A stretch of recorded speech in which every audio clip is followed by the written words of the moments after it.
Alright, welcome back guys to another Assassin's Creed Valhalla stream. Today with our second session of our All Missions story focused playthrough. And yeah, we're still in Norway, trying to work our way through all these side objectives and activities. And yeah, we can take revenge and make our way for England. Hey there Ember, welcome in. Good day to you.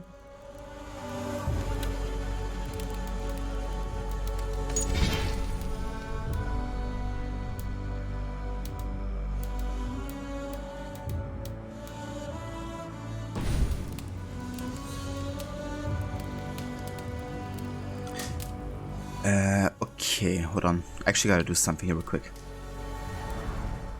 I have to load another save and make a menu save. Otherwise, there's gonna be progress lost on that one.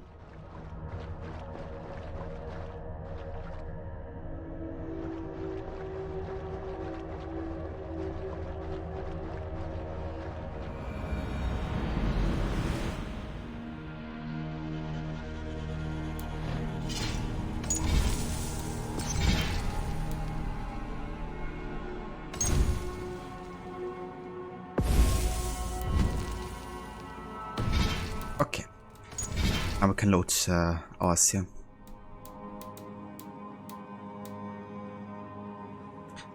Yeah, that's one thing I kind of wish I did more like Origins. You know, instead of like having a menu save system, if you like different save slots, and then you can just exit them a bit easier. Because yeah, forgetting to kind of like use the menu save and then like switching saves, so of course lead to losing several hours of progress potentially.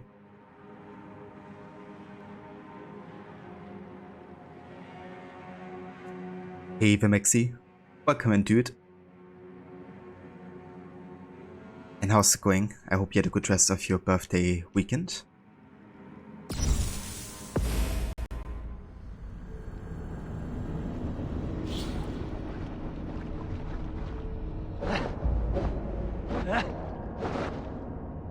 Odin is with us! Indeed.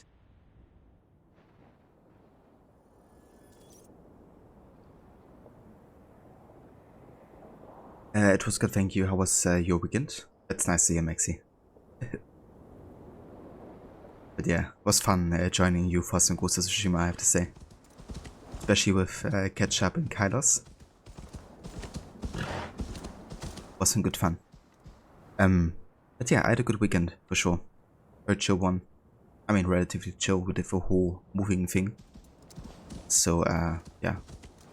But, yeah, it was good.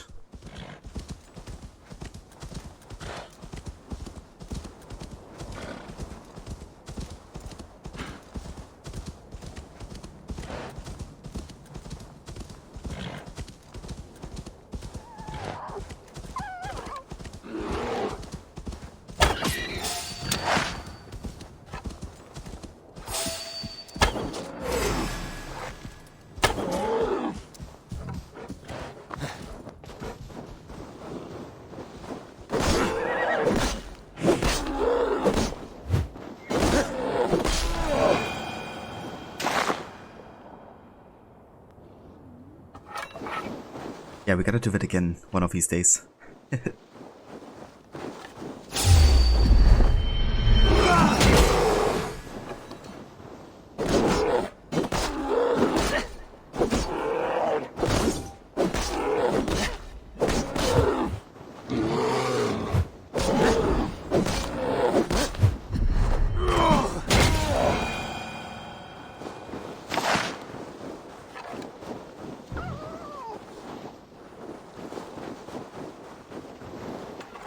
Animal abuse. Yeah. That's what we do here.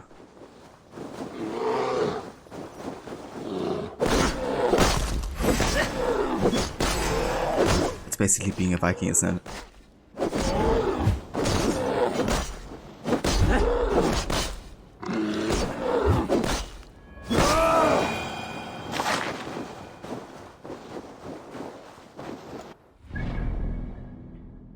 so let's have a look at the map here.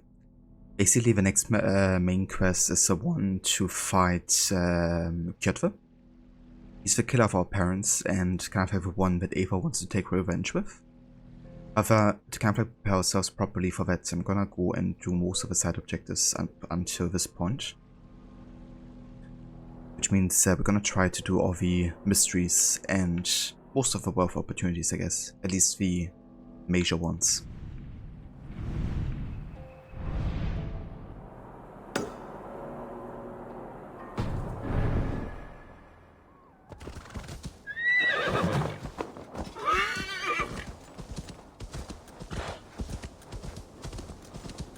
And then Kjotve would die twice, indeed.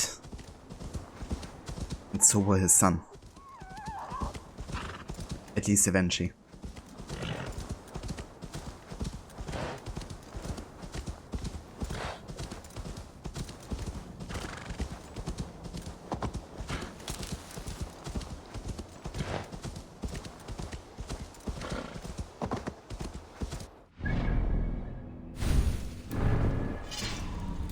Also go ahead and change our bow here because we're out of arrows for the hunter. Oh.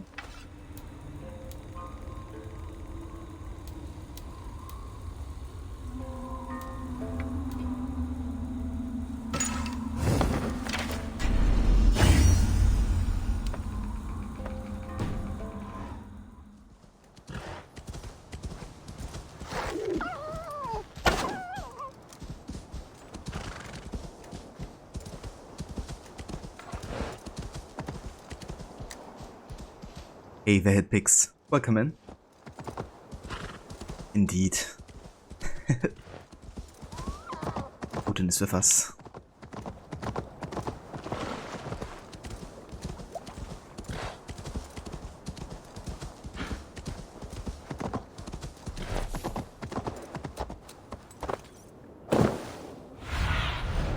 I need your eyes, my friend. I think that's actually the village where Ava grew up. I think this is where the attack happened. And where her parents got killed.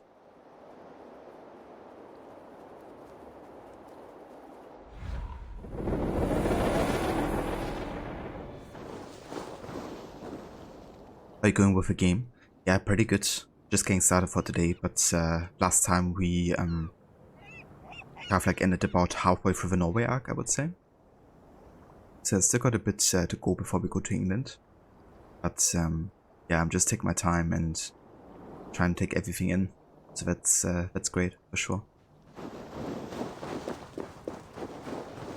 I personally really like Valhalla, so we're looking forward to this.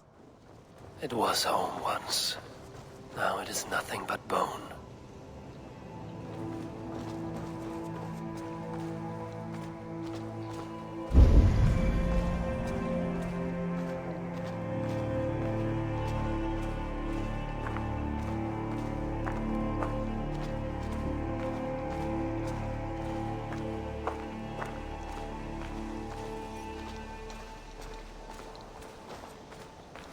That music.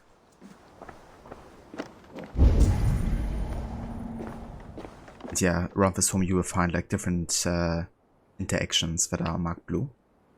And they kind of like give you memories of what happened in the first cutscene, really. Where we see Kjotve taking the lives of both, really. Mother, if I had followed your orders, would you have lived? Would you and Father have triumphed? Like, it's nothing with Ava, right? Like, Ava believes for one that his father shouldn't have given up and should have kept fighting instead of sacrificing his life and then having, you know, the rest of the clan being killed, essentially. But at the same time, you know, Ava didn't follow the suggestion of the mother to kind of like leave a place, right? Take a horse and leave. Instead, Ava, you know, decided to fight by putting the sword over here, and then the mother smashed the guard into it. So Ava kind of like helped the mother. At the same time, you know, the mother also had to take care of Eivor not getting hurt, so yeah. Eivor kind of like feels also a bit of guilt, I guess, because of it. Hitpicks in England, do you fight with or against King Herod? So you fight with Herod, yeah. Oh, hold on. I was thinking of Halfdan. Never mind.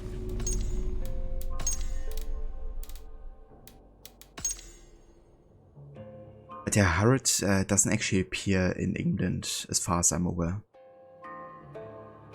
We kind of like see Herod taking over Norway and uniting all the different kingdoms together, I guess. Including the one of a clan of Raven clan, I guess. But yeah, we don't actually see him in England.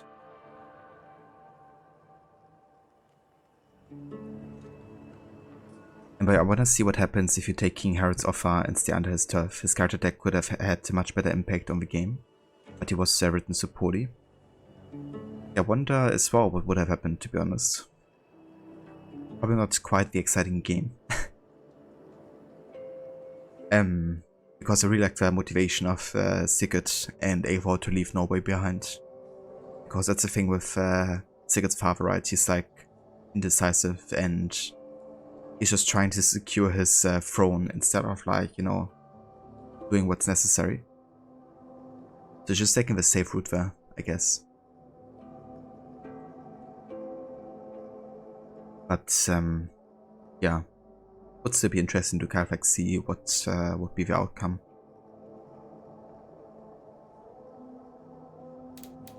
But yeah, deck I feel like is definitely somebody to get quite annoying quite fast. But yeah, it's kind of on purpose, right? I feel like it's good for how they show the character evolution a little bit. Because at the start of the game, Eivor and him, they mostly have like banter.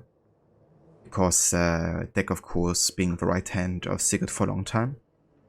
And then being replaced by Eivor kind of like had a big influence on, you know, how he saw Eivor, I guess. Because it meant you're not spending as much time with Sigurd, or not getting to have a position in his hierarchy, I guess. So I can't blame him for not being like super friendly with Eivor, I guess, but yeah, at the start of the game it's nothing more than banter really. It's not like anything mean or evil. But yeah, that of course changes as soon as Sigurd leaves Ravensthorpe and Eivor's kind of like the one in command, you know. Because he could accept Eivor as kind of like the right-hand man, but he couldn't accept him as, you know, the leader, essentially. I feel like there's definitely a change happening in his behavior.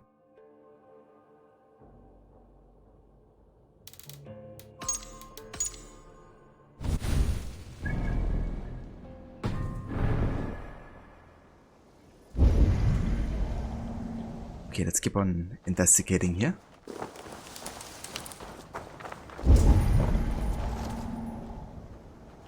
This is where father and mother left this world. I would have died with them in dishonor, if not for Sigurd.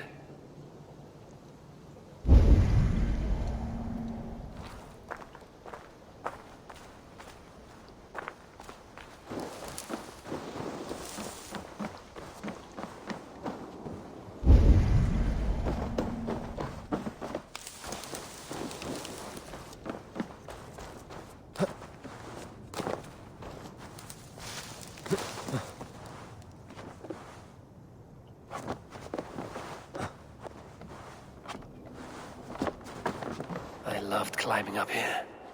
Made me feel as high as a raven.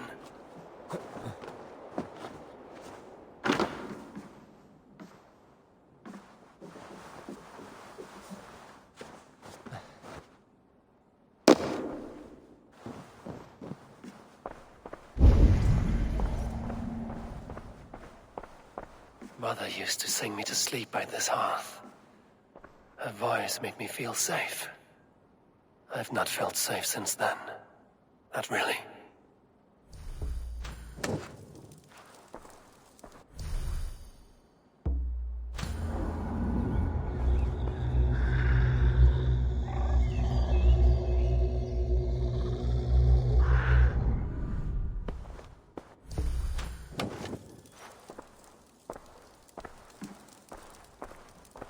citizen! I still remember the smell of the feast. The anticipation of a dinner I never got to eat. Citizen?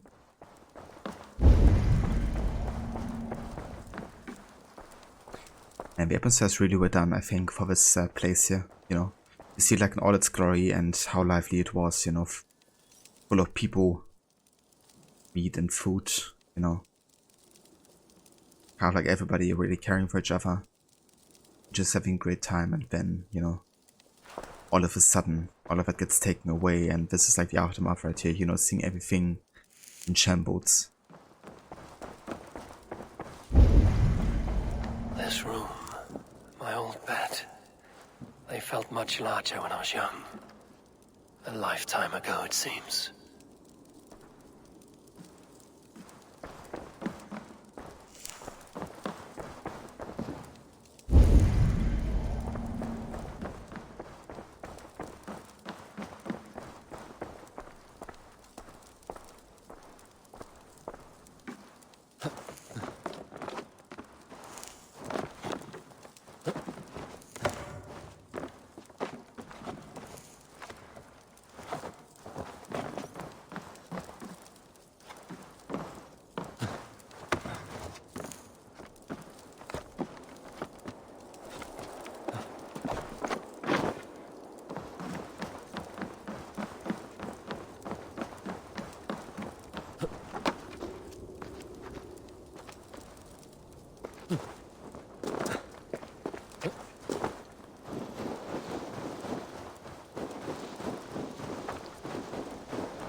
Father first showed me this passage, I was so excited.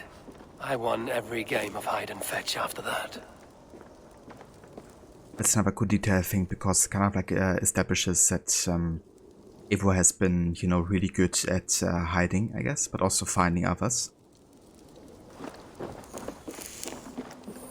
Which, of course, you know, goes on to into why Evo would embrace maybe also like a stealthy approach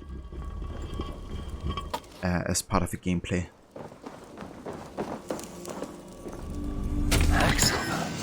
Gems. Precious things. How did Kjotve's dogs miss this?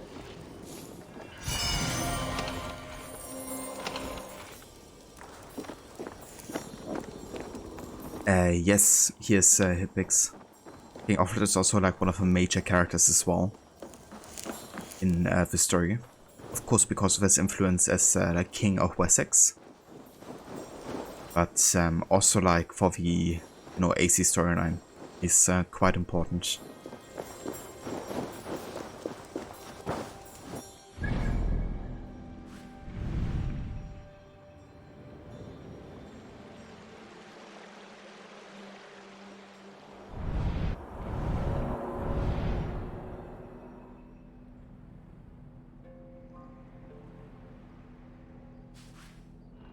I guess you could go down here to the south. I think I also want to get over here. Check out this mystery.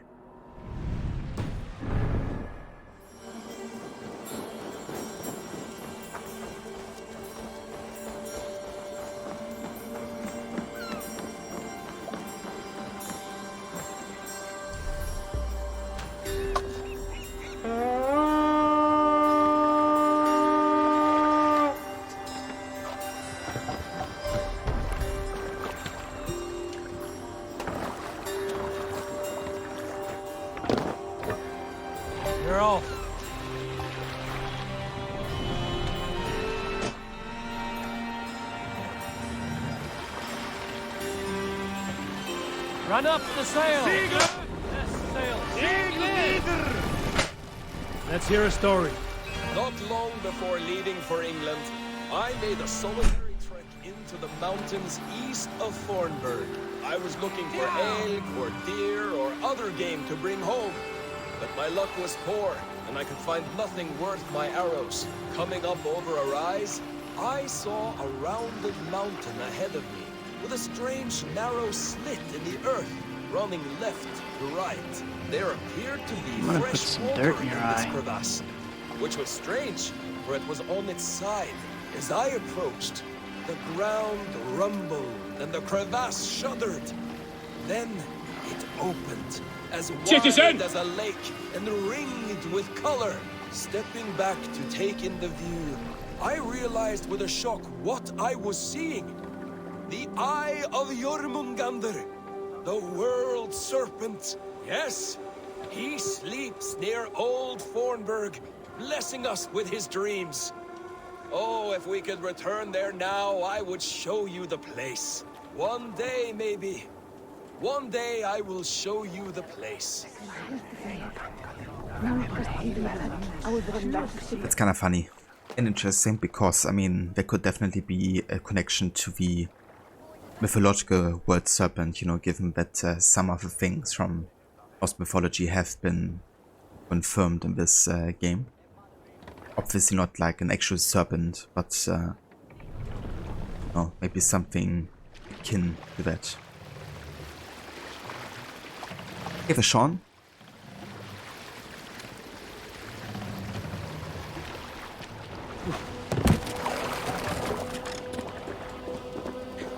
Yeah, it's definitely true, like he does exaggerate quite a lot, for sure. I still wonder if he maybe, you know, found something, because there's quite a bit of ISO stuff in Norway. To our lush and fertile shores.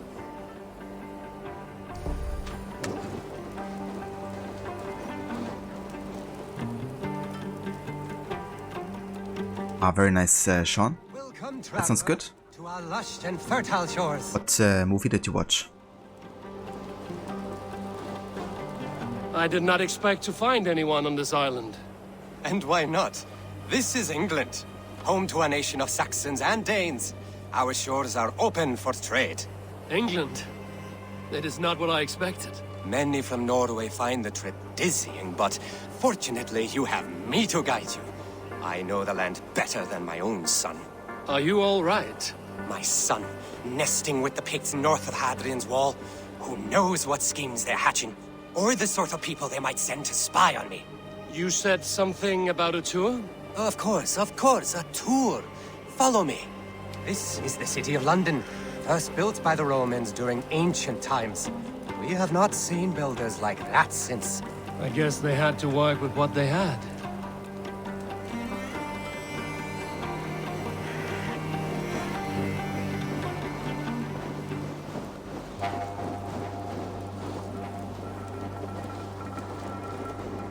Yeah, this guy isn't right in his mind. He thinks we're London, but yeah, obviously he's not clearly realizing that we're still Norway. These are the Dover Cliffs, famous for their bluebirds.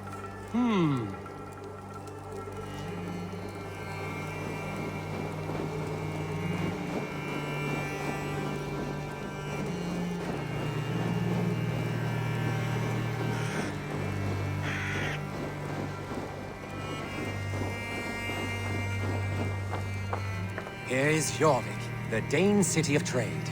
Keep this between us, but King Alfred has a plan for Jorvik. I see.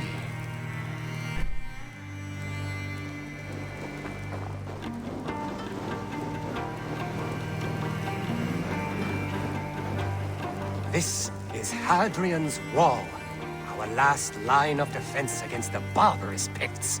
It is a line of sorts. Hadrian's Wall. Impressive.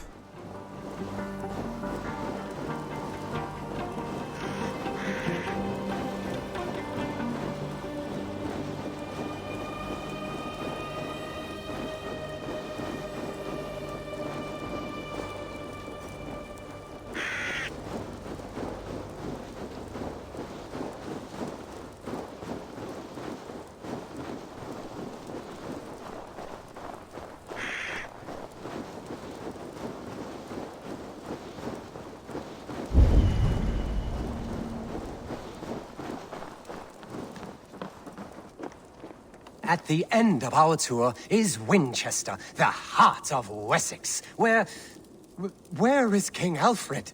Those honorless Picts, they have taken the king. We must seek them north of Hadrian's Wall. Where are you, my king? I'm sure he is somewhere. Right. There's one good war. Do not worry, my king. It's a line of swords. Coming.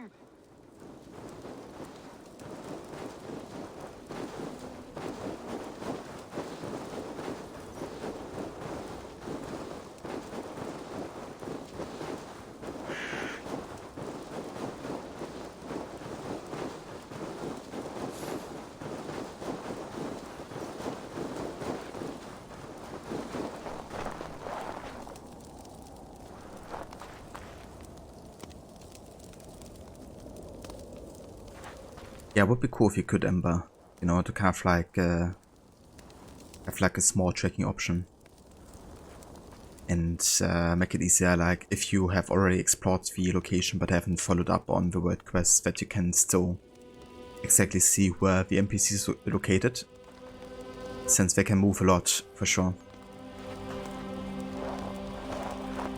Yeah, exactly. Mother's wish. John. This will be my last winter. The Vova tells me so. When the earth reclaims my bones, you must come care for your father.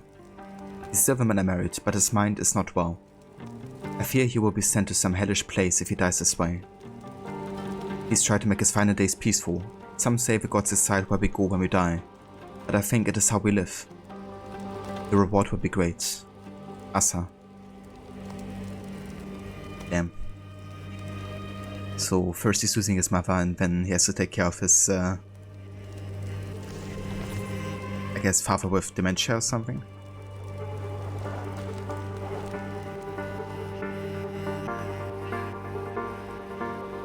My king! What happened? Why won't you speak? Who in hell's name are you? Why are you going through my things? Thor's balls, you found it. Why did you take it back? You set him off again. Traitor! The king won't speak to me. You cut out his tongue. He has no tongue! Because you cut it out. You're his son? Do not feed this fantasy. His wits wither and become those of a babe. I took him here to ease his madness, but it grows worse. I try using reason or playing along, but he hears only what he wants to hear. Only what he wants to hear. I have an idea that could help, if you let me. Old man, your king is worn out from his ordeal. I can hear him speak very softly. He is praising you. He wants to thank...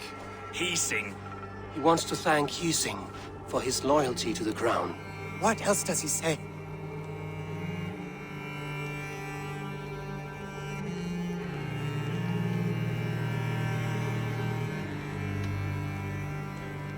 Well, I don't think telling this will help, will it? I mean, he used reason, he played along, you know. Didn't do anything. But feeding his fantasy won't help either. Or will it? I mean, in that case he would at least kind of like maybe stop trying to go and fight the supposed Picts. But yeah, he definitely won't wake from a dream, you know, it's not a dream, it's like, I know. Some serious illness. The Picts, terrified at word of your approach, will pledge themselves to the crown if you spare their lives. They will? And they agree to pay a daily tribute of food and other goods in exchange for free passage through your lands. Oh, it is a good deal and greater news. Thank you. You may leave the king in my care now. This will only lead to further delusion. You will know at least that he eats every day. And maybe someday, the fog will lift. Forgive my ill will. I knew this would be a difficult end, but sometimes the weight bears down heavily. There's courage and honor in what you do, and the gods know it. Good luck to you. Looks like England is united. The Picts have been fine subjects. King Alfred is pleased. The peace holds. for now. So, I think the light option there is the right one, to be honest. Because he won't wake from a dream or whatever he's having. Because it's not one. And yeah, this way, as Evo said, you know, he's just gonna like survive and take care of himself.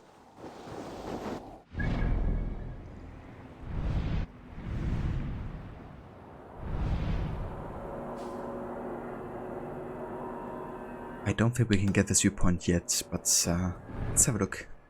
Again.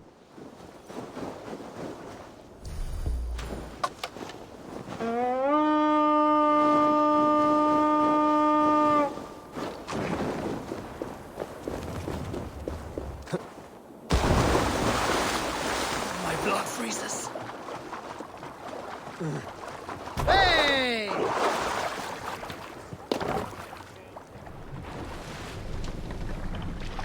Sing us a song.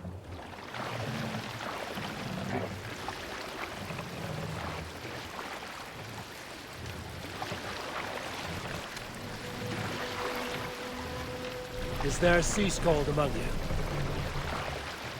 In the early days of the feud between Kjotve the Cruel and the Raven clan, there was a mad berserker called Kiar Robo. Kiar had pledged his battle fury to no king or jarl, and would give his oath only once each winter, for reasons nobody could fathom. One year, Kiar's sister Thora was married to Kjotve's brother Alrek, and soon Kiar was often seen in the company of that clan. But soon after, word came to Kiar that Alrek had abused his sister. When he asked Thora about this, she told him, "It is true." So Kiar invited Alrek on a hunting expedition.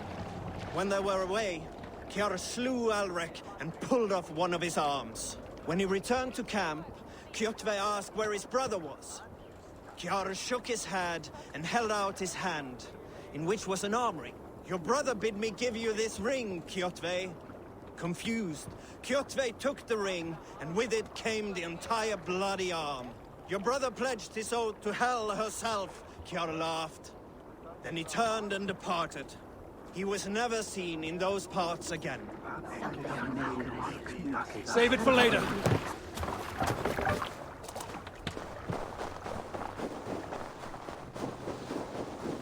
So we just also got into the Hordavilke part of Norway.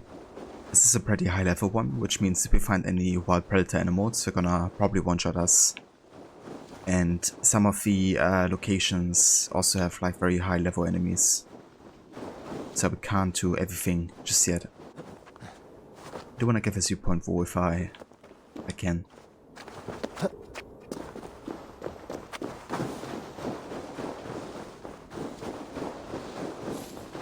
Where am I going right now? So currently we are going over here in Hordavilke. Try to get the viewpoint here.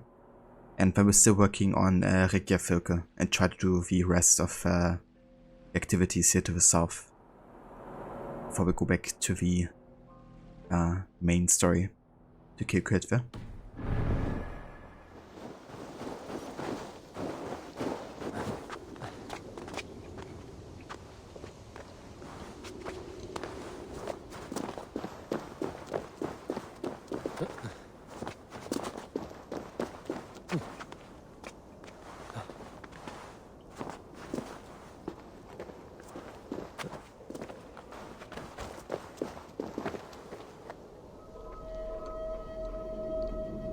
So, go on. Try it yourself. Eivor. Come. Stand here and look out over the fjords. Hold my hand. There you go. I've never been so high. Your father brought me here long ago, when we were just 19 winters. Together we stacked stones into cairns. These? Yes. Think of this as a test of mind and wit. Stack the cairn stones high and wide into any shape you like. How do I win? You win by playing, and a quiet mind is your reward. Let the air and nature's beauty soothe you. So that's the first time that Eivor, learned to stack rocks with a cairn. Now I do want to do all the cairn stones of this game. And I want to hear like all the stories, of course, that kind of like memories of the past between, Eivor and the family. And another thing I also want to do is I want to use all the stones available for each cairn stone. It's kind of like an additional challenge to stacking these. Now you just have to reach the kind of like surface there, the orange one, to validate and finish it. But yeah, I want to take it to the next level and try to use all the cairn stones, which becomes quite difficult later on in England.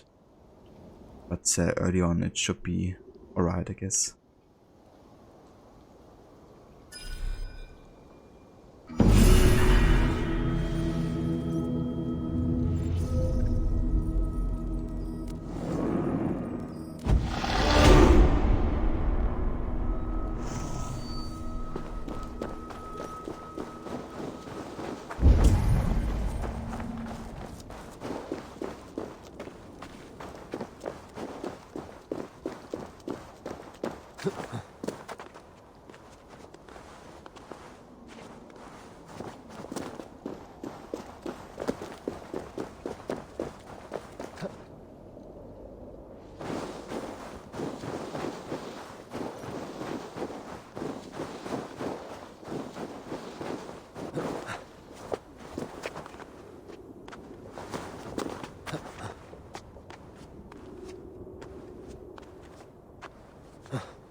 Nice. Got 3 skill points available. I did want to go down here to the advanced assassination first. So let's go for melee. And get some stealth. And then let's see. 1, 2, 3. Did it? Oh, this is the faster way here. So let's go for range damage. And yeah, we need 3 more skill points here to get the advanced assassination. And then we're heading over here to the left to get chain assassination next.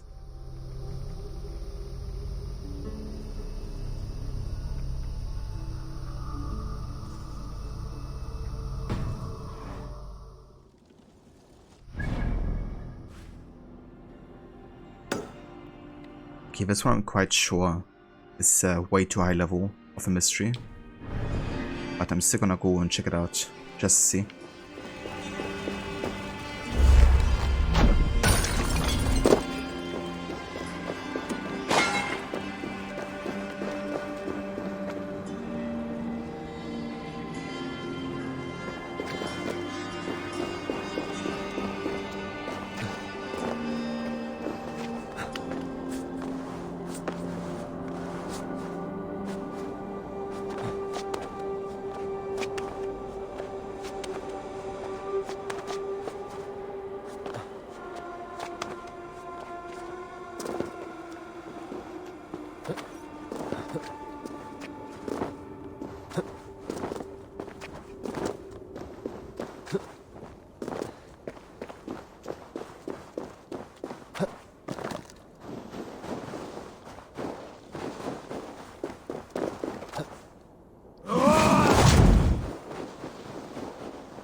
Okay, yeah, this I 100% know is gonna be too high level. So I'm not even trying it because we're gonna get killed easily. Okay, so in that case, we don't really have to go over here to the northeast of Reykjavik because that's where the main story takes us. However, there's still one over here. And then I want to go down here to this place. And yeah, there's quite a few things to do there.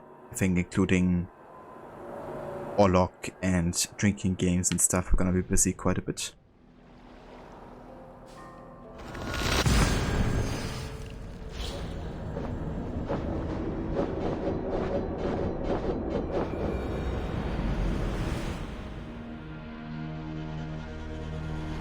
Sail! Catch the wind! Let's have a song.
But you think you did 99% of your Valhalla in your first run?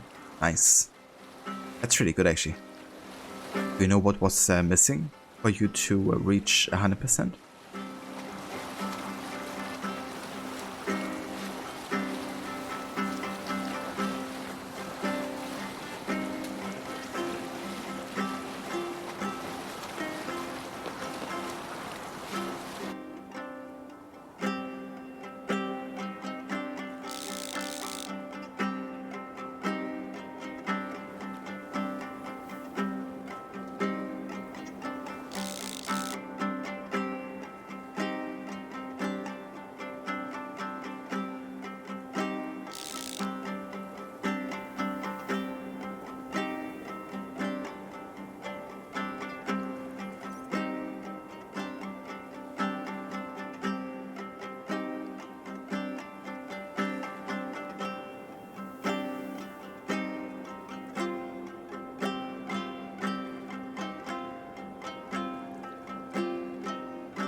Sail down!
And this game is just gorgeous, I have to say. But yeah, especially the Norway area is just amazing.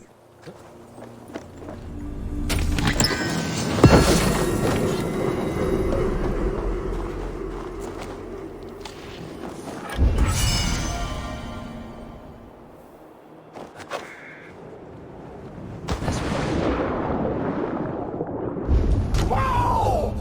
Damn, man, look at that, look! Indeed.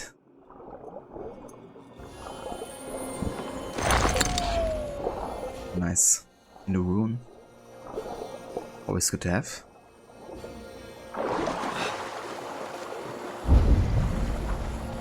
I should be cautious around here.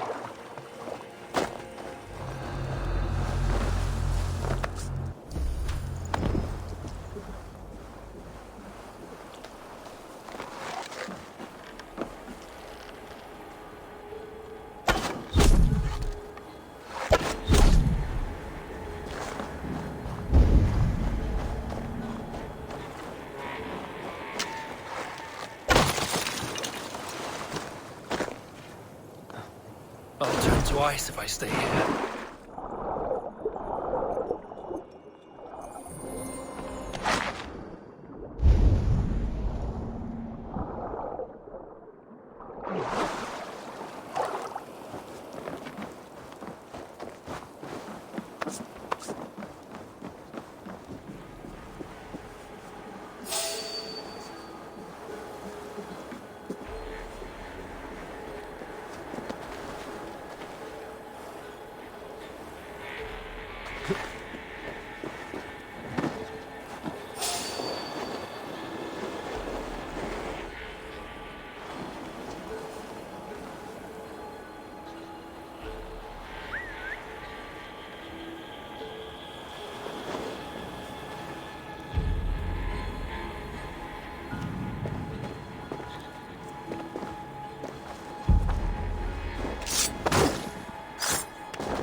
You salt skulls, got a story? Some time ago, I met a wandering skald in search of a jarl or king to serve.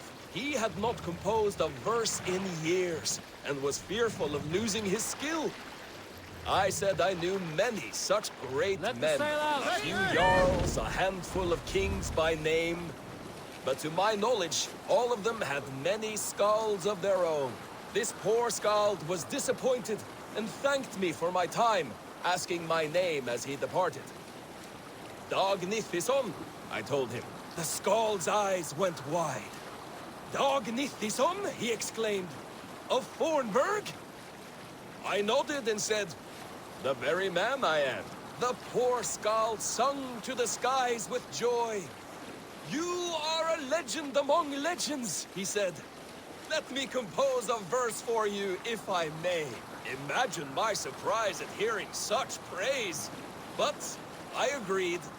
So he began for 2 days composing a most lovely verse on my behalf. Yes, a most lovely verse. Unforgettable, yes. And I will recite it for you one day, when we have time. Bring the sail in! Take leader! Yeah, back with his believable stories again.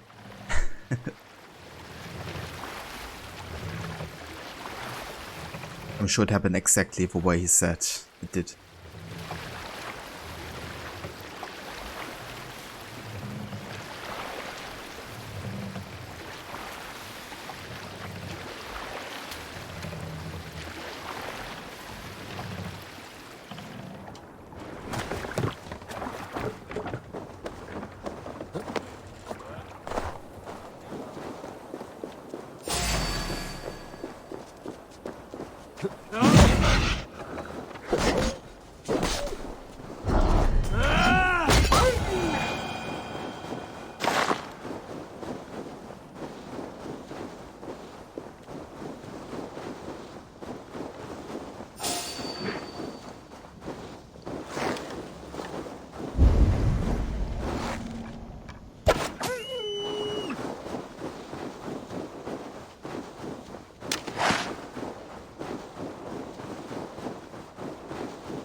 But the question is, can I jump into that water here?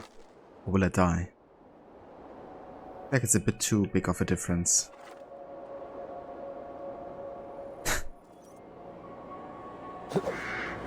Never mind.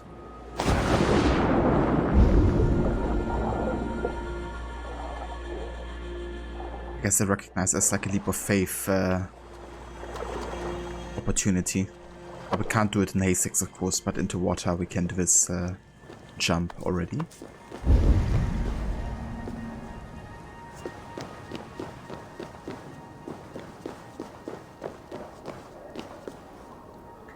Hey Valhalla. No matter the quality of the game, most viewpoints are awesome in Assassin's Creed. And with this, hello, how are you? Indeed, yeah, absolutely agreed. There's just some things that are always like really good in AC games, I think. One thing I think also like pretty much every AC game nailed is kind of like being beautiful, like having beautiful open world games.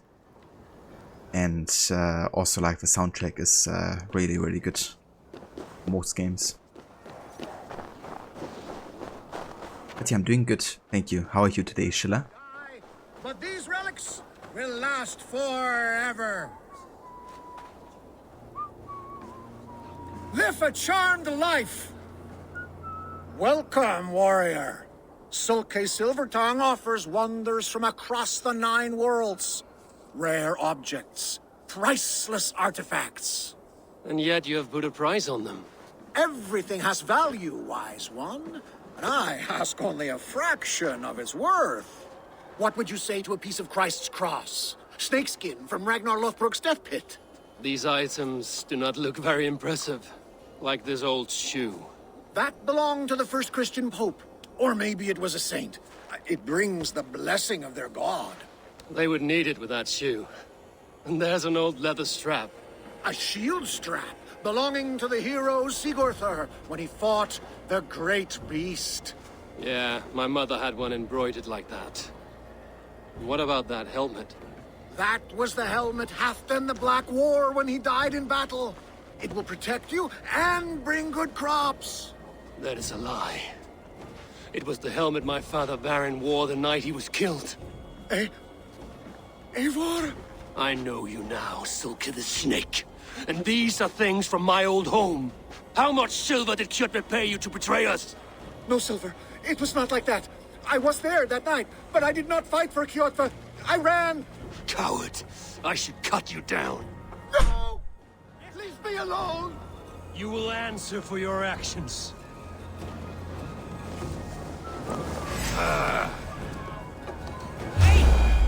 Your treachery ends here. Please, I never betrayed Farron. On my life! I was frightened and I fled. And when I returned, everyone was gone or dead. And yet you looted our dead. Bartered the ashes of their lives. It was all I could find. I sold nothing for a long time. But the weight grew too heavy and I needed to eat. To survive. This is not living. Without honor, we are worse than beasts. And have no hope of a better life beyond this realm. This world is all I know. And this life, all I have left. Would you take that from me? Take anything you want from my shop. Take everything. Just let me live.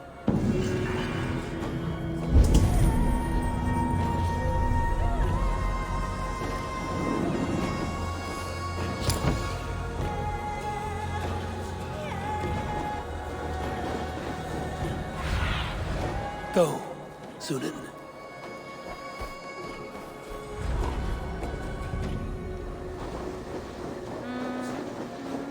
May the gods grant you better luck than I have seen.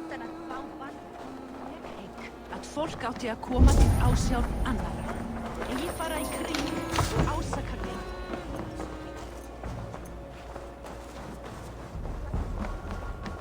Og starfast ríkróp.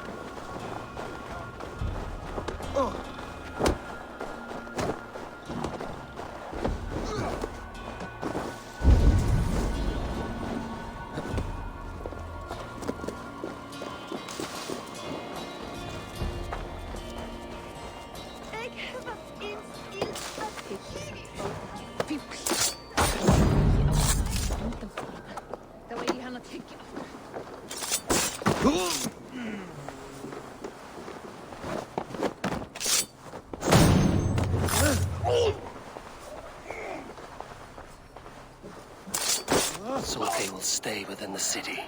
He finds safety within its walls.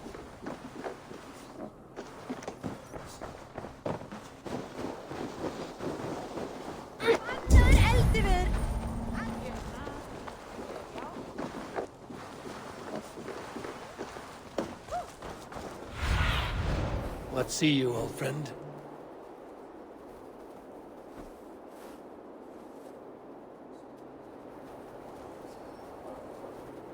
Sorry, Chilla. I was muted for a bit here. But yeah, that's definitely understandable. I hope it's not too much for you, though. But yeah, glad to hear you're doing well.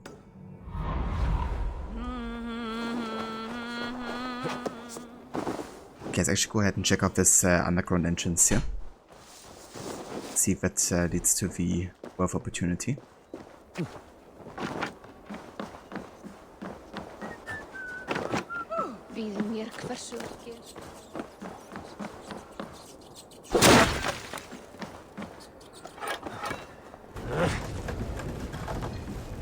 Even on the mall. Welcome in.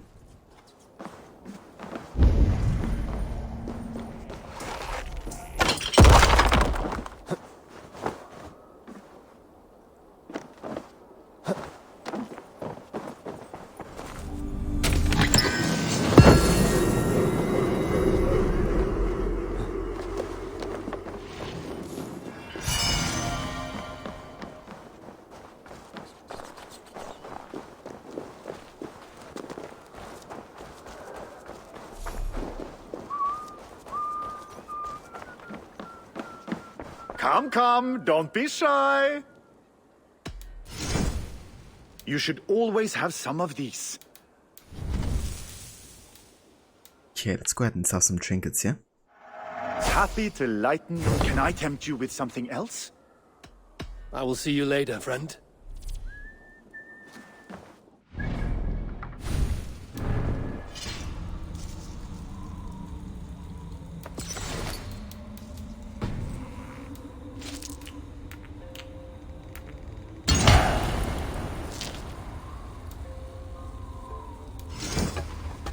Could also go ahead and change our weapon here.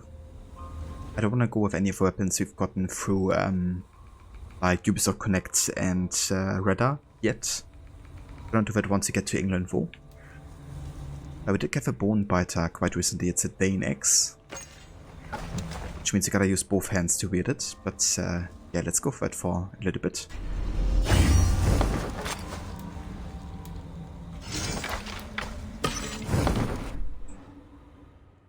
Let's also check if we have to refill some arrows here. Come see what I have. Made with the finest ingredients.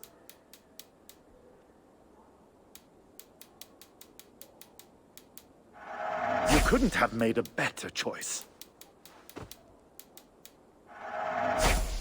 Have you looked? I must take my leave. So long.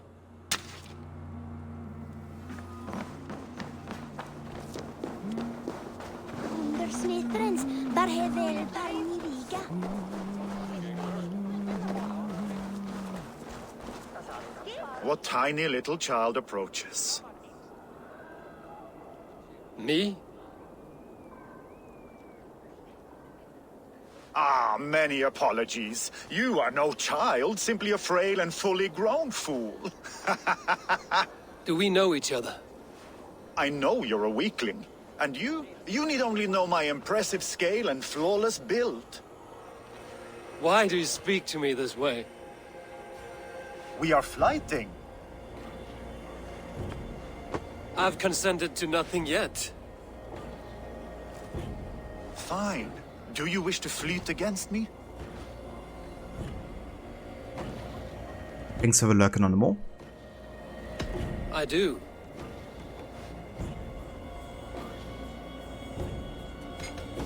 Yeah, let's go for the big bet here. Go big or go home. It picks high level players talking to low level players in online games. Pretty much, yeah. Vote of confidence.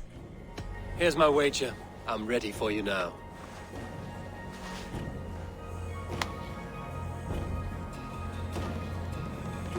Have you ever seen muscles as massive as mine?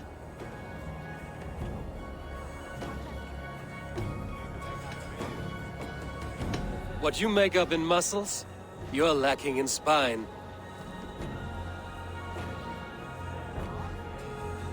More than strength, I can boast that my features are fair.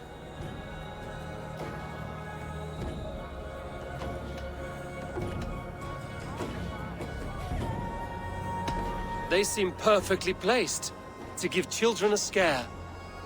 You're brilliant! Yes! More! Have you ever met someone so witty and quick?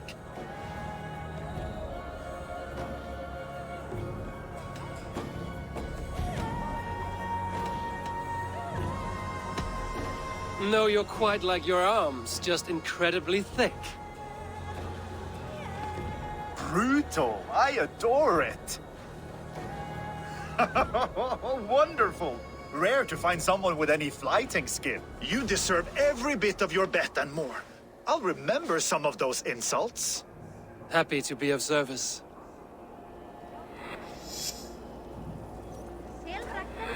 Get wrecked. You there!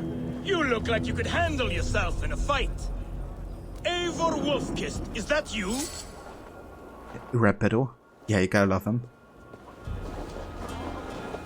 Yeah, I love that they included fighting and insulting into this. Make way for Eivor, the terror of the western shores!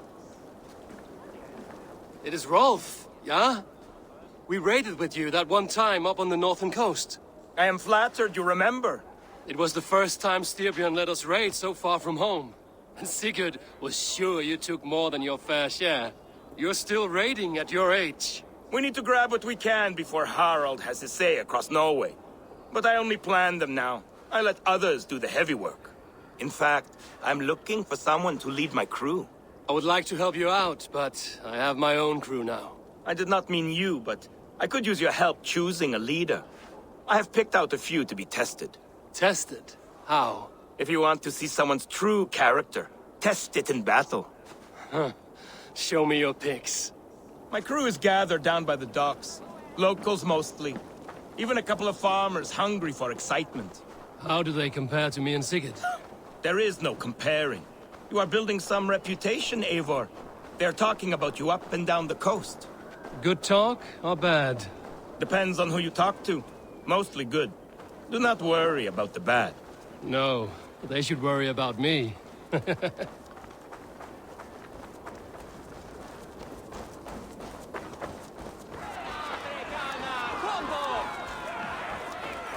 This is my raiding crew, Eivor. What they lack in experience, they make up for in other areas.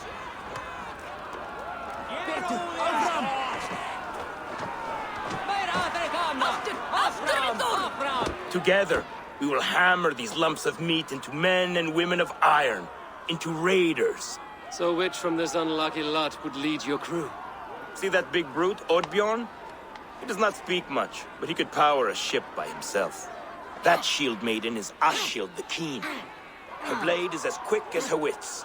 And then, there is Thorgils. Rolf! Who is your friend? Keep your head on the fight or someone will crack it. All right! That one is so thick, he could shatter your shield. But the other men like him.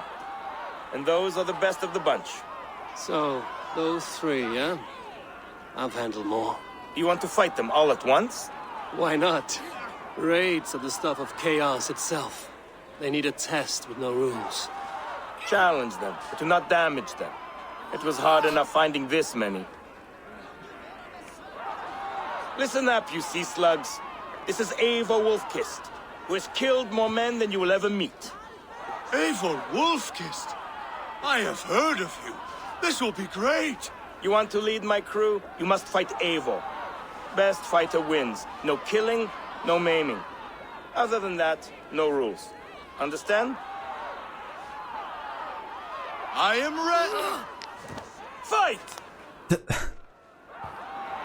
Indeed, picks. I am better than any man here! You have much to learn.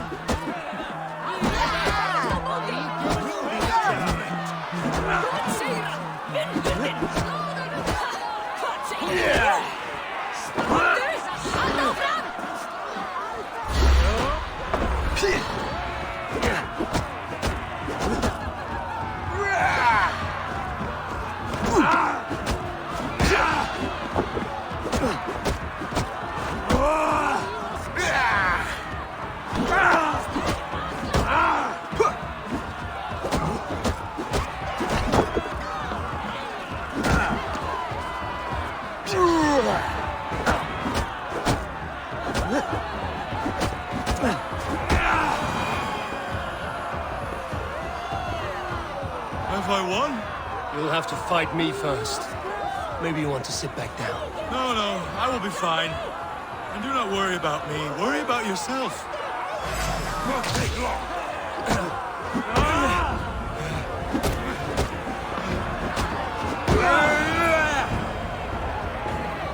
That's enough! Did I win? No, but you fought well. You have a good chance. I would rather have some meat.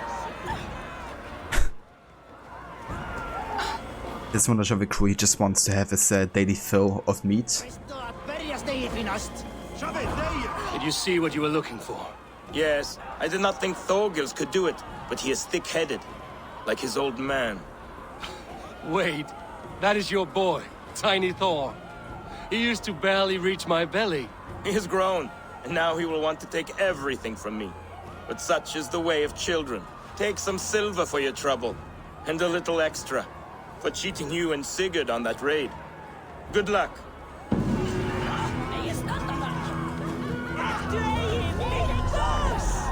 Nice.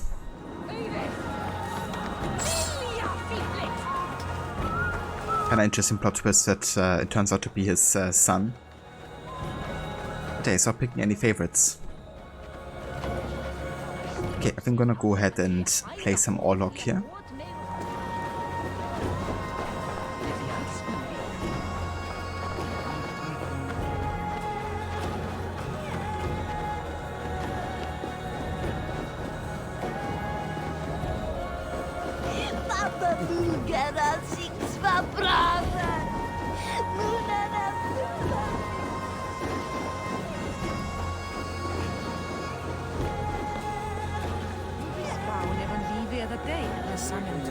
How about a game of Orlok?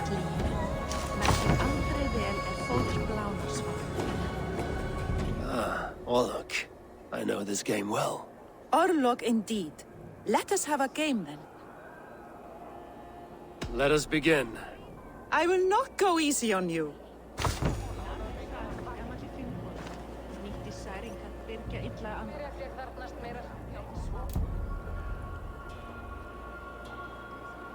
Alright. Let's go ahead and assign Vidas Mighty because I have 2 open slots anyways. So we can remove Helmet. And we can deal damage depending on how many tokens we have.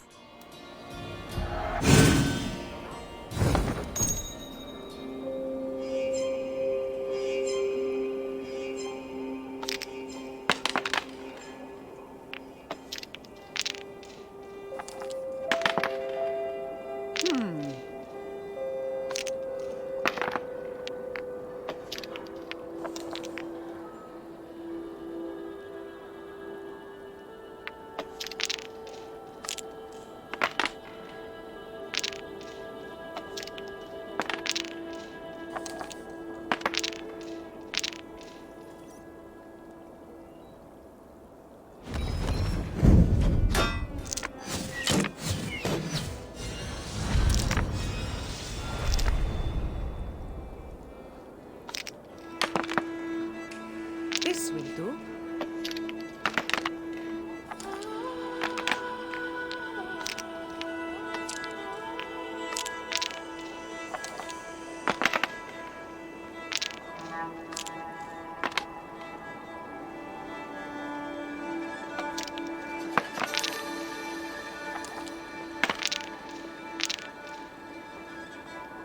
Okay, so we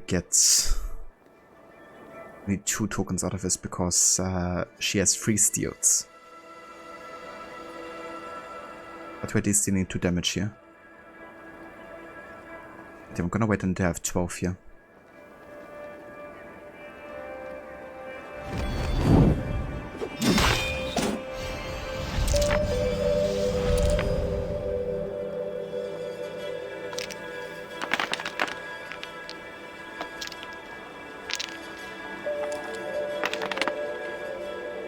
Interesting.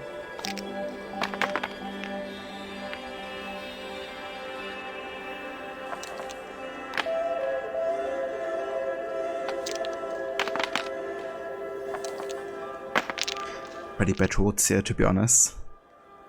So we get 2 tokens, bring us to 9. Let's skip here.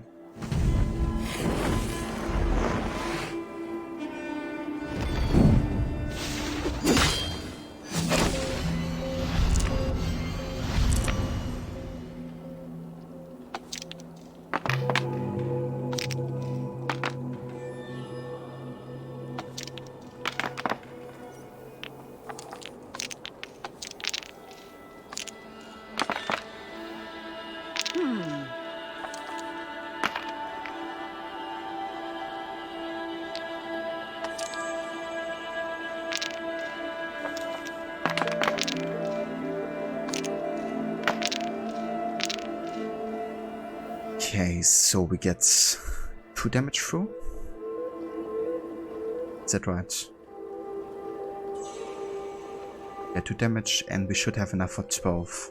So if the heal doesn't go through before we damage, it's this should be GG.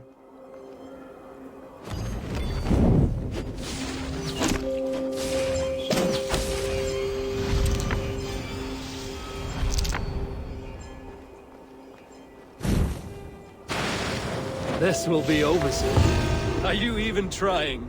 You won by a landslide. Next time, it will not go as easily. Another round?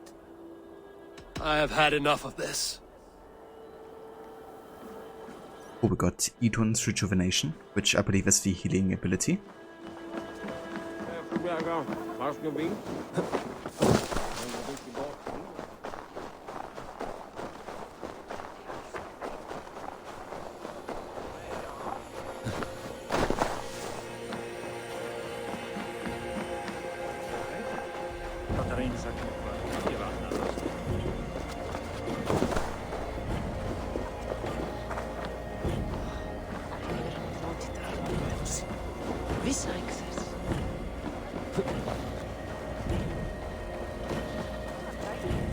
Right, let's also do some drinking.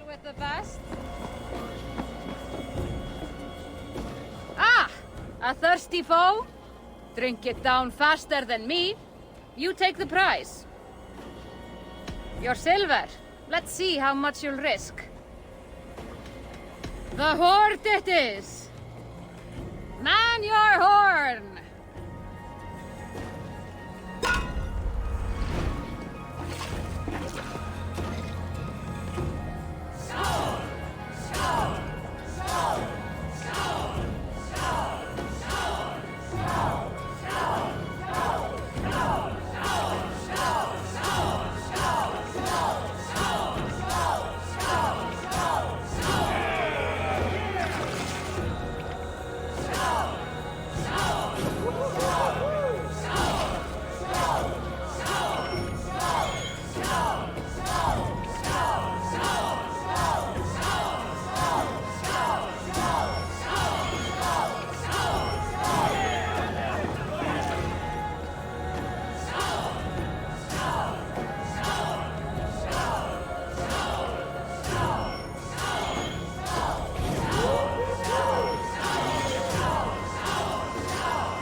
Nice.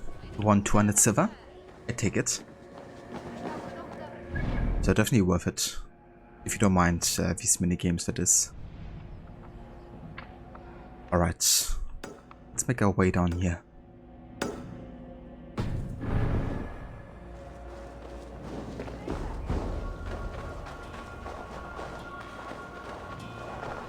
If Rune, how far am I? Currently I am still in Norway, and yeah, just trying to do all the wealth and mysteries in the first region. Just still quite early into the game.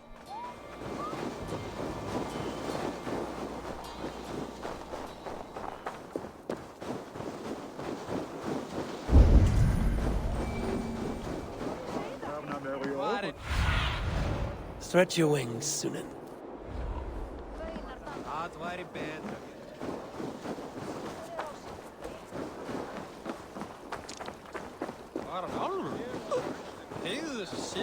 I must be careful now.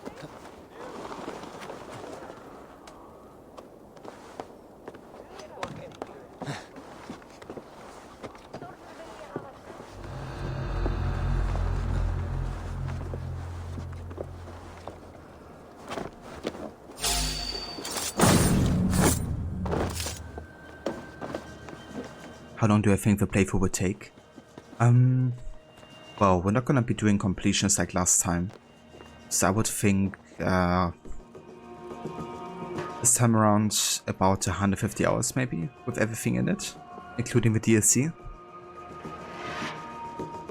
It's definitely gonna be a lengthy playthrough for sure. But they're not doing quite completions or anything.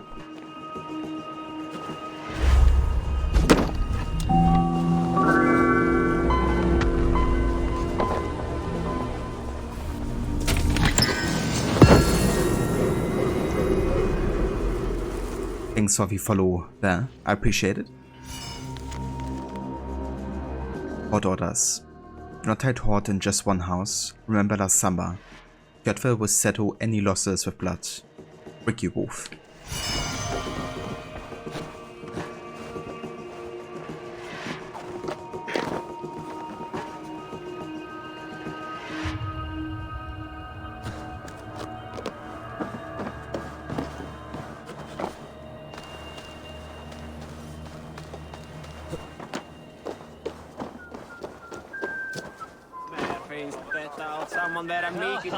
Vad bäst, det var bingo. Hon sänder mig ofta till Åby. Får mig till att få foten henne.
I am lost and honor-bound.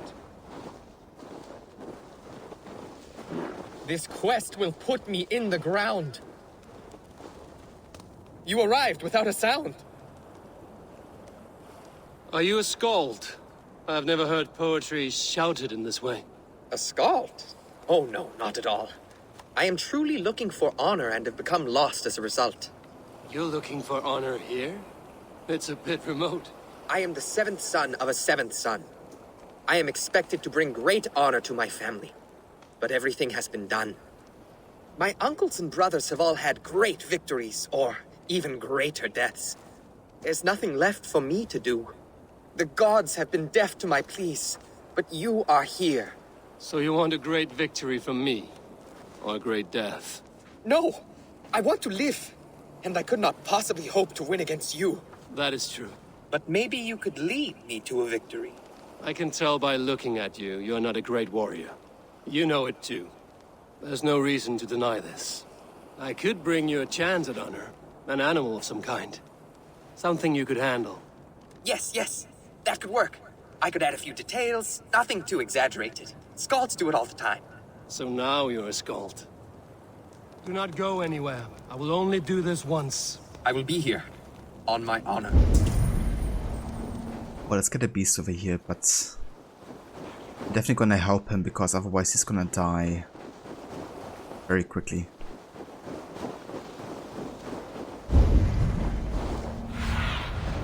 What do you see, Sunan?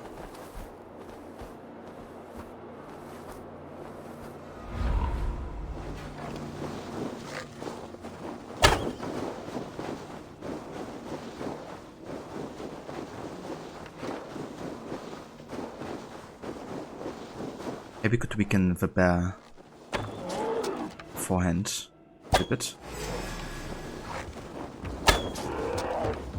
Maybe he can then say it himself.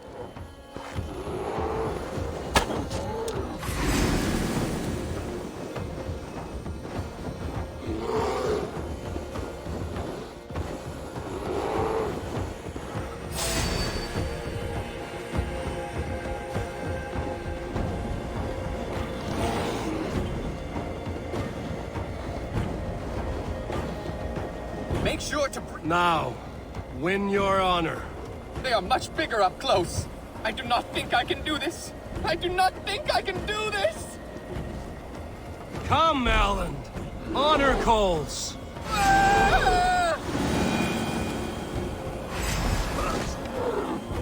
Patience! Look for the opening!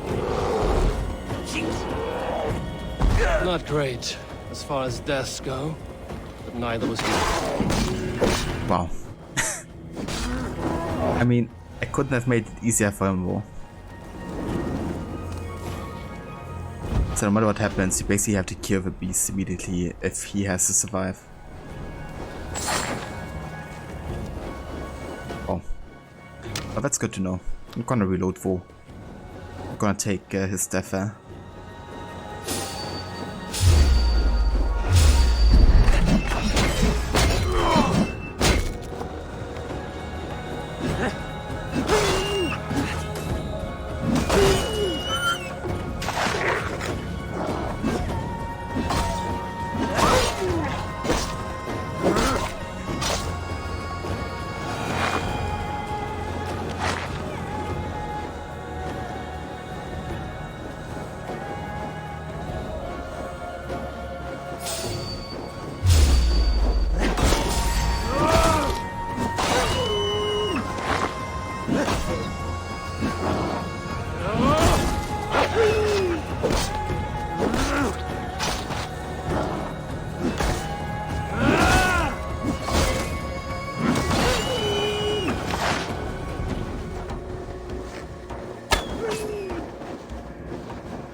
This area is off limits.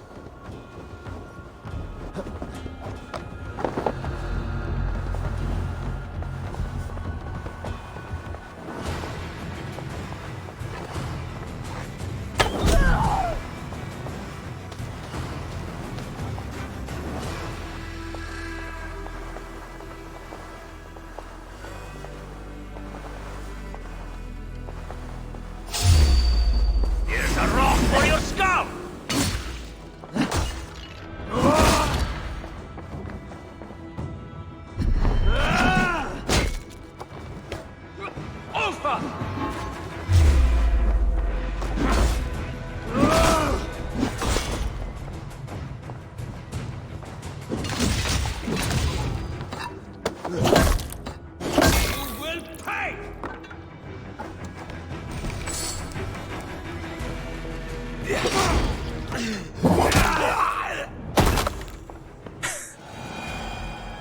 Oh man.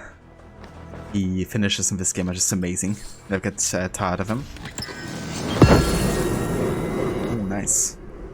Digger. Oh yeah.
Alright, that's everybody here.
Got you!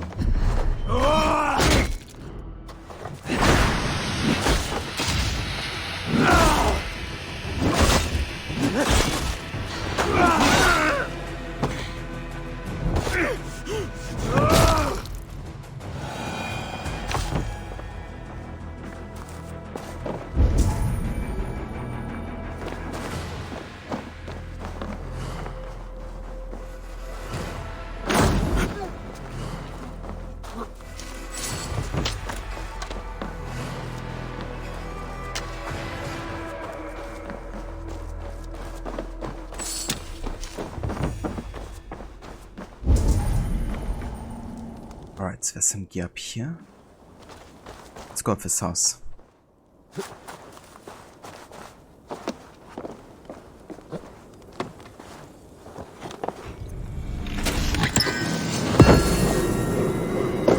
Nice. A warhammer. I do love hammers in this game.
Don't nod off now.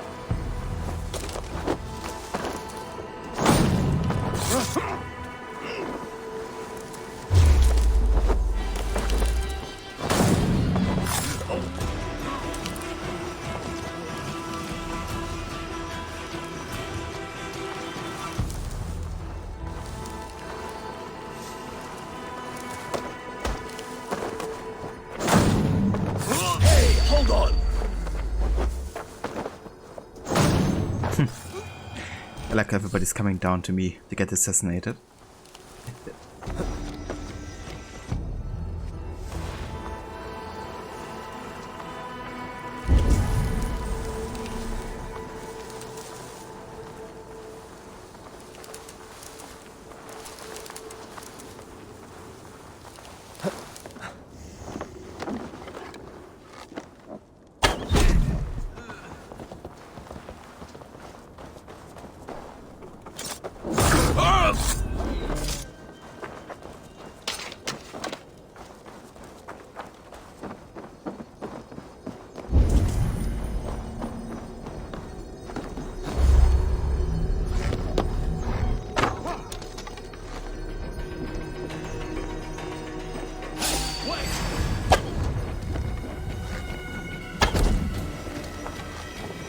You're mine!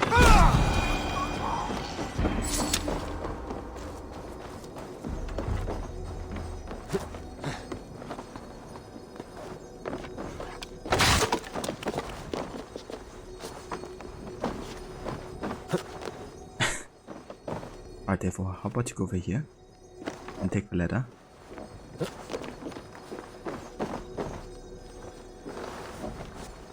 There you go.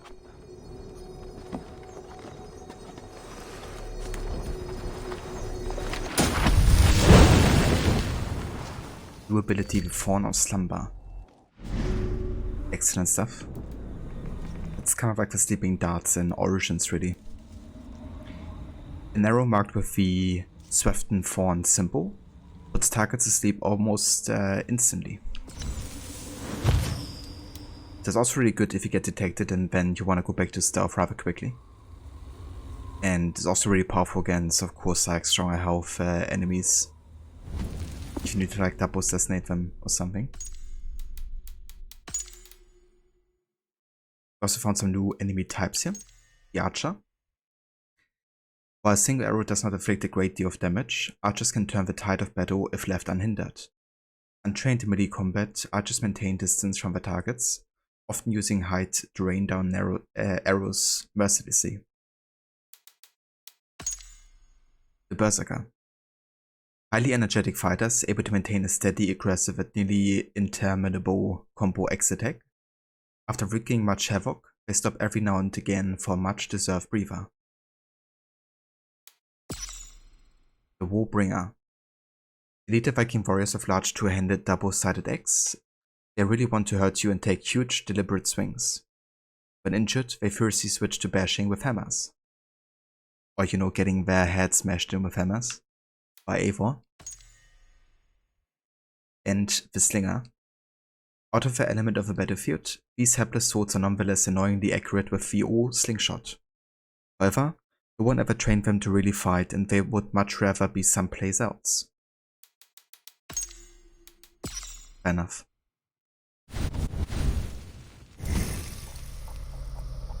Eva Vogelpackung.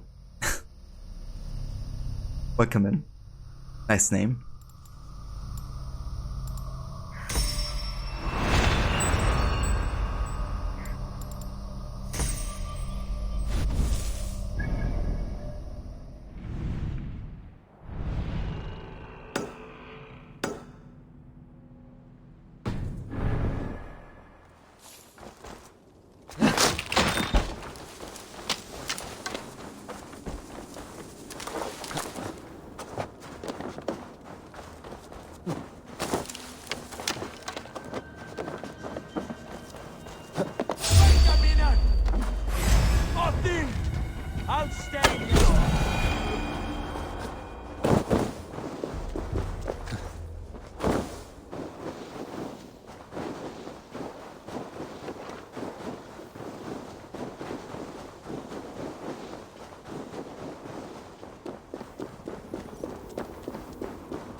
Be careful, or be cursed! Foul magic gathers here. A pestilence poisons this land. Hey there, Harbinger. Use your explosive arrows so many times in this game. Same here. It's just such a good quality of life ability, I guess. Instead of like having to run around with, you know, the jars of oil all the time. Foul magic gathers here. A pestilence poisons this land. Yeah, very convenient, sure. What is this menace you shout about? Is it some creature you hunt?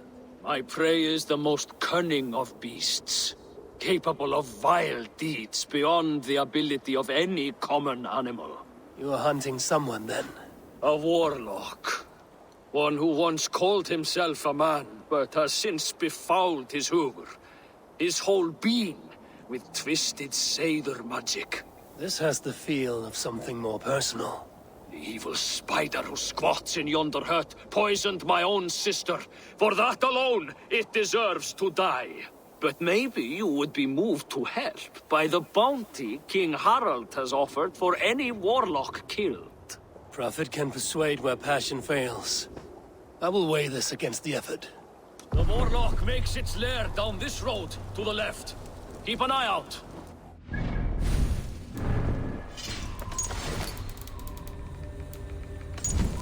The warning to warlocks. Let it be known that satyr magic in these lands will be the sole dominion of seers and other wise women. If any male, be he boy or man, is found guilty of this unmanly practice, he will face exile at the very least, and perhaps even death by the removal of those many elements that yet remain. Harald, King of Vestfocal. Okay, I'm gonna help the warlock, because this is clearly sexism.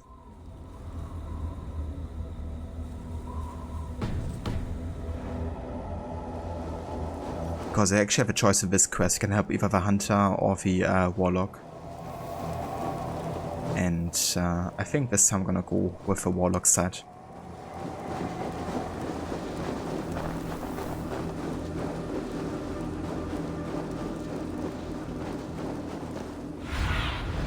Sunan, guide me.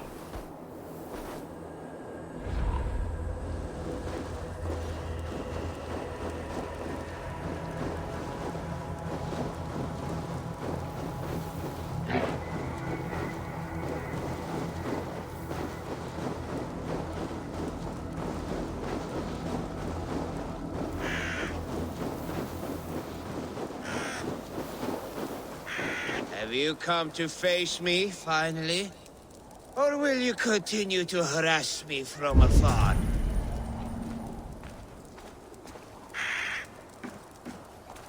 Are you the warlock who laid a curse on this land? There was a curse here long before I came along. A curse of ignorance that infects all of Midgard. So you're not using your magic against this land and its people? I try to use my knowledge to help others. I am only a threat to those who fear the unknown, of which there are many. There's a hunter who believes you poisoned his sister. I tried to save her. I made a mixture that would have burned away her illness, but he chose to drench her in pig's blood. If there is any blame here, it lies on him and his ignorant kin. He killed his sister. Do not listen. He will poison our thoughts. You have no thoughts to poison! Die, monster! To hell with you!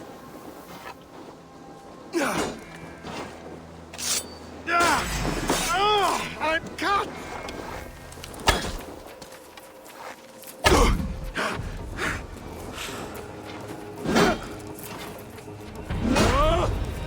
You're mine!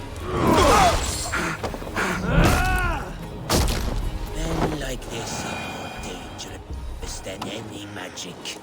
They kill wisdom. You may claim his belongings. His body I will give to the land.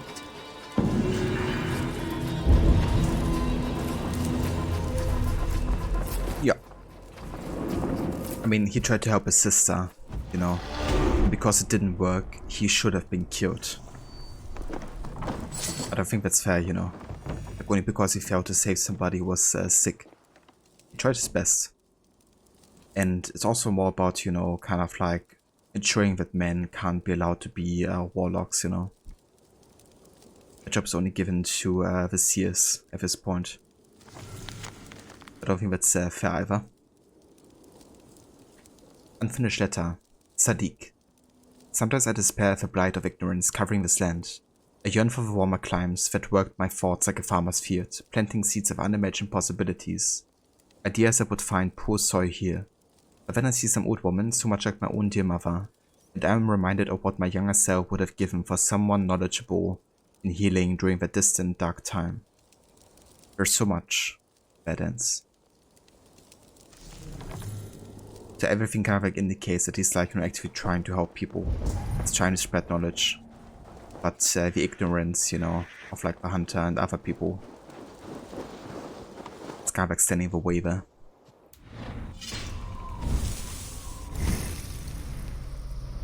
Right, so we now have enough skill points to get our next ability, which is the Advanced Assassination. Unlocks the ability to assassinate high-level targets with a timing-based attack. So that means essentially we can assassinate anybody, no matter their health or level. But the healthier they are of a high level, the shorter the time window is to kind of like hit this.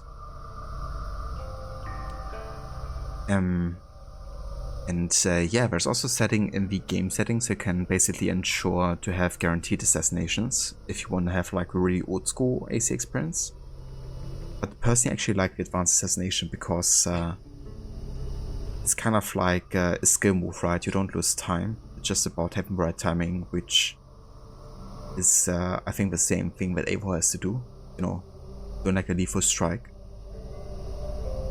So I find this quite immersive and I do like the ability, so I'm gonna actively be using it. And then we're going over here to the chain assassination next.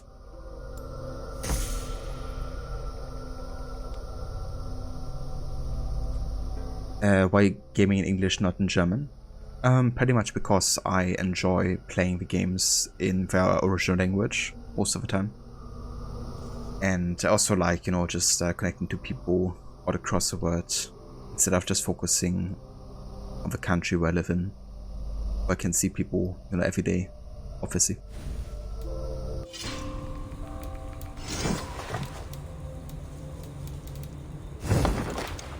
I don't know, I like to expand my horizons.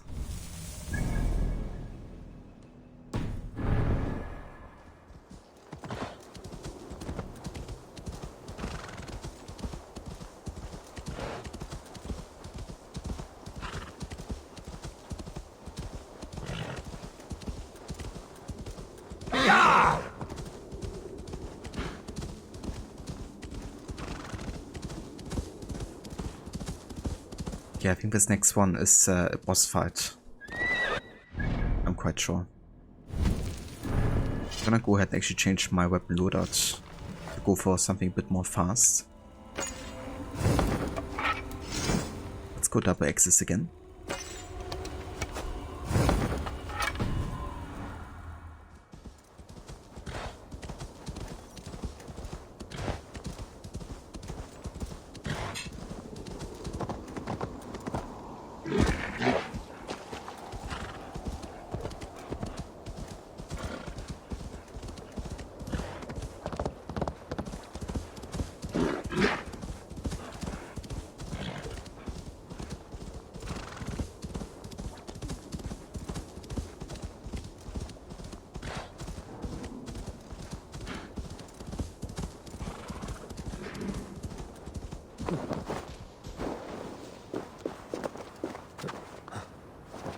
This giant swarms die.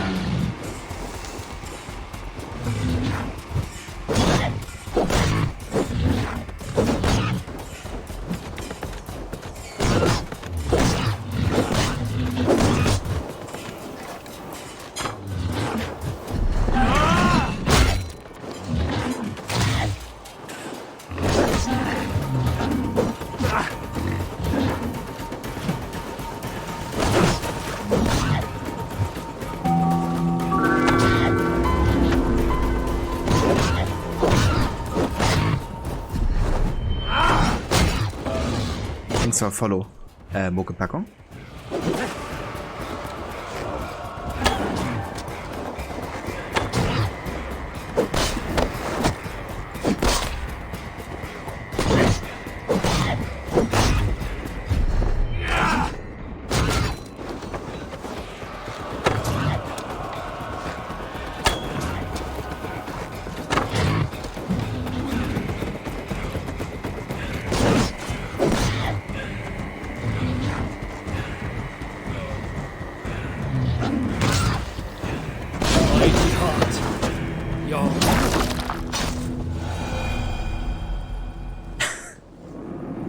Attract oval. Amazing.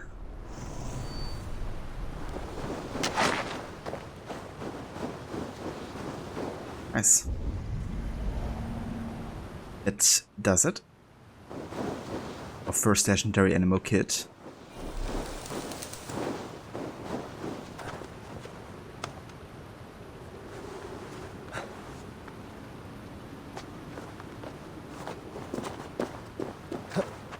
But I think eventually I'm gonna increase my difficulty though. I'll start by going for normal difficulty because I've actually never done that, like play the game on the like default difficulty and see how the developers intended, you know, the casual experience, I guess. But yeah, eventually as you get over leveled, I'm probably gonna increase my difficulty quite a bit to make it more challenging.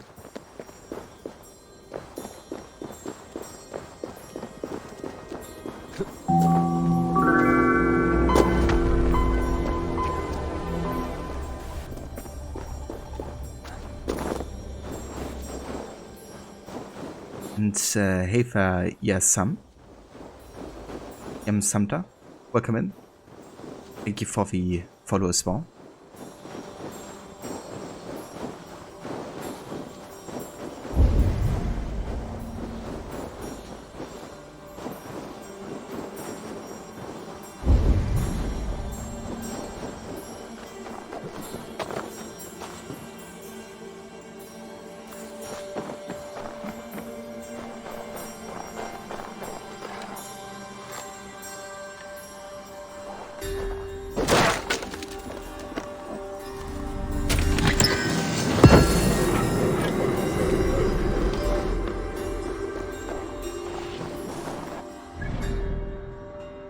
Alright, so that's basically everything I want to do in Reykjavik for now, until we at least continue the main story here. So yeah, I think we can actually head there next. Now there's still a mystery over here, but there's gonna be boss fight against one of the lost sons of Ragnar Lothbrok.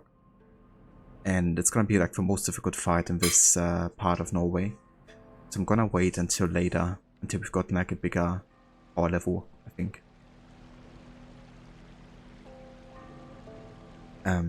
So yeah, I think I'm gonna go over here.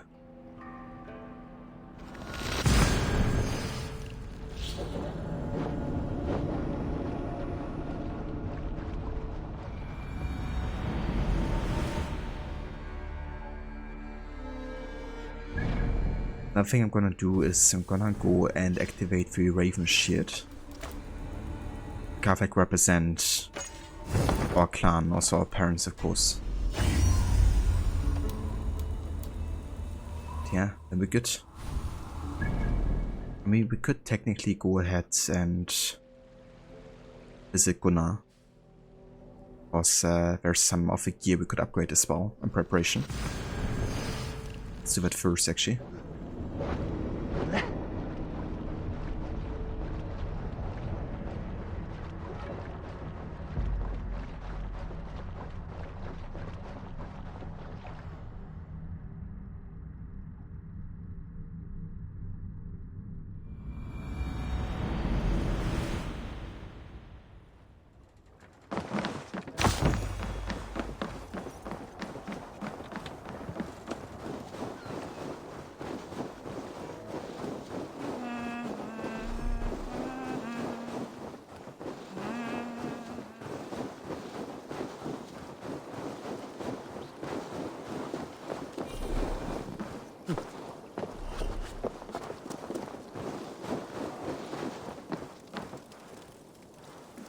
Welcome back, Wolf-Kissed.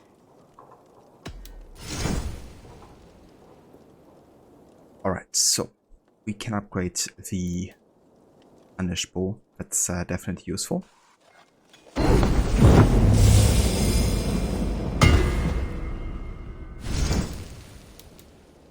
also increase the Raven Cloak. I'm gonna do it for sure.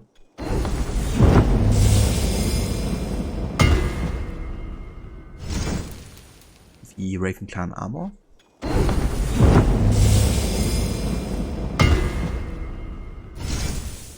And the breeches. I'm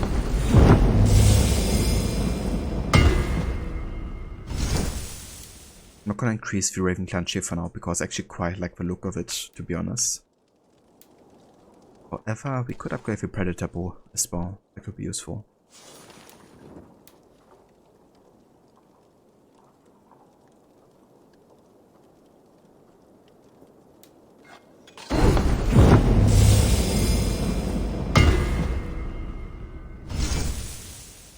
need anything else? That's all I need for now. Fine. Come back anytime.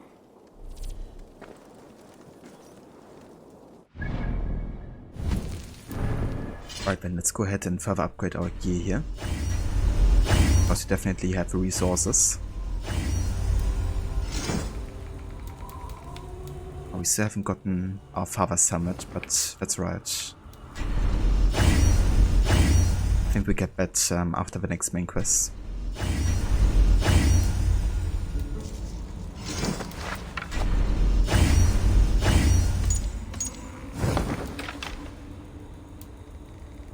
And then we can also assign some more runes here, at least if we have some. Never mind.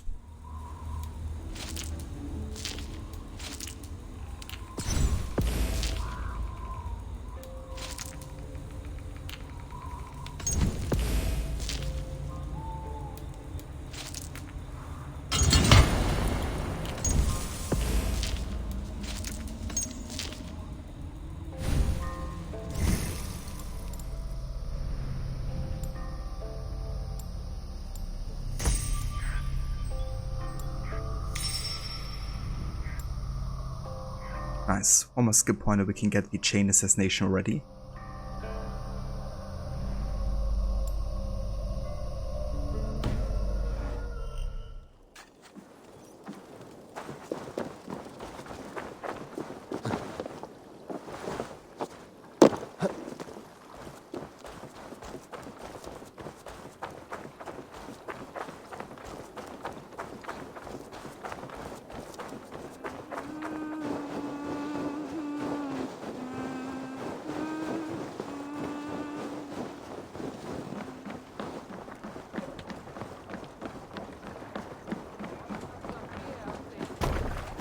Hey! Let's get out of here.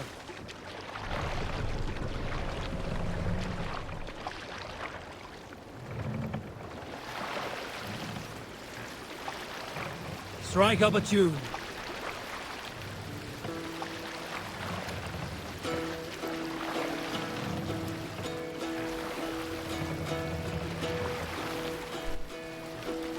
Hearken well in Hall of Kings.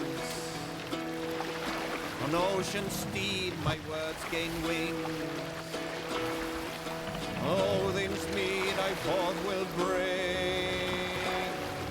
For noble deeds thine honor sing. The brave man slain Valkyrier ways. Reward for strain to Valhalla pays. Then horns resounds the mighty hall. For those sorry guys, give me just one sec. who fall.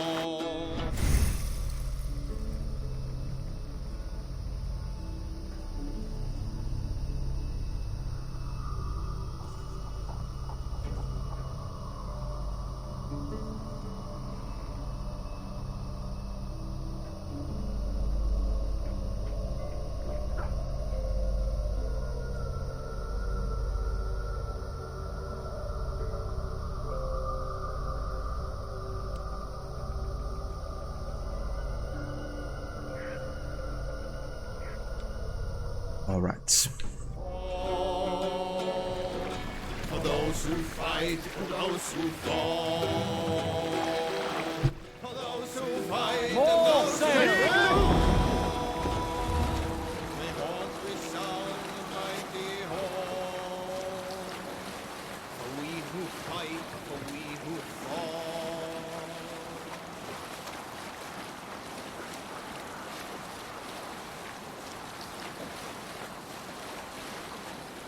We need an epic tale. When I was 11 winters old, I was the youngest of my favorite cousins. A wild and rowdy bunch of boys and girls. Together with our parents, we attended a feast at the home of Halfdan the Black of the House of Yngling. To toughen our patience, our parents set us with the old woman, who ordered us to bake flatbreads and serve it to the noble jarls. After an hour, the flatbreads piled so high into pillars, you could have built a roof over it and called it a longhouse. When our work was done, an older boy, Huthrod, suggested we steal a keg of mead, drown in happiness for our good work. So Guthrod, Mikkel and Åsa snuck into the storeroom and stole the barrel as I stood watch. But when we were spotted, I froze. 3 of Harald's men stopped us. They struck Guthrod and Mikkel and pushed Åsa to the ground.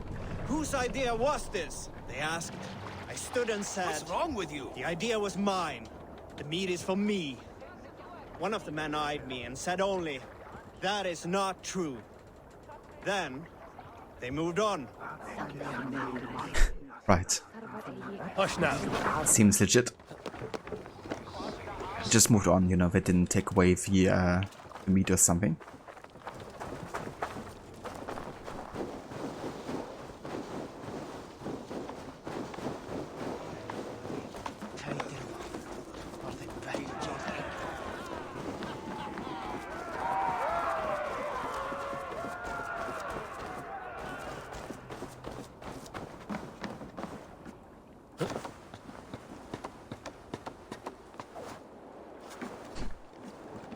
Eivor, you missed the opening act.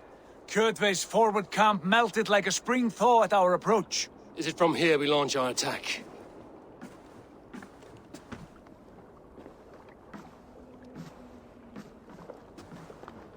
We do indeed, and we are ready to fight. King Harald's forces are well in place. Only give the word. I will, but before we strike, I have a request. Name it. That Eivor may give challenge to Kjotve at the gate of his fortress. A battle to the death in single combat. Is this what you want? Kjotve robbed my father of all honor and dignity. I will win it back. When honor is at stake, let none interfere. And if Kjotve should die before the battle begins, all the better for our chances.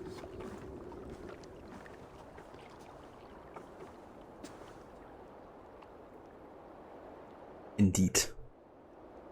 And I'm really looking forward to this because it's gonna also have a quite epic cutscene as well. Or at least a few of them. Today my blade must do the work of Skuld's sharp scissors, and cut short the cord of Kjotve's fate. Well said, my sharp-tongued warrior Skald. May we all live to hear that saga sung.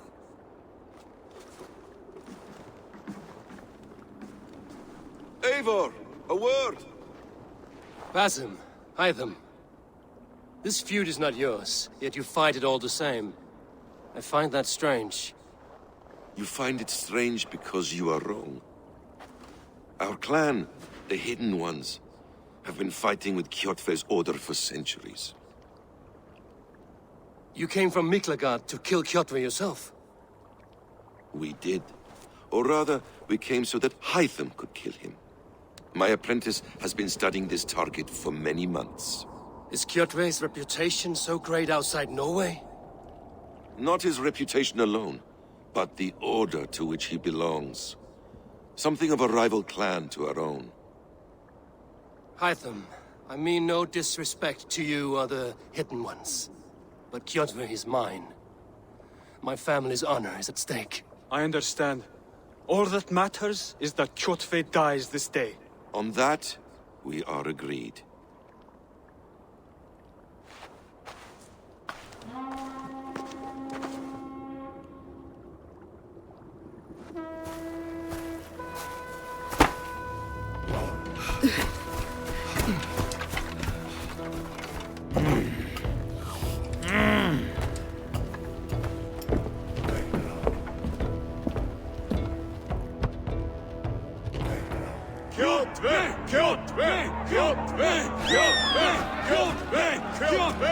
Sigurd Horsa!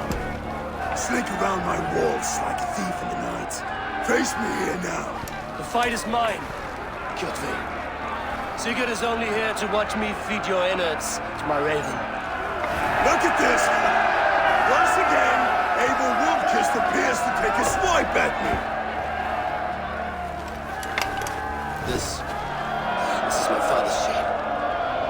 Today I take back the honor he lost. I call a home game! Here! Against the Oathbreaker! I will make You beg as your father begged, Wolfkin. Squeal as your mother squealed.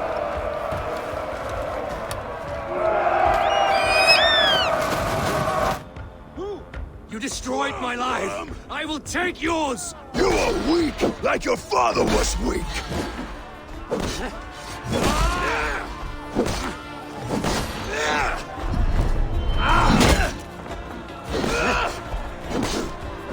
I need no weapons but these hands.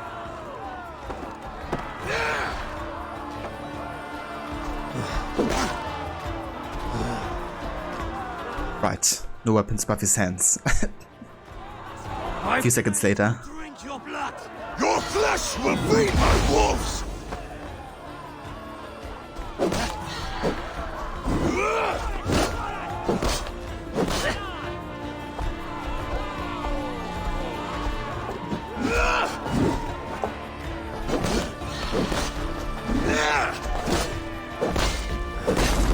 I will have your heart!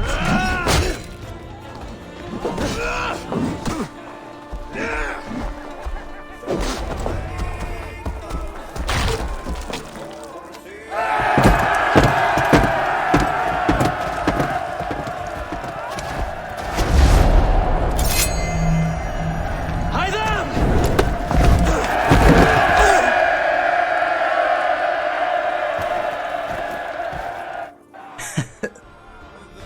So that's actually a throwback here to AC1, because in the first trailer for any AC game ever released, you know, the cinematic one, you also see Altair do the exact same pose against one of the targets, only that Hyphen failed.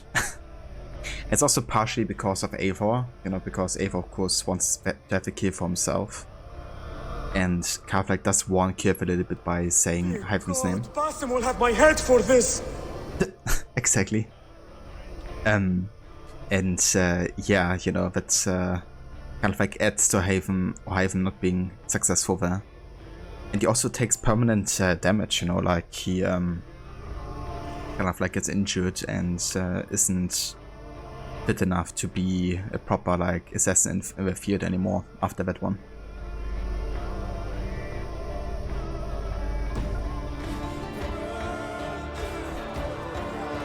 Shameful trick, Wolf-Kissed.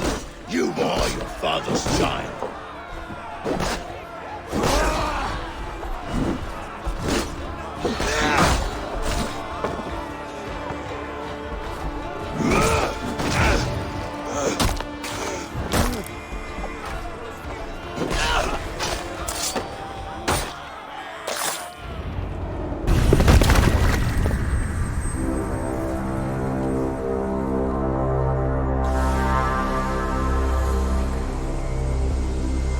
Rise, Eivor.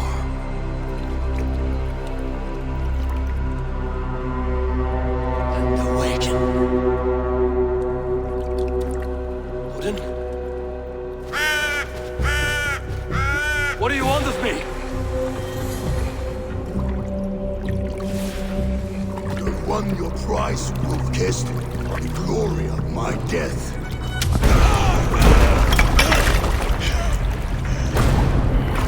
All for this?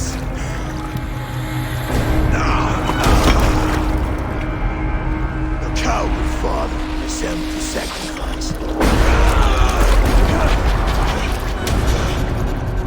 Heed the price of our war, Wolf-Kissed. The harvest of 3 dead generations. All their names are known.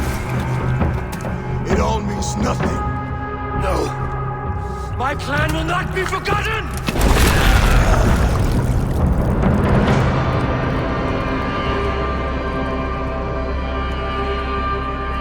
I fought as I did, as hard as I did, to survive, for I know what awaits us in the end.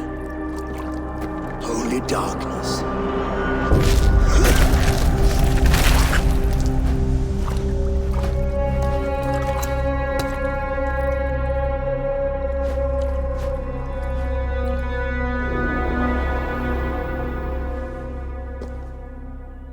Raven Clan!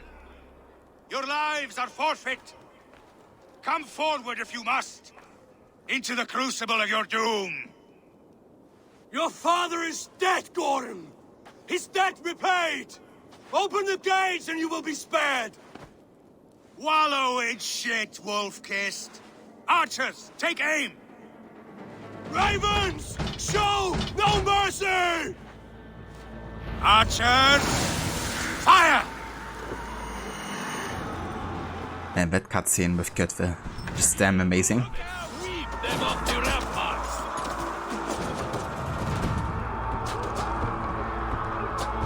I gotta say, these after death sequences are really good in this game. Especially for the main targets.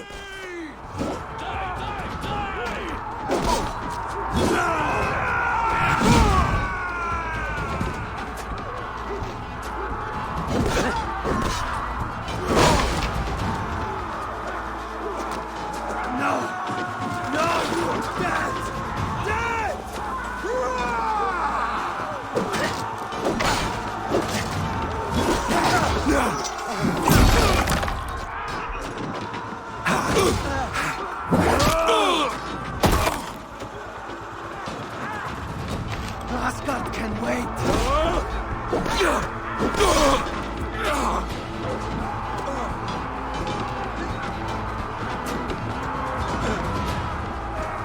Okay, let's open the gate here. Let everybody in. Yeah, it really was epics. Episode sequence with Kjotve is just amazingly done, I think. It's also the first time that Eivor actually witnesses such a scene. Because you can also hear him, say like, Odin, what you want of me? Odin is with us! There it is. Yeah, it's like also shortly after the first ever vision that Eivor also had of Odin.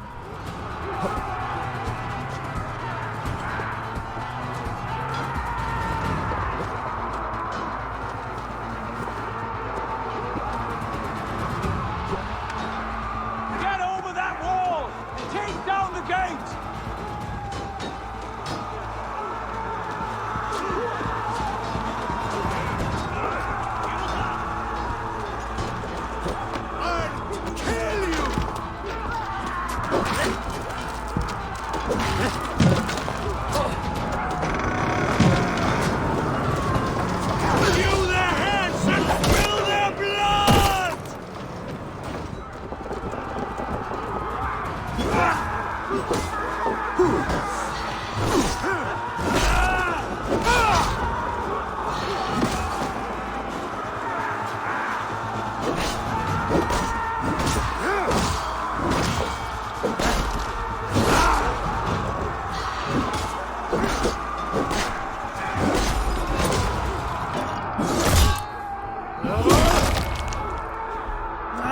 Gods curse you!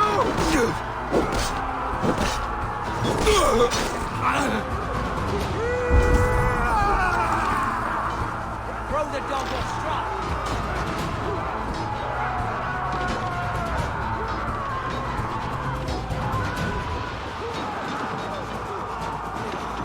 The blind pursuit of vengeance has made you predictable. You are a shadow of your father, Gordon! Weak and witless! And you will leave this place as ashes on the wind!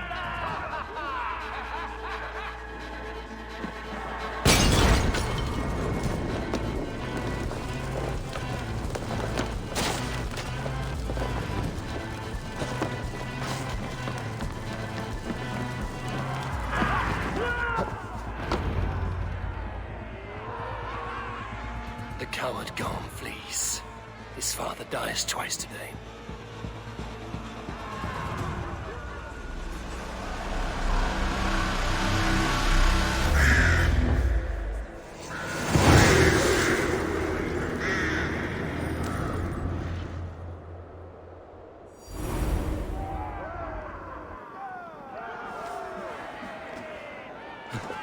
Eivor! We have the day! Let the coward go! There we go. Pretty epic scene here. I also like how Gorm actually gets away. You know, like the coward that he is. But yeah, eventually we're gonna get him. But basically like how Death was walking in the background until you deliver the final blow. Yeah. That's really well done.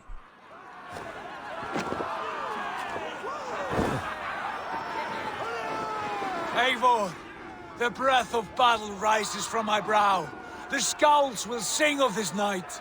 We have won the day, but Gorm escaped. He's led north to King Harald's domain. Let that bruised piglet run where he may. His father is dead. His clan is no more. We are the masters of Ryjavík. A toothless cub may grow to be a dangerous wolf. Eivor, stop. And listen. You have reclaimed your honor. Enjoy the night's victory. Tomorrow, we will celebrate. Right, brother. You're always right. Guthormur, relay news of our victory to your nephew, the king. I have done so already, Sigurd. He'll be more than pleased, and will ensure you pride of place at his Althing at Ulrichstadir. Tell him we will come, battle-flushed and singing songs of glory. Keep company with kings, and you will soon have a crown of your own. If the fates have spun it so, linger here and loot what you can. I will bring news of our victory to father before he leaves for Harald's Althing.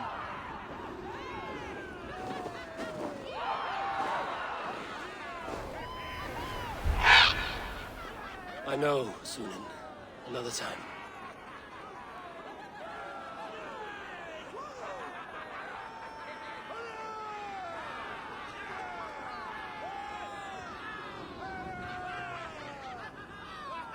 I love how Eivor says a toothless cub may become a dangerous wolf. Because that's very akin to what Odin would have said, right? Like Odin, of course, having the prophecy of a wolf killing him. He wanted to capture and kill all the wolf cubs, essentially. That's a neat little reference there. Yeah, there we go. That's Reykjavik taking over for the Raven clan. Yet the crew is no more.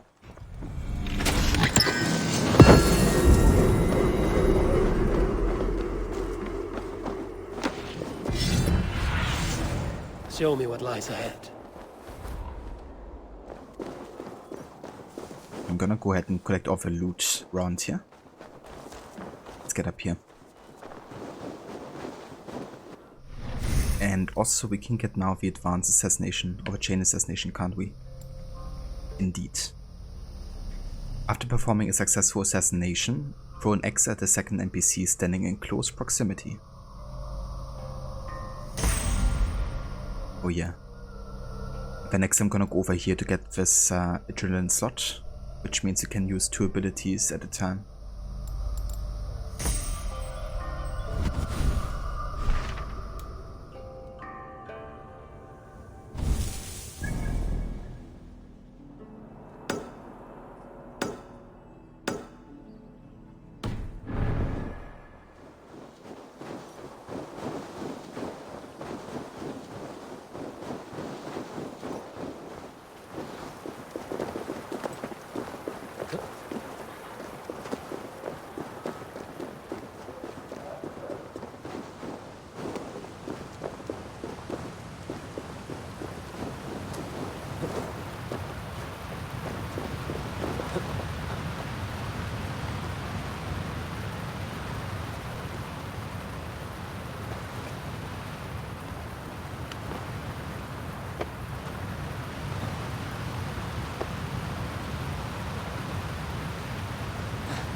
Hell yeah. Rage of Helheim. Offered ability. Enter a fit of rage and slam your enemy to the ground, leaving them helpless in the face of a barrage of hits. Alternate quickly between left bumper and right bumper tabs to avoid losing balance.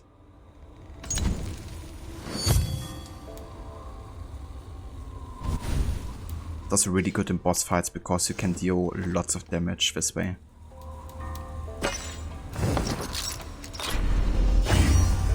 I'm gonna use the flail a little bit here as our secondary weapon. Now we also have a Raven Clan helmet. Oh yeah.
Treasure Hoard map.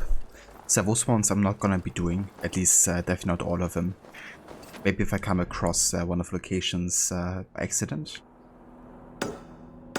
But yeah, kind of just give us tattoos most of the time, so they're not really necessary to collect whatsoever.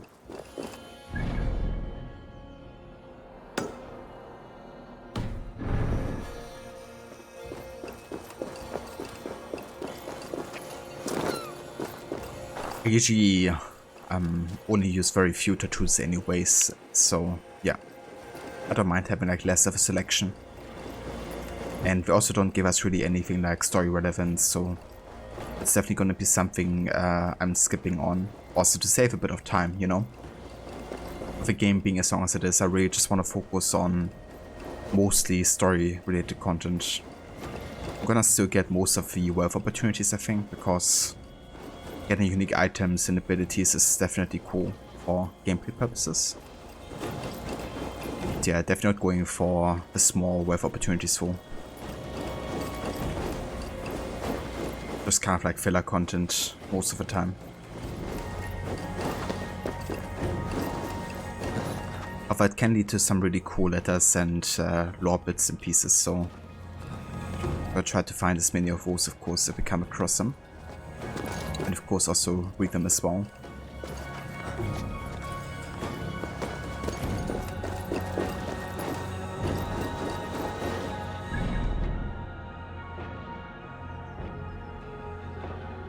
I feel like I should go this way actually, because then we can get up here more easily. I want to climb over that.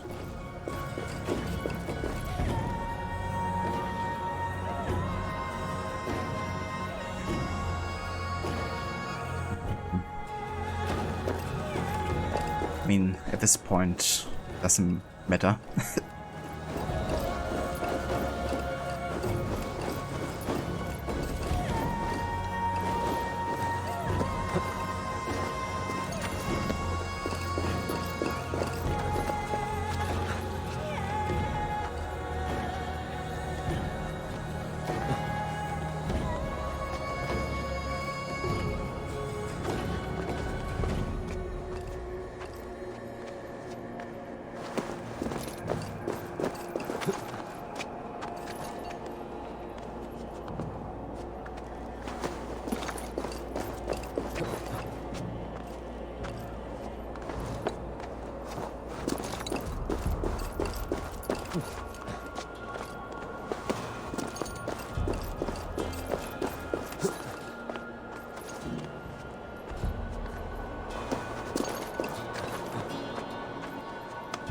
that's quite a climb here, to say the least.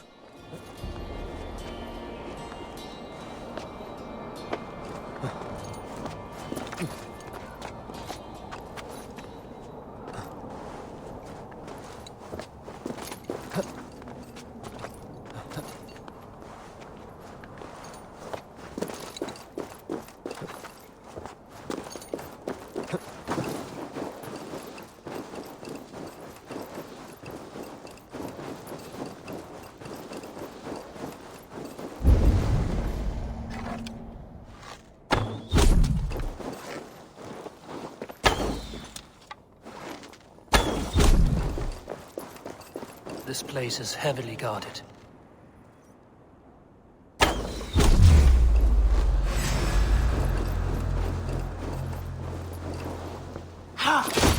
It's really weird, like for some reason I can't use my abilities even though I have full adrenaline. It also happened earlier during the siege for some reason. Must be a bug or something. I reckon reloading the game might solve it. Yeah, I can't use any abilities right now.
Are we done with this pissing contest? Are we done with this pissing contest? Eva Seraph, welcome in.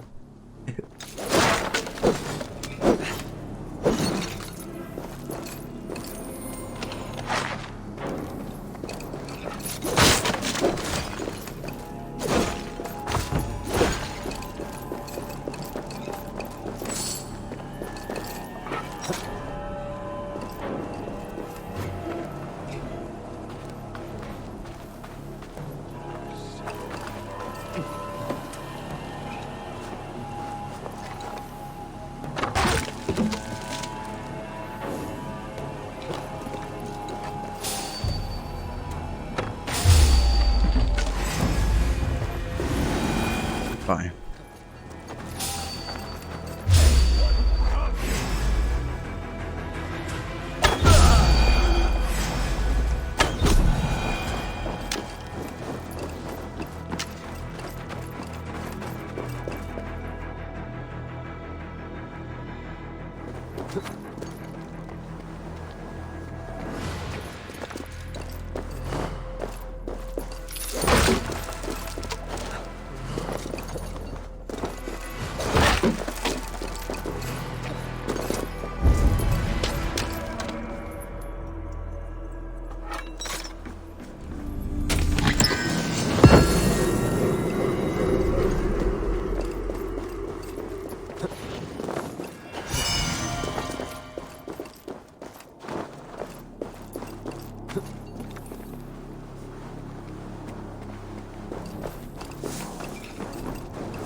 You die. Odin owns you.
Kinda crazy we climbed all that.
I have to say, now that we have the horse mechanics here with stamina and everything, kinda like how it's done in Red Dead Redemption 2, where you kind of like, you know, the more you kind of like run with your horse, and the more you deck with a horse, you know, the stronger the bond is gonna be, the better the stamina, etc. It's kind of like a periodic progress. In this game you kind of like pay to get better stamina and stuff. I think it definitely works in Valhalla though, because it's obviously not aiming to be as immersive as Red Dead 2. And probably they also didn't want to copy it exactly the same. But yeah, I think it's cool how you at least have the stamina bar with a horse that you can't like sprint in to see.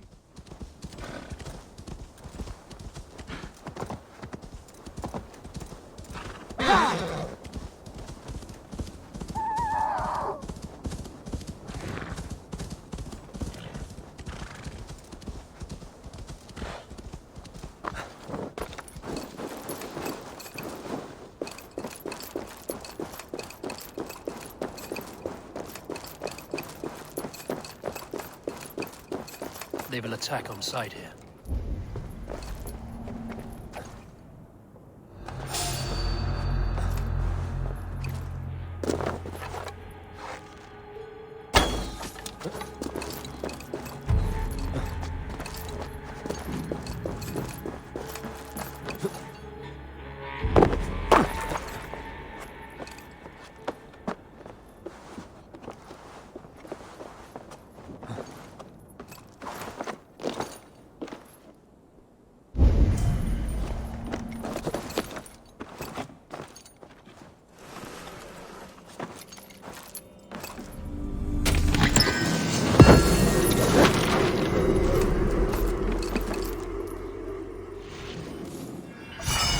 There we go. It's all the wealth opportunities in Reykjavik done. Oh yeah. Gods, what?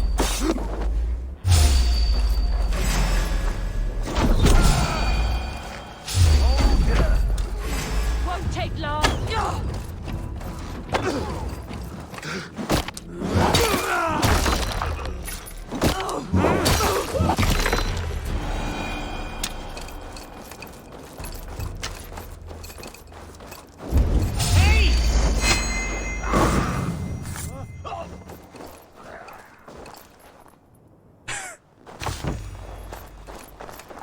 I love the rectodes they do after dying. Had a lot of those as well in AC Origins. Alright, cool. But yeah, that's basically everything done in Reykjavik that I wanna do before we finish with the main story essentially. We still have the Lost Stranger fight over there, but I'm gonna do that as the last thing before we leave Norway essentially. Yeah, let's make our way over here to Adrestad, because that's where the gathering is gonna be. Kind of like discuss the future of Norway and you know, now that Gjörv's clan of course is defeated.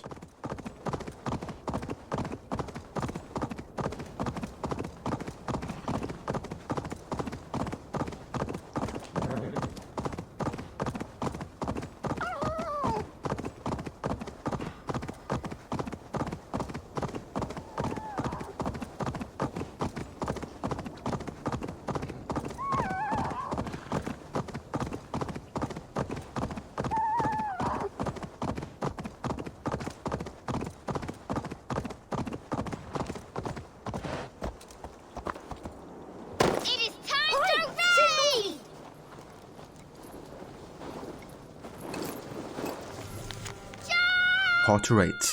Join my crew, we will raid and plunder poor Chester by the coast. What is all this? Who bangs the drums of war?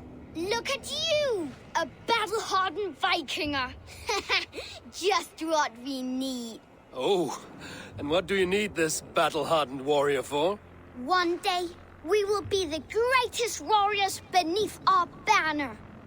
Skulls will write songs of the wolf pack, but we must first practice our raiding. Going on a raid. Then we shall raid. 3 wolves and I will be fourth to your lead. Wolf pack! Onwards! Wolf pack! They ran. 4 warriors, like 4 limbs of one clawing body. Each limb built to kill, destroy.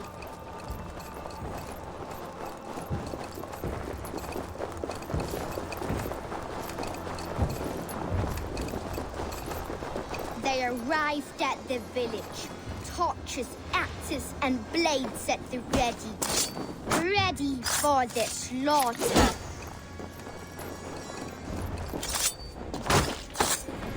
To war! Ah!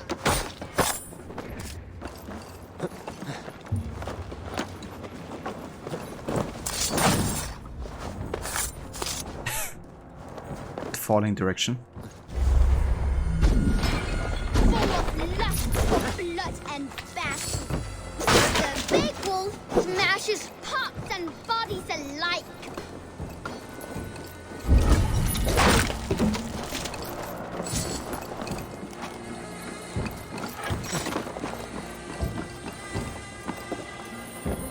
Loot!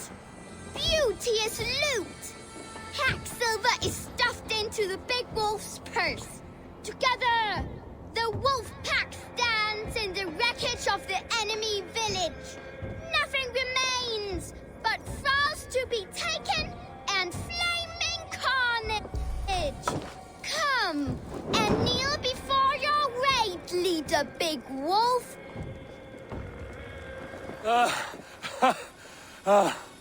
A successful raid. Yes. With your help, we slaughtered the Raven clan for good. The Raven clan, you say? Yes.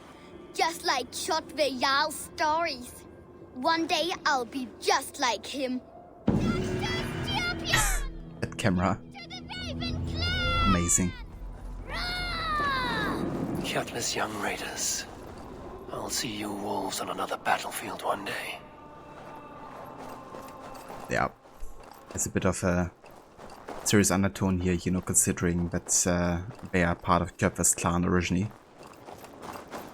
They're probably being raised into fighting the Raven clan eventually.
Gotta find a key within the shit of a pigs. Nice. Muddy half-eaten note. The pigs got loose in the house, and now the cellar key is gone. It is your turn to dig through the shit. Oh. He did. We just gotta find the entrance to the cellar.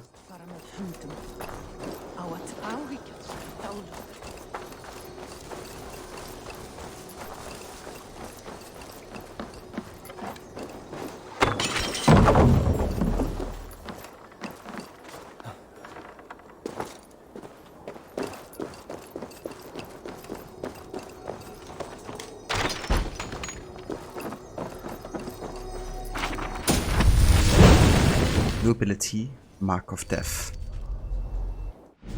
Oh yeah, it's another great ability here. Put right trigger to mark sighted enemies. Release to let fly a deadly volley of arrows. That's really good to kill like multiple people at the same time. If it's needed, which also makes it really good for stealth especially.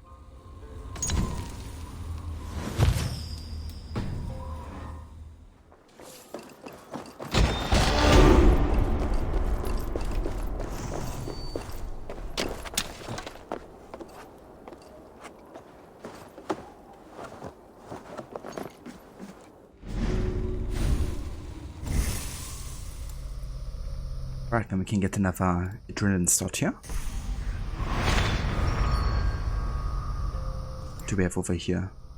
Okay, that's the smoke bomb effect, but can only be used from combat actually.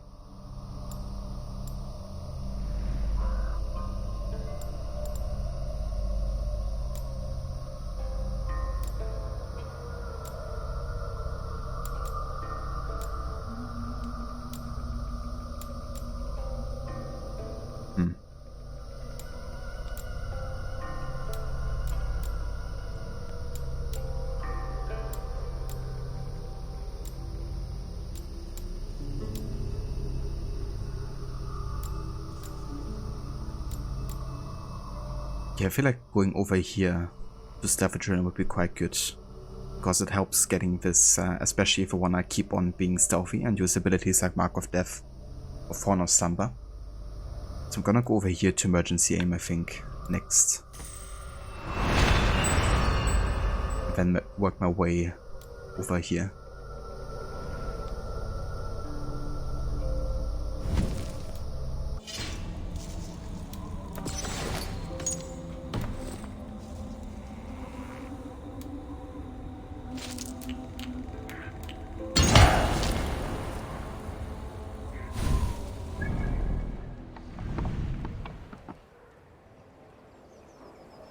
Yeah, there's lots of photos being shot here.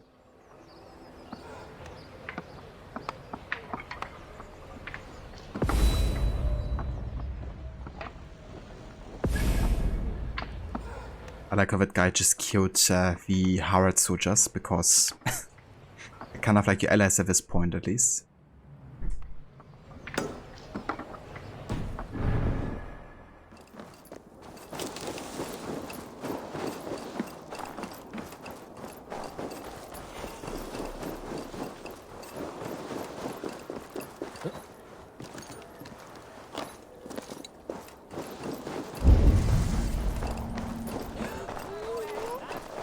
Come on, I need a challenger! Your clan is a foul stench. But we are strong, Ergi. Yes, strong with stink. Step closer, Sealface, and say that again! I said your stench is strong.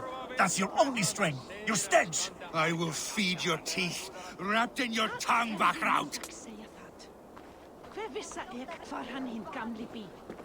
Ef hann væri eiginbróður minn hefði ég ekki dref. Þarf eitthvað að drekka.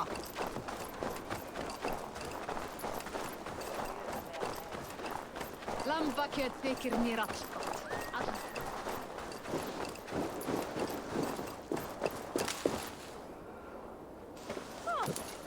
My love for you rises tall and strong, like the tree of life. Does everyone in Alrekstad play their love game so loudly? No, it's just my husband. He cannot satisfy his wife! Ah, old age? No, he's still young and fit. It was not always so. He could not keep us apart when we were raiding. He would plow you during raids. Our first time was in the middle of a burning village. After a while, the crew made us stop. They said it was distracting. Love can burn brighter near death. Have you tried revisiting these memories? Yeah, but talking about it is not the same. I need to feel it, smell it. So you need to bring the excitement of the raid into your bed.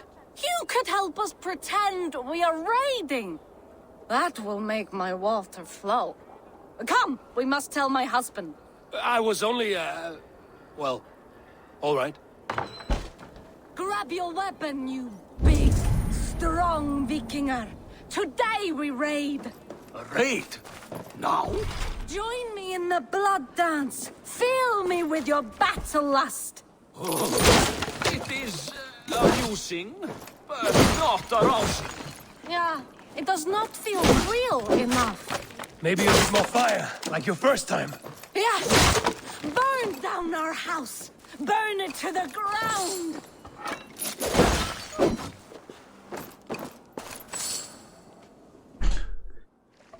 Right, sorry, I was muted again for a bit. Hey Vermola, welcome in, dude. He cannot satisfy his wife, sheesh. Press F. Yeah, those times are over apparently.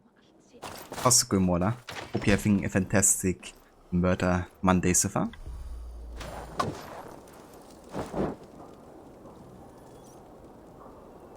Does that do it?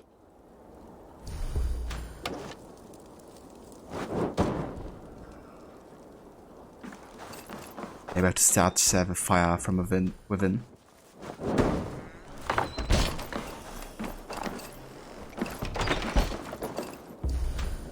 Guys. Okay, there you go. What did it? I am as hard as Heimdall's tower. Then ram me like the Valgrin's gates and enter Valhalla. Take all plunder you want, Vikinger. And take us also and let the love hunger consume you. Another time, maybe. But I will help myself to your chest. The rekindling. Oh, that's how I call it then. Yeah, exactly, Mola. I mean, nothing better, right? And yeah, I'm doing good, Mola. Thank you. Having a nice day so far. Glad to hear that you're also having a great morning. Hey, Vermona, welcome in. Oh, what for sweet Jesus, burn down our house, sprinkle a few dead bodies. Oh, sweet passion. Yeah, such as the Viking lifestyle, right?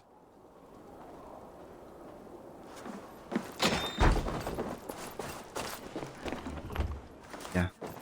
Don't let me disrupt you here. I'm gone.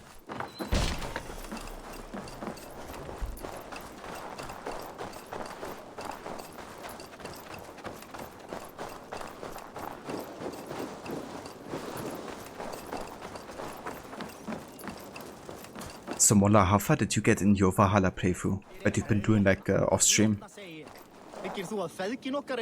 Trying the King Shame, but definitely unique. Yeah.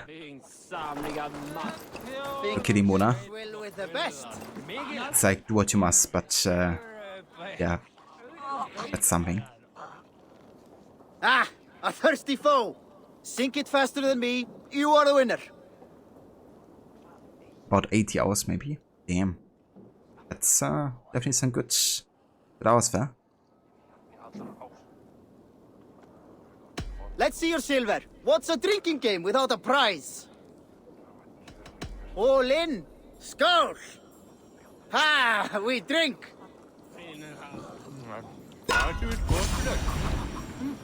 Men drikker havmælk og garlet ved for det budene.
Score. I love it.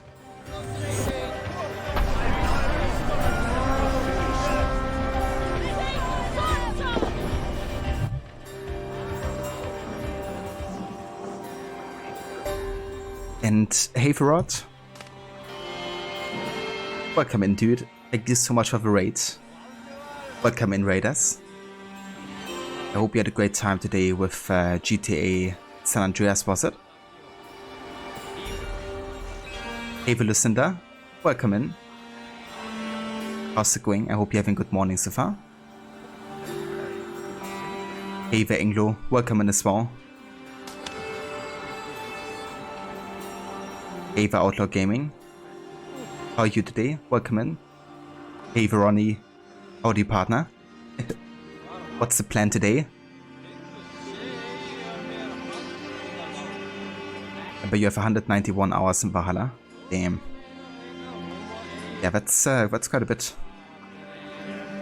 How much do you have left of the game at this point? Hey Varot, how was San Andreas today? Yeah, it's going good. We just finished with most of the side activities in Norway. So yeah, just getting done with main story and then it's off to England rather soon. Hello, Crooked Rayo Wave. Hey Vario, welcome in, dude. Thank you so much for the 11 months of resubbing there. Thank you so much, Rio. I really appreciate it. How are you today?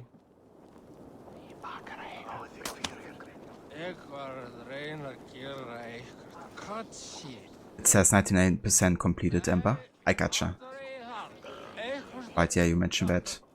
Hopefully you still get the, you know, last remaining 1% done as well.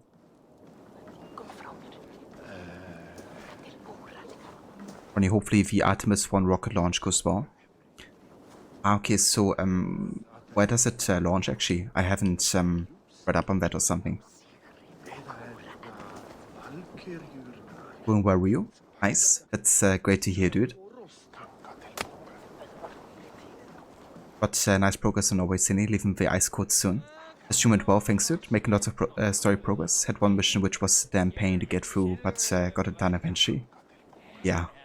I mean, it's still an old school GTA game, right? So having annoying missions is kind of like a given, I reckon. But that's great, you got it done, you know. It's definitely a relief before ending the stream, I would think. But yeah, for sure, I'm looking forward to get to England, you know. Greener pastures. And to lots of locations to raid, of course.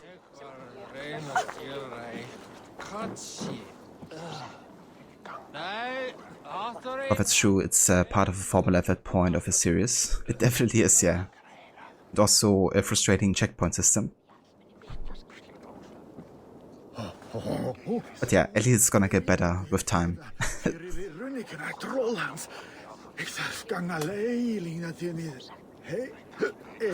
Ronnie was supposed to launch about 2 minutes ago, but they are stuck at T40 minutes because it's of some fuel line issues. Oh damn.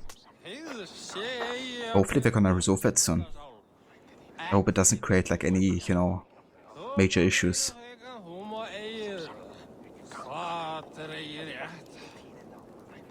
Just only got to see the lovely Catalina today. Did you? I haven't actually played San Andreas yet myself, so I don't know most of the characters, but she sounds lovely, according to Rod. Very calm. I'm sure that's not the opposite.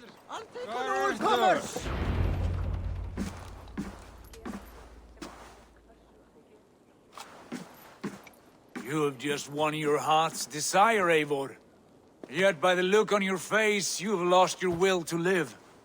Gorm is here with the last of his men. Why does that troll dare show his face? Leave it for another day. We are here under Harald's truce, and Gorm is too weak to try anything bold. Here's a seed stain on his father's trousers. I should wipe him from this world. Not tonight, Eivor. Leave it.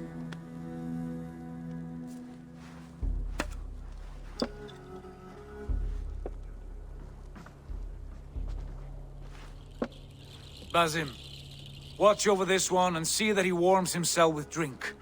I will find my father and escort him to the Longhouse. As you wish.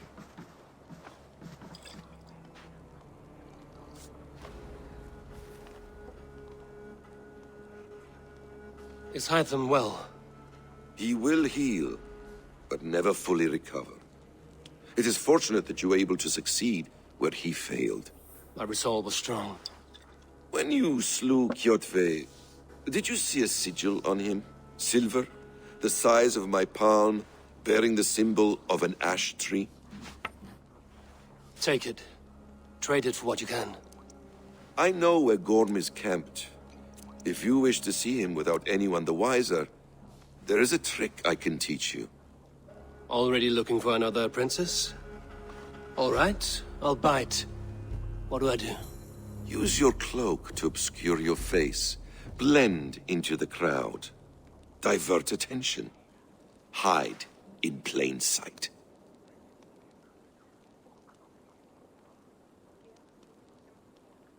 Ronnie, Crudway were just scrubbed for the day. You're going back to bed. You will lurk by your nap. No worries whatsoever, Ronnie. Definitely understandable. Hope you enjoy your nap. And, yeah, catch you later. And thanks for the lurk. Indeed, Lucinda. I'm looking forward to see more of that game and eventually play it as well. Like San Andreas looks really, really fun. And Berserker is rational up to a certain point of the game. When Foke comes, he loses his composure. Ivan should have been punished for what he did. Yeah, it's definitely interesting, you know. Like, you kind of like think that Sigurd is like a bit mad, you know, with a vision of, you know, uncovering his greater self. But when we kind of think that he's gone mad, you know, he's actually kind of right in a way. You know, he has realized something that Eivor will realize much later in the game or story. I think it's kind of interesting how that is like set up in a way, but it still doesn't change that Sigurd isn't opening up to Eivor and is kind of like keeping to himself a little bit. So the board of trust they have had kind of like gets crumbled a little bit. And Basim is not really of help there. Like Basim is definitely putting a bit of a rift between the two by, you know, spending so much time with Sigurd and entrusting him all of his secrets, but not sharing with Eivor, I guess, in a way, for a long time. So, yeah. Thanks, Ronnie. I definitely will. There's gonna be lots of stabbing to be done. Eva Osmorgan, welcome in.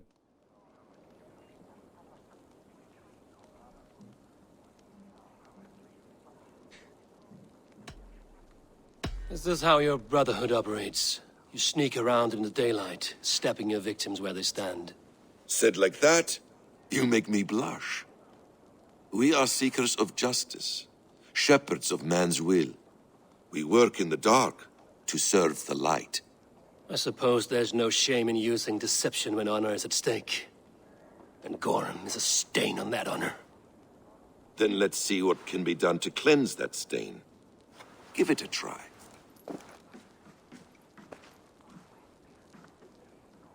A few things you should know before you step into his camp. Walking unseen through hostile territory is an exercise in subtlety.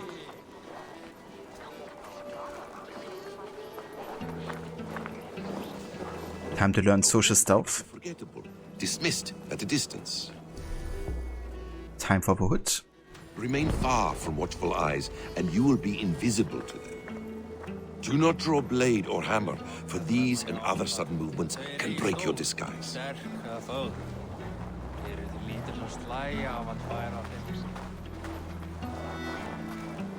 Time to kill him hitpicks. You mean Gorm? In case I wasn't clear, you will need to put up your hood for the trick to work. Yeah, Basim, I have. Look at me. I'm not cloaked, then I don't know who is. Gorm is there, in the camp ahead. Yes, Epix. Yeah, we're definitely gonna confront him. But this is kind of like on-conflict territory, I guess, because it's kind of like a clan gathering, so no violence is allowed, unfortunately. Otherwise, we would have taken care of Gorm long ago.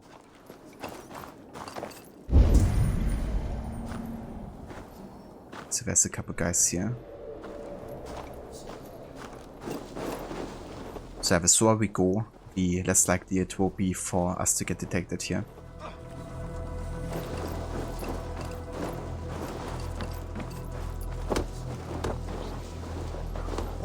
dare you thinking? Drinking mead on an empty stomach? You have to eat something before drinking that much. How does that go? Feed before meat. I have some roasted lamb on the spit. Are you coming? Almost caught us a month ago. Eivor! You Arga shit! Take up your weapon and follow me beyond these walls. Let Odin's favor land where it may. You dare not break the king's peace here. So fuck you and your god talk. What say you to that?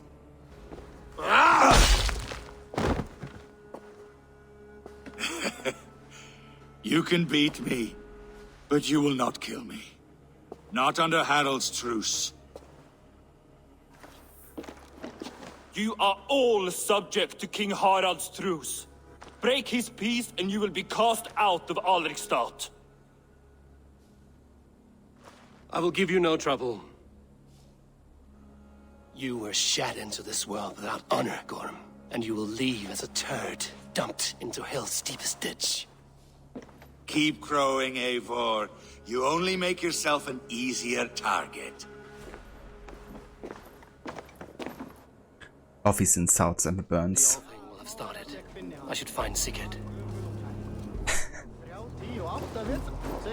One thing I really adore about Eivor's character is definitely, you know, the poetry and the insults.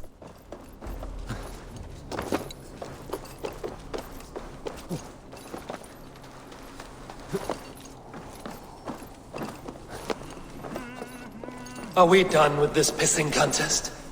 Are we done with this pissing contest?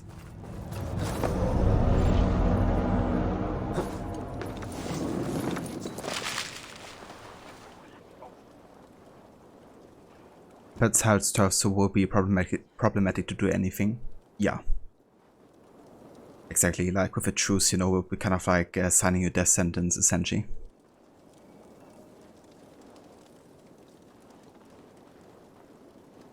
Brought roasted lamb on a spit, sign me up, yum. Indeed. Must be delicious, especially with some good old lamb sauce.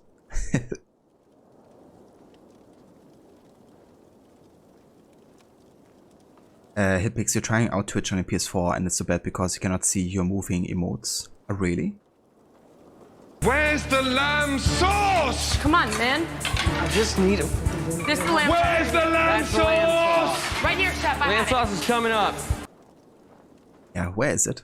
Can't have any roasted lamb without any lamb sauce. But yeah, that's really weird, Hitpix. You would assume, you know, what, like the official Twitch app, doesn't matter which platform, you know, would still have, like, at least animated emotes. Especially since on mobile it works, doesn't it?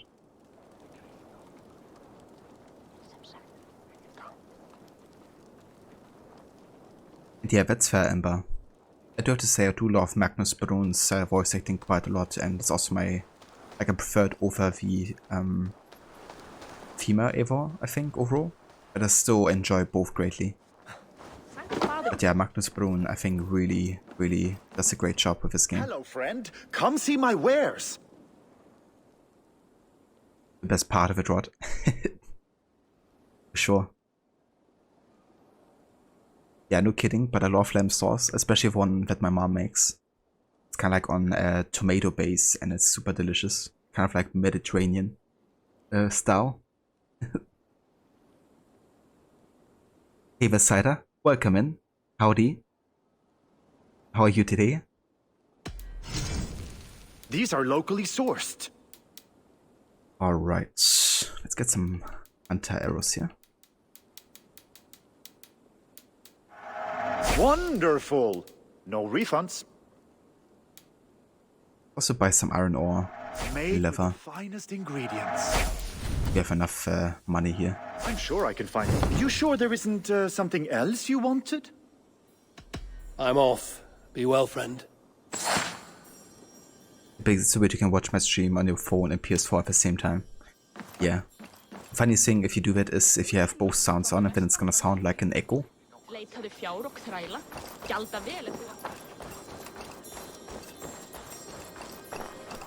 Oh, that sounds like some delicious lamb sauce. It really is, dude.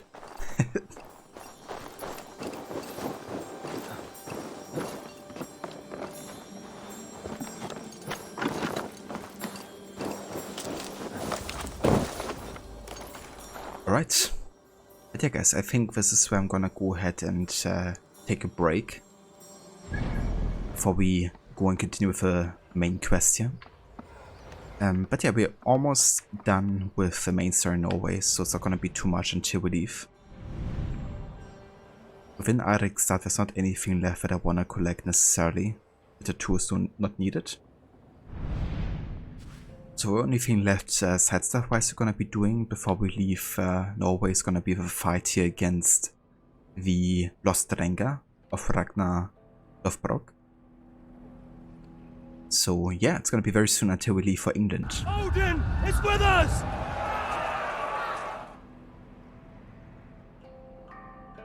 Rock great music, very enchanting. It really is. Yeah, that's one of my favorite parts about Valhalla, honestly. Like looking forward to that awesome music from Jesper Kyd and Zara Shagna. Them two coming together, you know, just next level of awesomeness.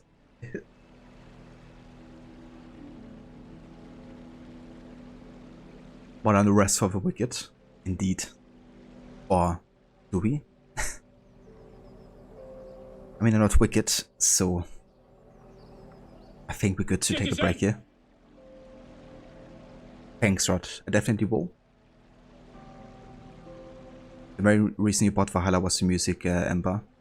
Yeah, that definitely was something. I mean, I intended to buy Valhalla either way, but it made me like way more hyped seeing those two legends coming back. And then also Einar Selvik as well joining in. Like honestly, they couldn't have chosen a better composer combo, at least for me.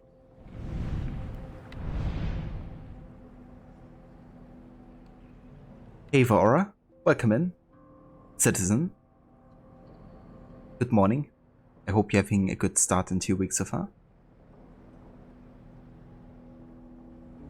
Yeah, it's so good, Ember. But I hope we see some more music from Zara Shagna in this series. But I hope so as well. Like, she's been such a massive part of the AC soundtrack ever since Black Flag, really. Then of course, you know, Origins, like doing that all herself. I think she definitely deserves to make a comeback again, hopefully. But yeah, I would also love to see Jesper Kyd again as well. You know, hearing from somebody who's been there since day one.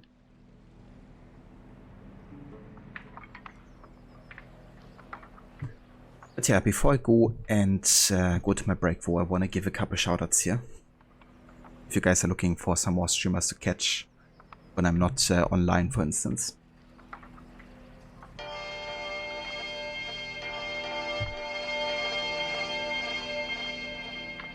Okay, that was a bit too quick there.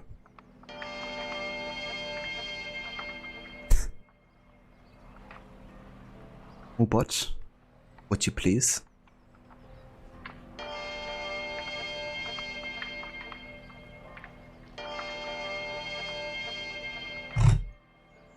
Lucinda, shoutout still doesn't work. Amazing. Let's try it manually here. There we go. Sorry for spamming the chat so much, but Mubot was being Mubot here. So I want to give a shout out to Hitpix, Mauler, Rod, Lucinda, and Ronnie. Hitpix has been playing some Uncharted Drake's Fortune.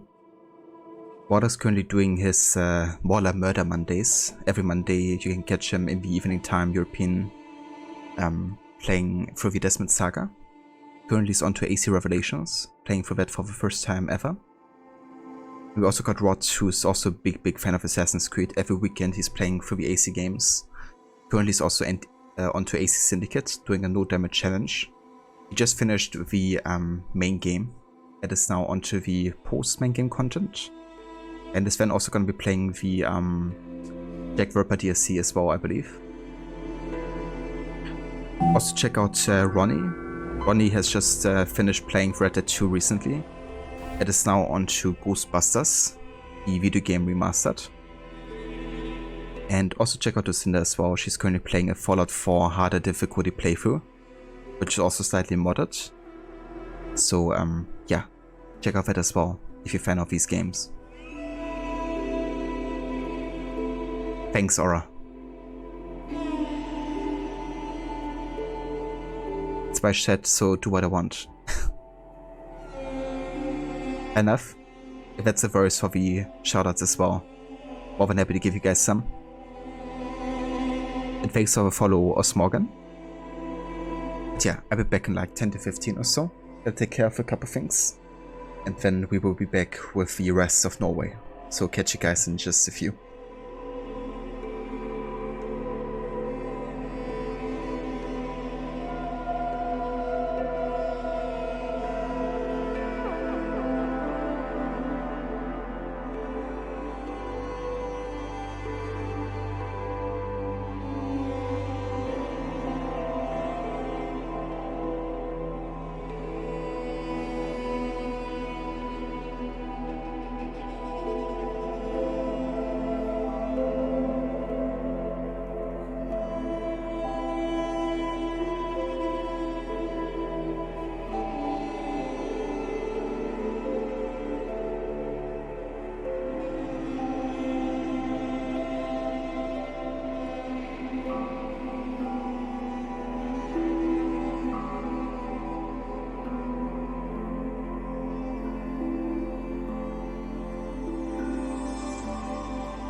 Alright. Welcome back, guys. And thank you all for staying tuned. Ava Maxi, thank you for the lurk. I hope you're having a great stream today with AC3. Thanks, Rod. Welcome back as well. And yeah, let's continue with Norway, shall we? We're currently at the tail end of this area. And yeah, only have very few things left to do here. The last kind of like 2 main quests or so. And then also the last mystery, which is gonna be kind of like a boss fight and the hardest in Norway, I would say. So yeah, this is gonna be something we do just before leaving for England, I think. Just to ensure we have like enough resources and stuff. I do think we still have a bug going on where we can't use any abilities, so I probably should go ahead and fast travel. I'm gonna go down here to the docks and see if it unlocks the fast travel point or something.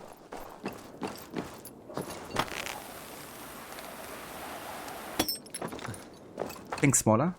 Welcome back as well.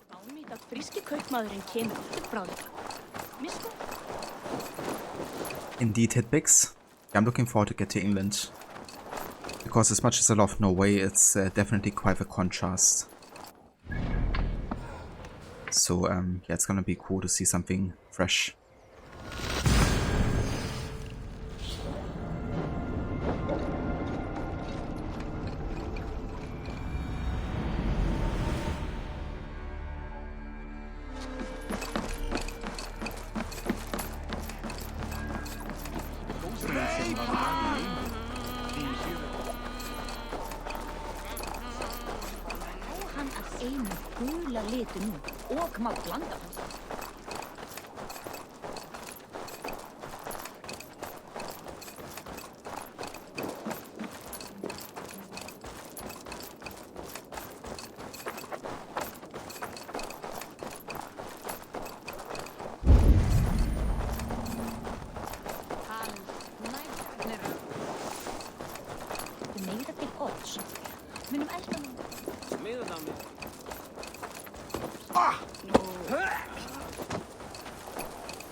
So the 6 main quests is kind of like about the author thing, which is like a gathering of the different clans of Norway. Kind of like decide about the future of Norway. It's gonna be one of the deciding factors for why Sigurd and Eivor eventually leave for England, because it's like, you know, nothing more for them in Norway in a way.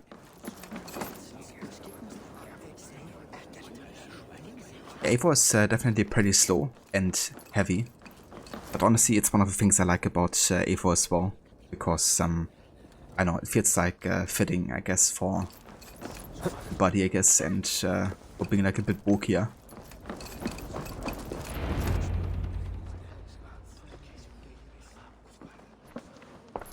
Tell me Gorm still lives, Eivor. It pains me to say. He does. Thank you. His day will come. Oh, gods. I hate long speeches. Only when you're not giving them. Many of you knew my father, Halfdan the Black. A great man who achieved great things. They buried Halfdan's leg near our temple. The crops have never grown taller. They buried his arse near ours, and we get nothing but a muddy river. I dream of something greater. A vast kingdom of warriors in numbers the world has never seen. United under one king, one rule. Too much blood has been spilled fighting one another. Today, we unify. And turn our blades outward to conquer new lands. And who better to lead us to glory than me? I was blooded before the age of 10, and I led the greatest army Norway has ever seen. But they say a wise king seeks honest counsel, so I ask, who among you rejects this new arrangement? I am not your enemy, King Harald, but I will not be your subject. Tomorrow we sail for greener shores, and so my kingdom is yours.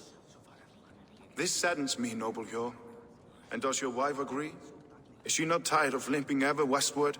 My husband and I are as one in this, Lord. We do not limp together. We fly. I'm sad to lose a woman of your spirit, Ljuvina. But I hold no grudge. May the fates grant you good luck.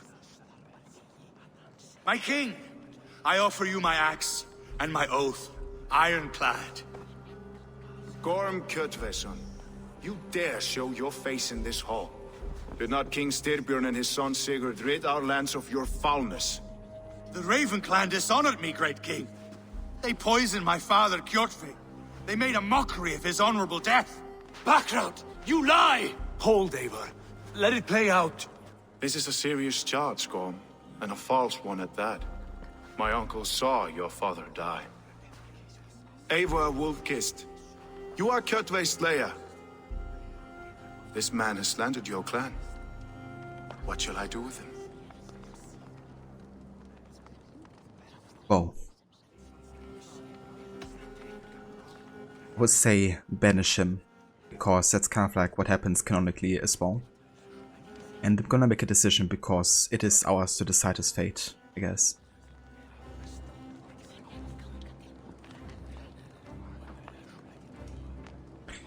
Yeah, he's definitely quite self-convinced there, Ember. But he also has like the biggest army, so I guess people have to kind of like submit to him in a way. Anglo, say hello to your ancestors, the Anglos, when you get to England. I definitely will. I will greet them with a flight and my ex. Exile, Lord. Banish him to the wilds where even a slave could kill him with impunity. A wise choice. Death would be too easy a way out. Gorm, I name you Worm and call you exiled. Leave these lands by the next full moon, or I will feed you to the crows myself.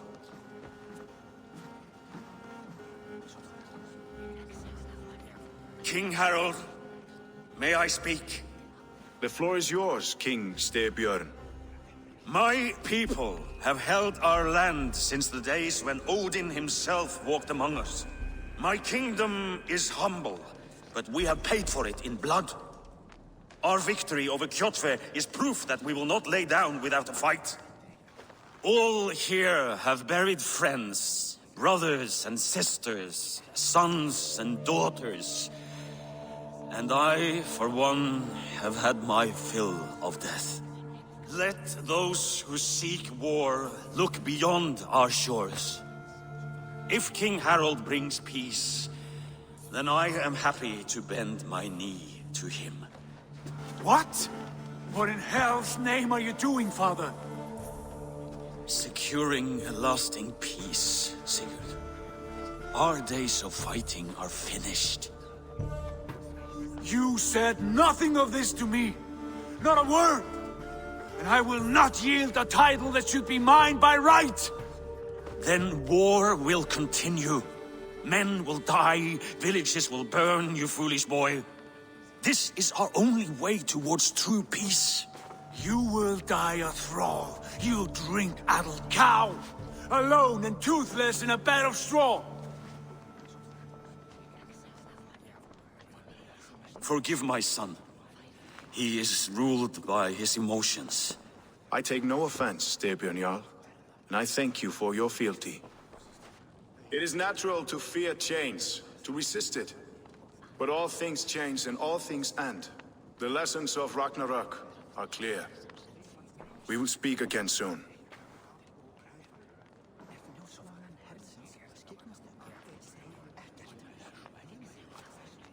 That was an ambush, Lord. Did you know of Styrbjörn's plans? For some days, yes, I did. But it was not at my urging. It was his decision alone. Do you dream of a glorious future, Eivor? A warrior like you would be a boon to my clan.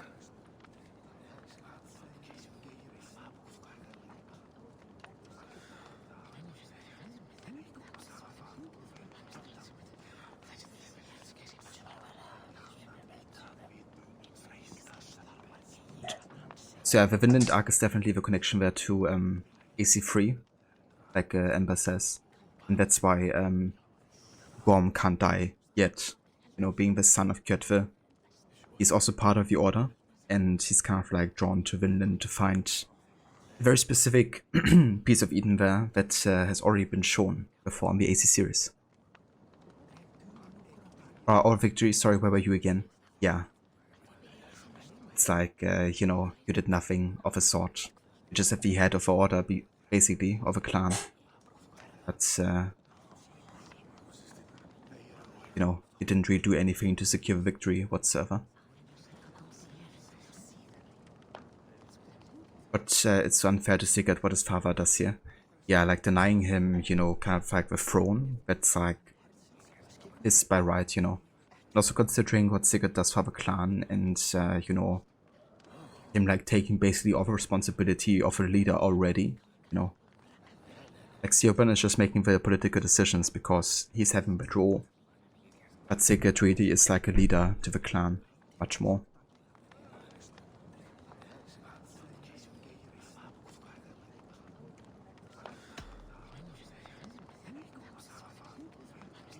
My fate is tied to my brothers.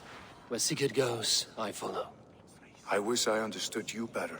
For those I do not understand, I do not trust, and I cannot stomach a lack of trust. You have nothing to fear from me, King Harald. My loyalty lies with my brother Sigurd, and I bear you no ill will.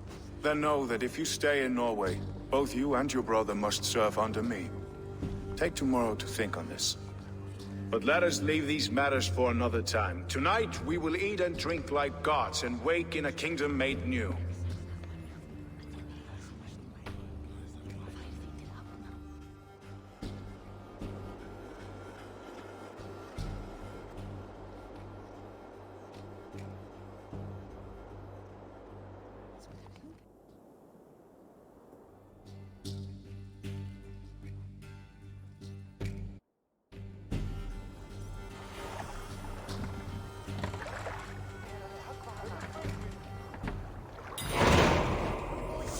And yeah, there we go.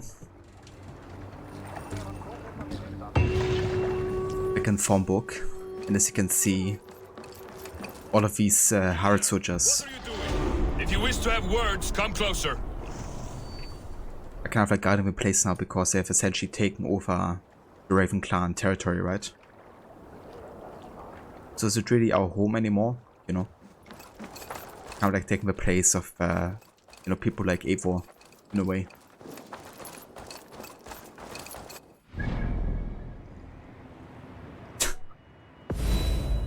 That picture. Basement Hyphen dropping into his mixtape or something.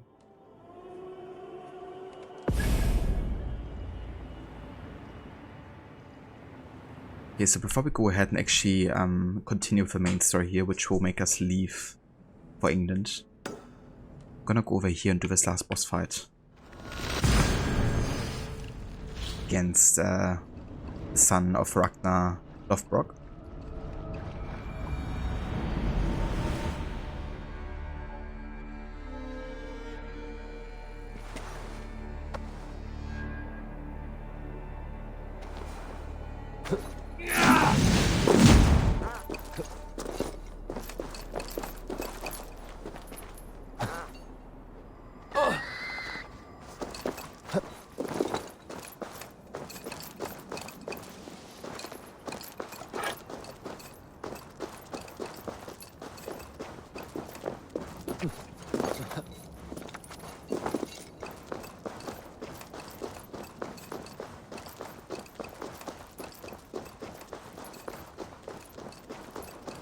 But yeah, I can really understand, you know, like Sigurd's motivation here to leave for England, to be honest.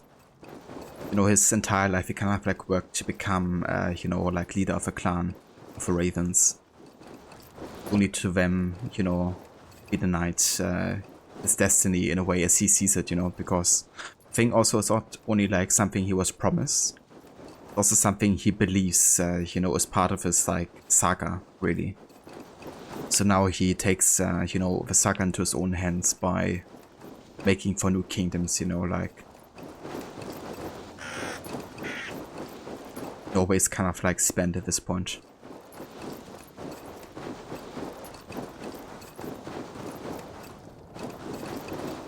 But Basim and Hyphen's latest album, Ryman in Plain Sight. That's a good one. Yeah, I would listen to that for sure. And that sucks big time. They're basically imprisoned in their own village. Foreign military commanding in your village is not acceptable by any means. Yeah, it's basically like a conquest, you know, like... They're only there to guard the place, really. They're not there, you know, because they're like part of a Wraith clan or even interested in the people there.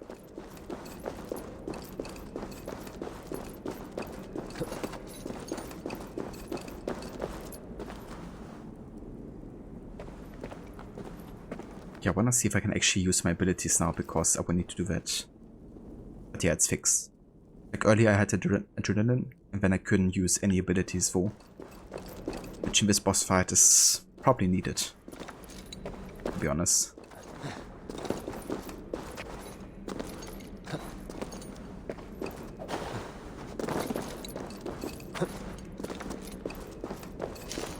If you come looking for bears, there are none living here. Not now. But I have a better proposition than a rousing hunt. If you are a true Drenger, a warrior with honor running like sunlight in your veins, then you may help me fulfill my destiny. Note written in a shaky hand. My king, I hope my words will fly to you in Valhalla. I remain confined to Midgard. I alone of a Drenger have returned to our homeland. It is not the same without you. The burial pit could not be more lifeless. Valheim would be better than this. I pledge my life. Now send me a good death. Erik. I believe there's some food around here. There we go.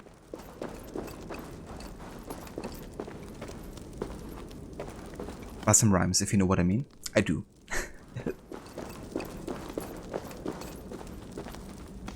Yeah, Buster Rhymes. What a legend. You're a long way from any warm hearth, warrior. Is this where you call home? My name is Erik Loyalskull. The great King Ragnar Lothbrok named me such. When we fought tearing up the fields of England, we built families, overthrew kingdoms, sailed mountains, fought for whole seasons. Now he is gone. All of Norway laments the passing of King Ragnar. I cannot imagine the sorrow his warriors now feel. We are but 6 who remain. His most loyal Drengir. Yet without his guiding light, his strength and vision, we are lost. It was in this cavern that I knew my life was tied to Ragnar's. We were young, hunting a bear, when we chanced upon this spot. He killed it with nothing but a knife. Leapt on its back, held tight, writhing like a fly on a dragon. He stayed put. And it was done. Together we celebrated the kill, as if we had felled the beast together. That is when I knew I would live and die for this man. I did not die beside my lord in Ali's pit of snakes. But I can make amends. Fight me, warrior. Send me to meet him in Odin's hall. That's the newest headline of a newspaper in ancient, medieval times here. Ember? Of a Lost Drinker, nice reference to the video game The Lost Vikings. Not sure if it's mentioned or not though. Yeah, that's fair. I would definitely think it could be a reference for sure, you know.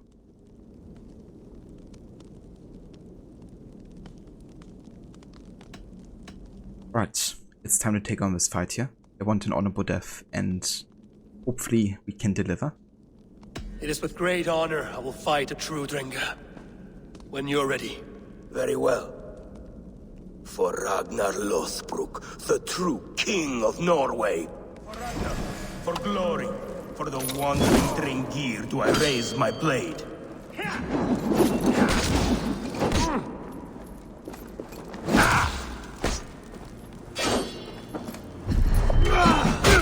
Your time's up!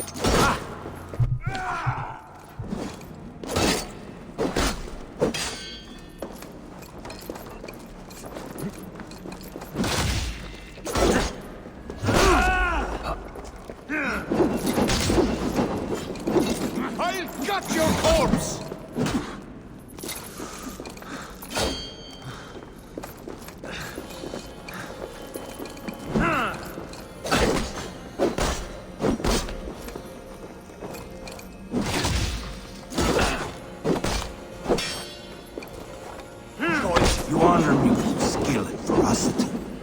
That is all that matters.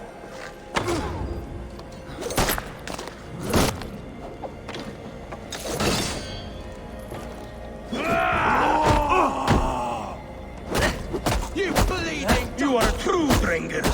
Ragnar would have liked you.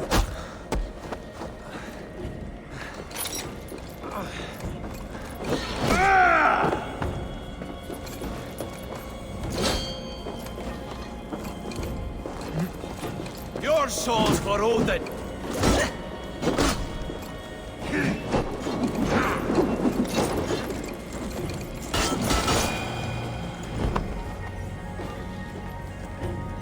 A fitting end to honorable warring. Now I go to see my brother. He who laughed at death. Scourge of all England. Ragnar Lothbrok. Farewell, Dringa. Listen for hoofbeats and follow the Valkyries home.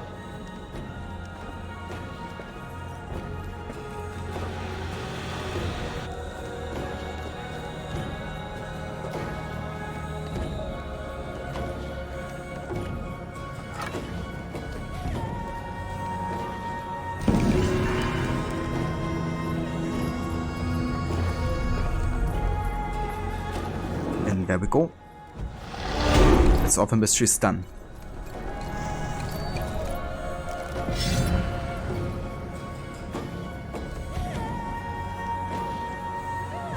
And thanks for GG's there, Ember and Hitpix. Or how is he speaking so clearly with his with my fists in his mouth? I was wondering about this as well, you know. Probably did like the Rage of Helheim ability. He's quite articulated, you know, for having his teeth punched out. Thanks as well, Aura. It definitely helps you doing this on normal difficulty right now. I do intend on changing it up and increasing the difficulty. But I just wanted to see how it feels like playing on the kind of like default experience. Since I always went with the harder difficulties from the beginning.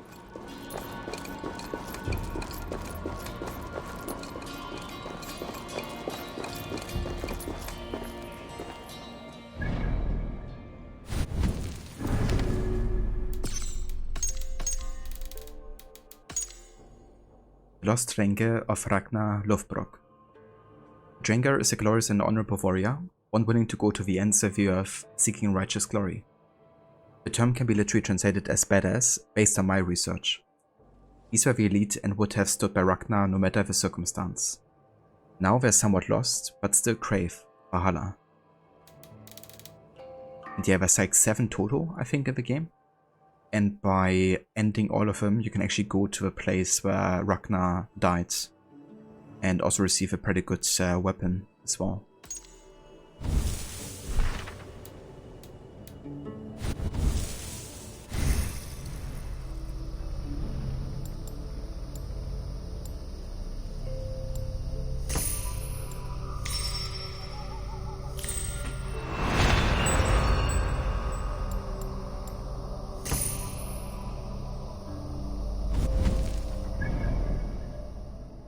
Yeah, now there's nothing left but actually live in England now. Norway, sorry. For England, of course. So let's go back to Fornburg here.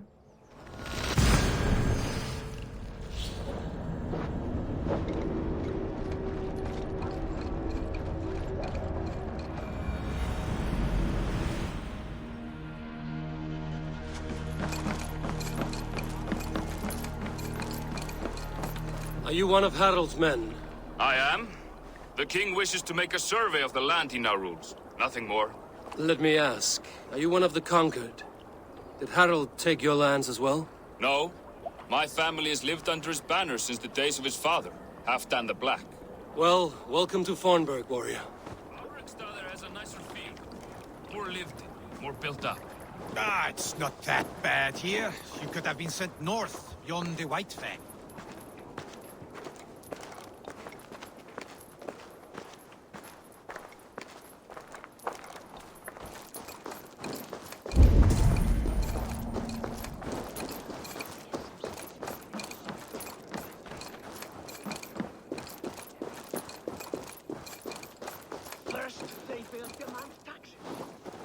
after they will be living in our homes. Keep your voice down, they will hear you. Fine by me. If those backgrounds come to our door, I will carve them new shitholes. Carve them new shitholes? Now that's something. But as you can hear, you know, the whole Raven clan isn't really too stoked about Harald taking over their lands, obviously. You know, only Styrbjörn really is.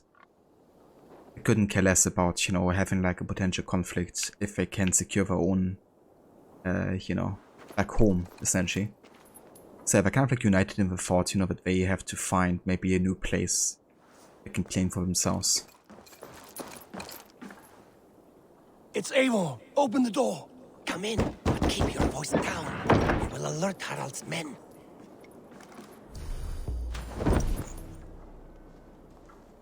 Indeed, very descriptive aura. That's Sven for you. The English will fight back.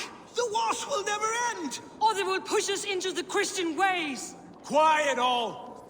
Give me a chance to speak.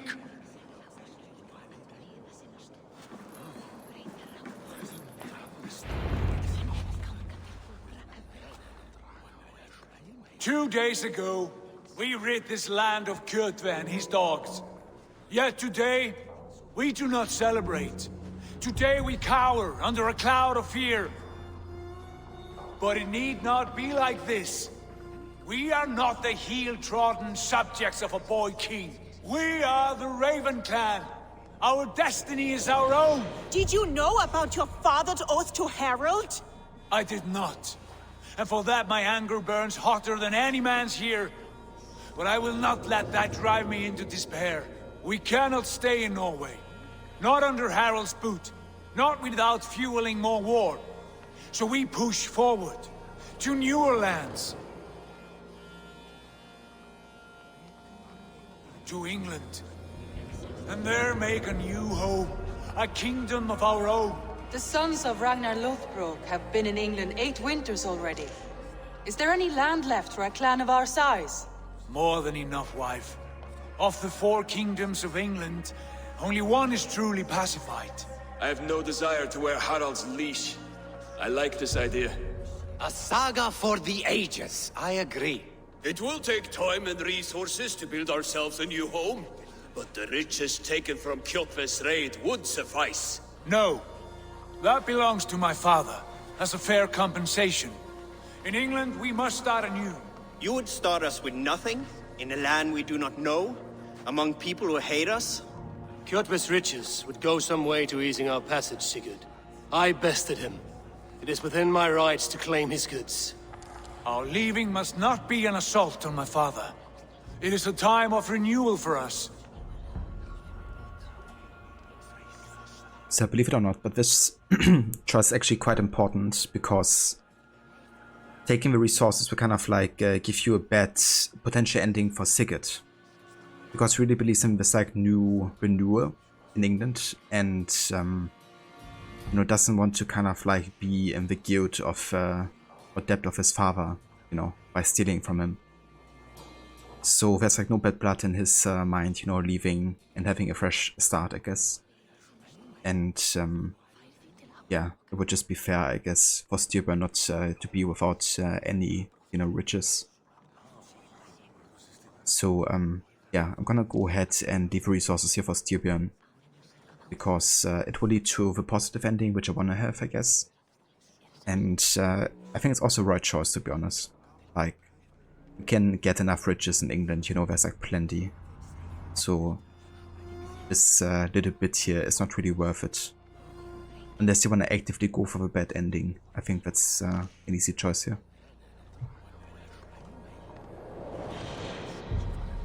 What important choices in an AC game? Surely you jest. Yeah, we don't do that.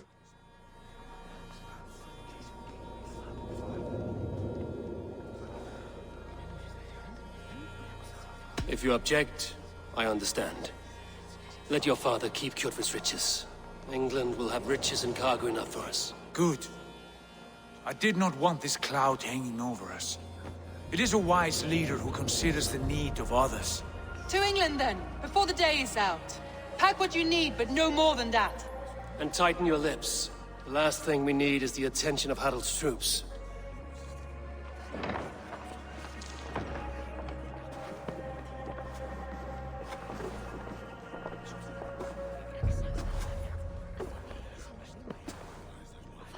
How much did you hear? Enough. A new path is revealed, and your journey will be challenging. Will you not join us? For my mother's sake, I cannot. But our threads will cross again before the final day. Until then, farewell.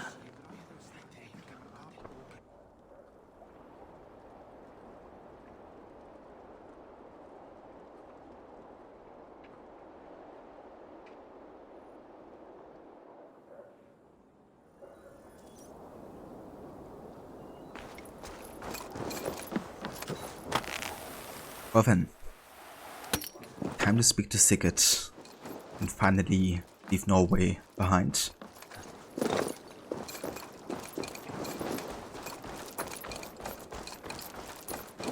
I don't like the way those soldiers watch me. I find it flattering. You think one will marry you and carry you off to the capital? Would he? He would take his pleasure and move on, you moon-eyed magpie, leaving you with a little soldier to raise by yourself. Haraldur er Haraldur.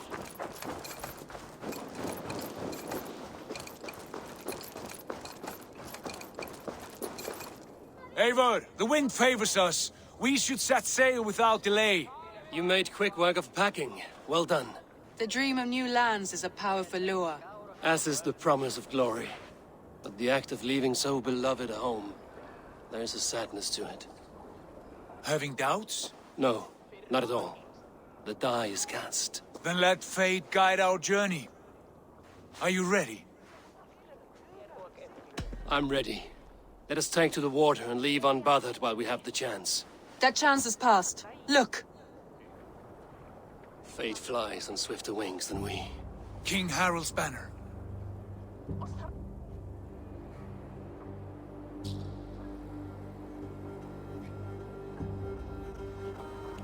Sigurd, what is this assembly? What are you planning? An exit, father. As graceful as I can. For if I cannot be king in the land of my birth, I will start a new saga.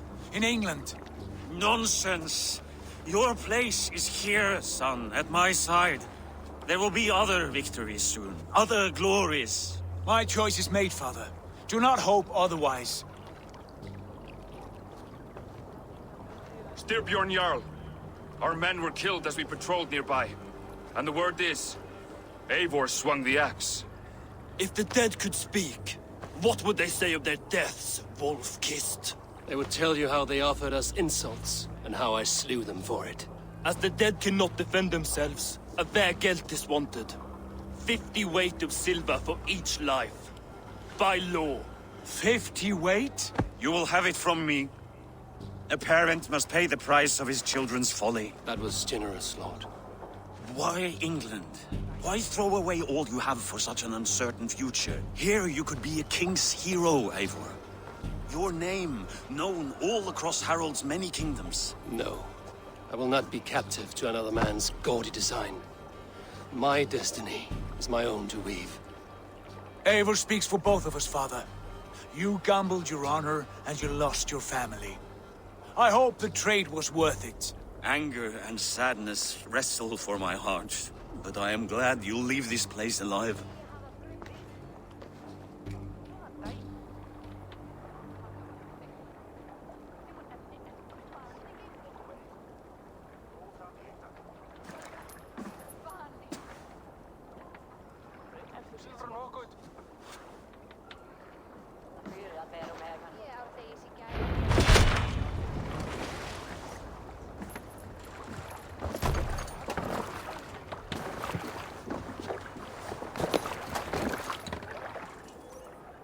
Time for tears is over, you weeping sacks of wool!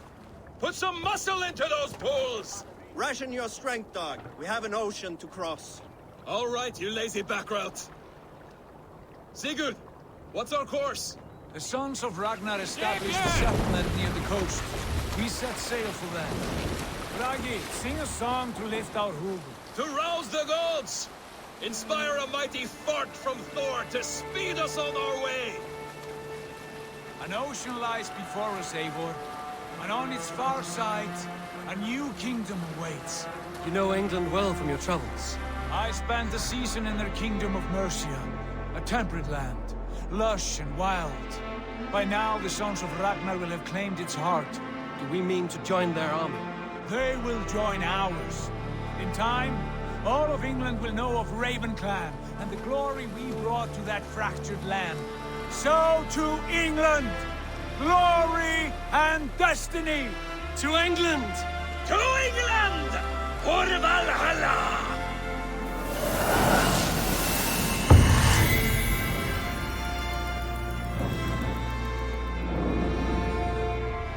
Man, I got chills. The title review. I like knowing everything that's gonna happen. Odin is with us!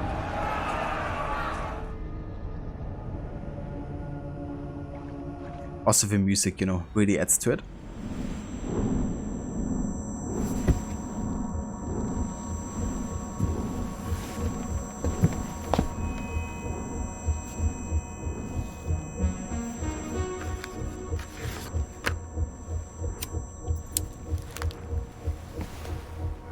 Take my sugar!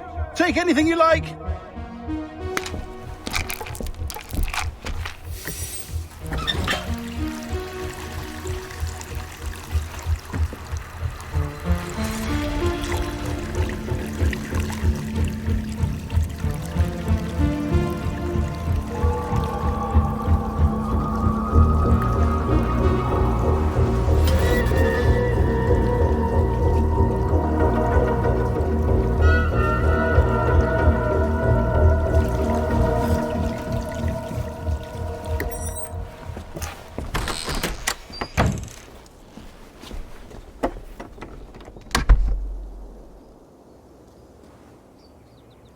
In a lecture at the University of Cambridge, Dr. Circa told a worried audience that scientists have few answers for them.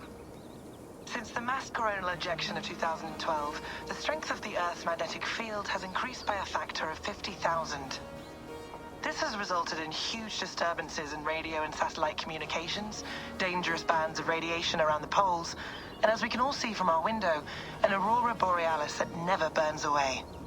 Unfortunately, we are stumped as to why this is happening, and if we cannot find an answer soon, it may change the way we live, the way we communicate, even the way we evolve, forever. Dr. Circa went on to say, Bought you more electrolytes? Oh, new and improved citrus flavor. Thanks, Sean.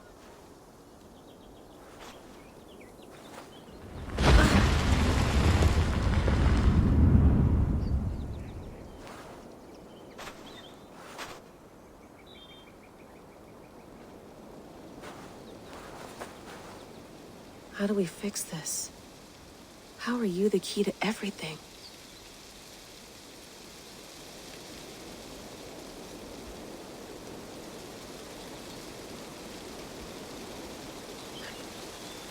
And yeah, there we go.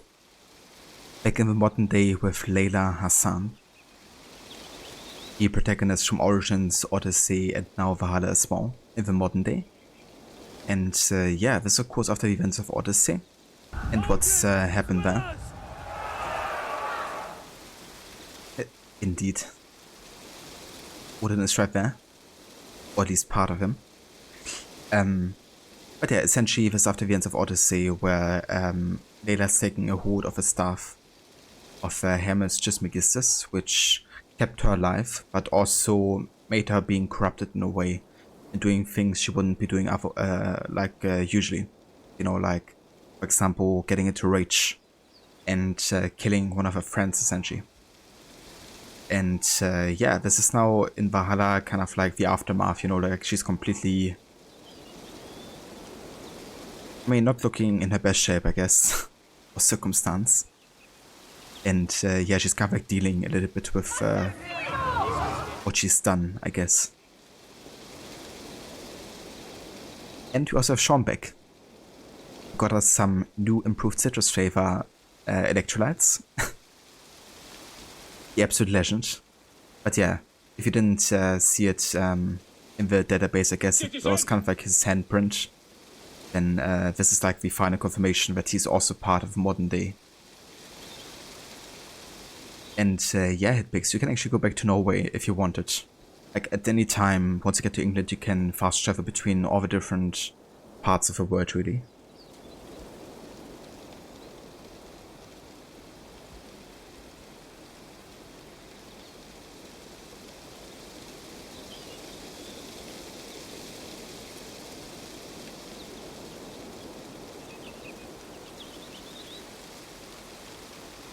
Right position, Gerech.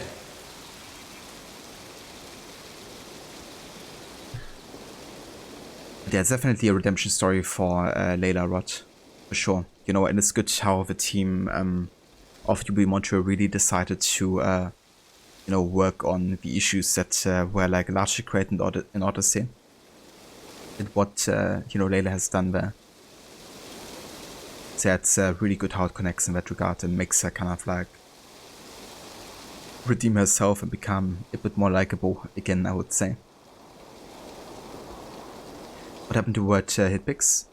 So essentially, I don't know if you have played AC3, but the whole Desmond Saga was kind of like about the modern day story of preventing the end of the world, essentially. On the 21st of December 2012, which they succeeded in. However, as it turns out, that was only like delayed, essentially. Didn't like fully stop it happening.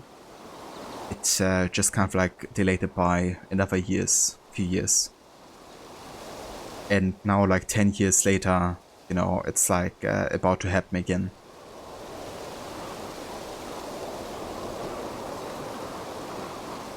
Sean looks tragic.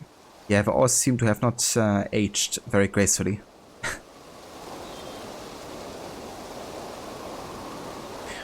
But you like how Sean dresses similar to William Miles did in AC3 nowadays.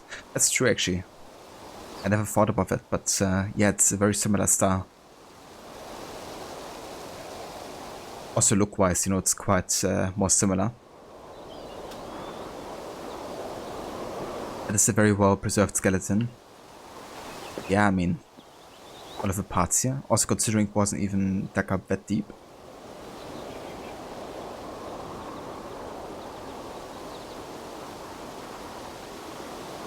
Was Eva's corpse the key to anything? I mean, it's the key to finding out what the messages meant that they got sent by Basim, essentially. And of course, by having the skeleton, they also have access to the DNA, which means they can insert it into Layla's enemies.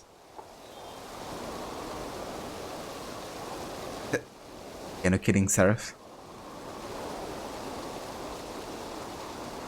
Also have Psychofinka. Hey there, Grammy. Welcome in. How are you guys doing? Give a laugh. You want a dinosaur Assassin's Creed with a T-Rex doing parkour all around. That would be a Game of the Year worthy. Yeah, it's definitely something they haven't done yet. That would be really good if they finally did, you know. Gotta have a T-Rex with a hidden blade as well, you know. Like with these short arms, I'm sure that's very effective.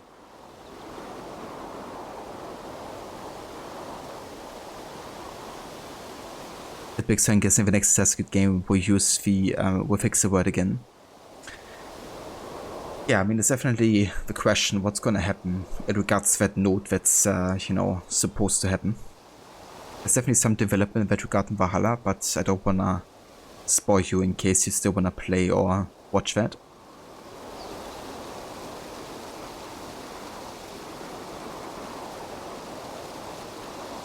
You're a long way from home, Eivor.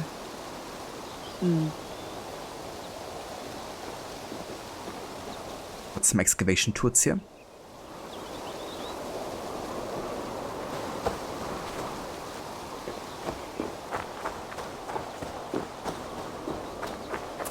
Alright, let's have a look around.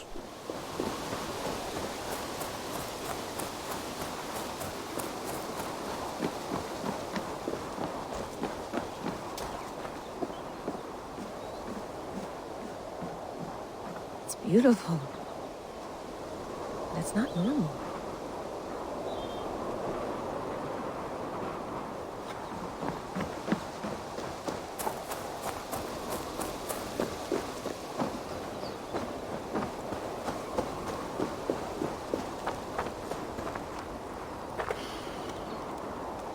should do this more often. Relaxing.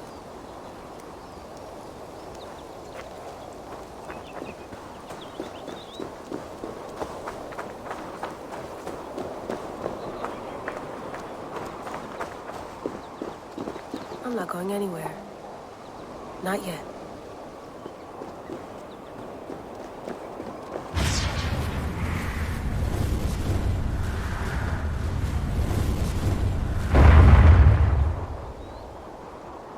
Oh, damn.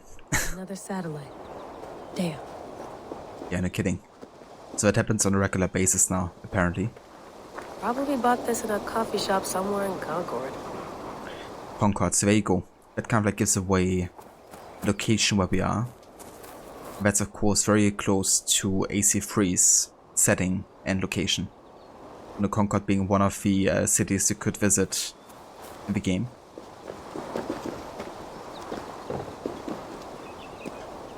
I wanna make the fandom of AC to its core after finally giving up. I mean, it's definitely about extending the lifetime of AC, which I don't mind as long as it's like Ubisoft Montreal being involved, because I think they really do care about the series.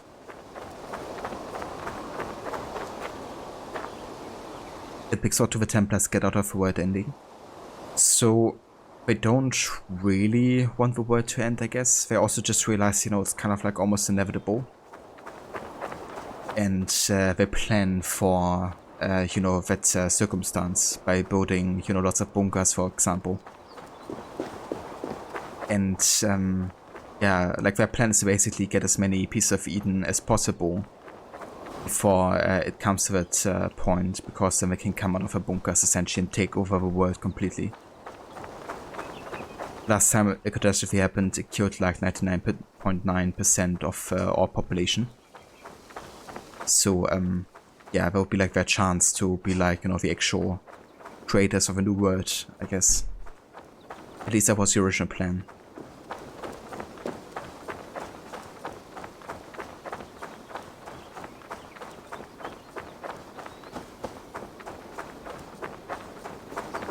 Someone's got mail. An invitation to a fair in Concord. Bring your best crop and you may win a prize. Tempting. So it's basically their plan in the Desmond Saga, essentially. But yeah, once that is stopped, you know, they focus on like other enterprises, like with the whole Abstergo entertainment thing.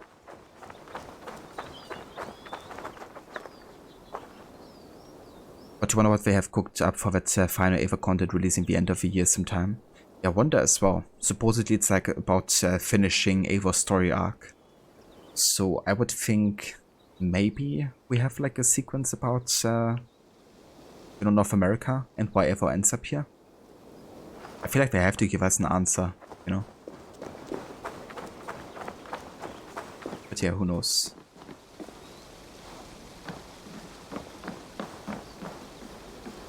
Would love to play around, but I have bigger things on my mind.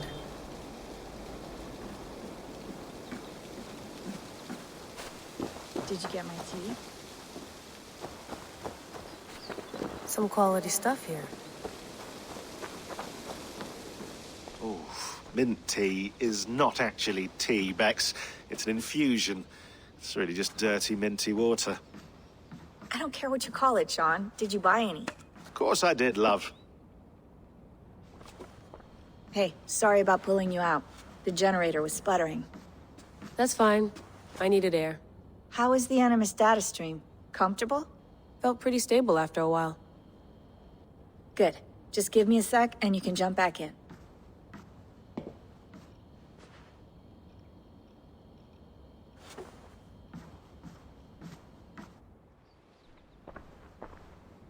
Another satellite came down. Did you see? I did. One of Abstergo's. That's good. Well, most of North America just lost its GPS service, so depends what you mean by good, really. Right. Even when we win, we lose. Okay, we're all set. Whenever you're ready, you can jump back in.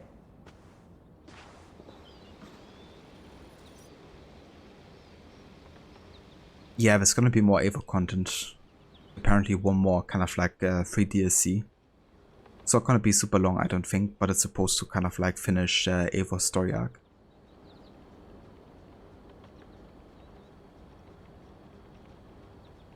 It makes you hope we get an AC game where Templar switches sides and help this out.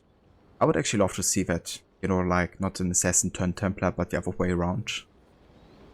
And, you know, maybe like starting out with somebody who got manipulated into being the Templars or kind of like raised or something, and then slowly uncovers and realizes the horrors that come with being in that organization, I guess. And obviously with how much propaganda is going on, it would definitely be a good, like a story that could work well for why you would actually decide to join the Assassins.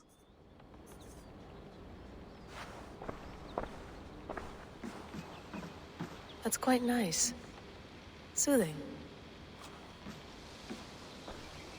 Hello, Layla. Sean, what do you make of the grave out there? Well, it overturns a few hundred years of scholarship about the first Europeans to set foot in North America. Apart from that, it's just a bunch of muddy bones, isn't it?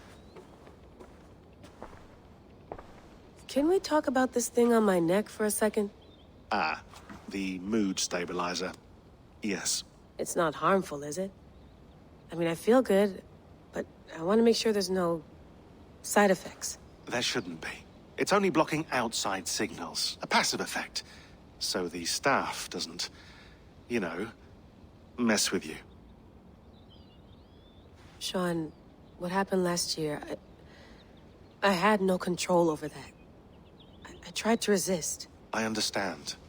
And your old team, maybe they don't. But we've seen that sort of thing before. Still, if you want to work with us and get to the bottom of why the world is about to end for the second time in 8 years, then you wear that thing until we say otherwise.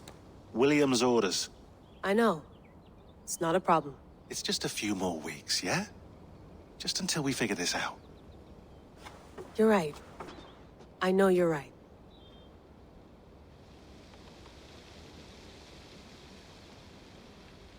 I love having Sean back, you know, and also Danny Wallace voicing him yet again, because he was like such a big part of modern day ever since AC2 really. Same for Rebecca, you know, another great character that I love having back here. And yeah, like also seeing, you know, that's kind of like confirmed that they are now in a relationship and together, I think is also a nice kind of like hint towards, you know, what has been progressing between the two, I guess, ever since Brotherhood, really. But they grew closer, I guess. The Unity is definitely quite similar to what Tipix has been describing just now. You know, considering you are getting raised by, you know, Templar Grandmaster. But that's really interesting that the Templar Grandmaster didn't actually indoctrinate Arno into the Order whatsoever. I guess in a way he also respected who Arno's father was, you know, because he was actually trying to find a truce with the Assassin Brotherhood. As you also see later with Mirabeau, before he was murdered. So yeah, I thought it was really interesting, like having so many like positive and negative guys on either Assassin or Templar side. So I really don't get when people criticize Unity for being like too black and white about the Templar Assassin conflict, because I think it's probably one of the most grey stories out there about it. Also, you know, the fact that there's like a literal romantic relationship going on between Elise being a Templar and Dano being the Assassin.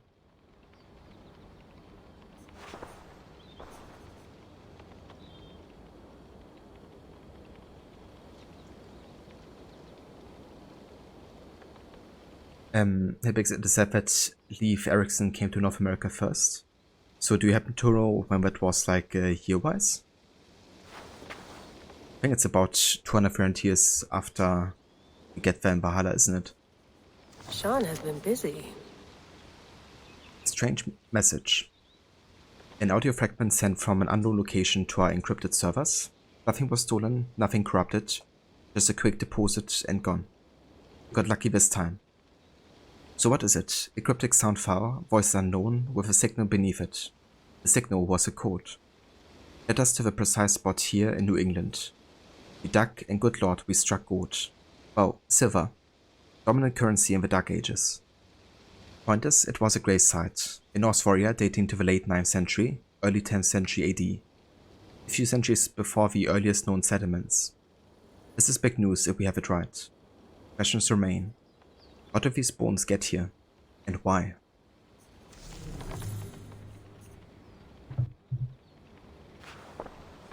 You mind if I put some music on? Go for it. Cool. Incredible music. Not sure which year it picks. That's fair.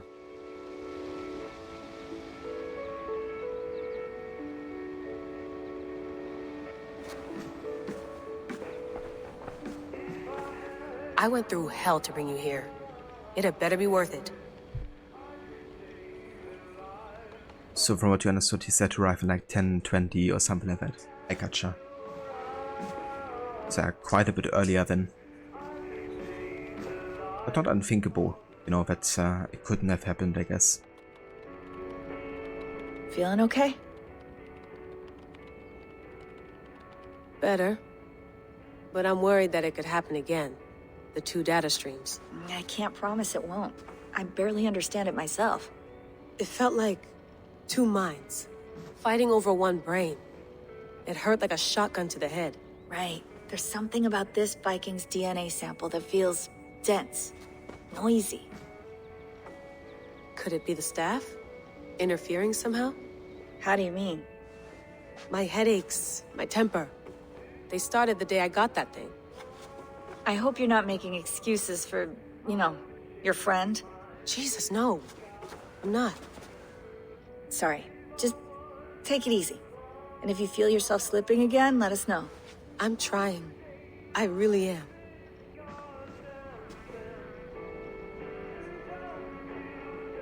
That's another great thing, I think, here. You know, Rebecca kind of like calling out Layla for what she's done. You know, it wasn't just only the stuff, you know, it was also part her, of course. And it's also good that Layla takes responsibility for once, you know, like, in order she's like, what have I done? Well, never mind, let's go back into the Animus and forget about it. It's kind of like a job that Odyssey was supposed to do, I would say. But Valhalla has to actively take time to resolve those issues, you know. Like Layla just not caring at all.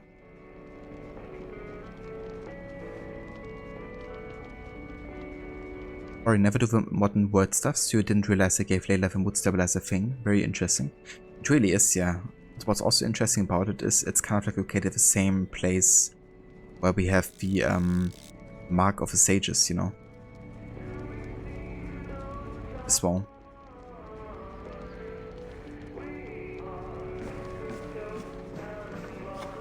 Yeah, it's kind of doubtful what you would do without that thing. Please enjoy your stay. Remember, all the garbage must be packed out, and please water the plants once a day. Yeah, I won't remember that. You gonna put this in the fridge, Sean?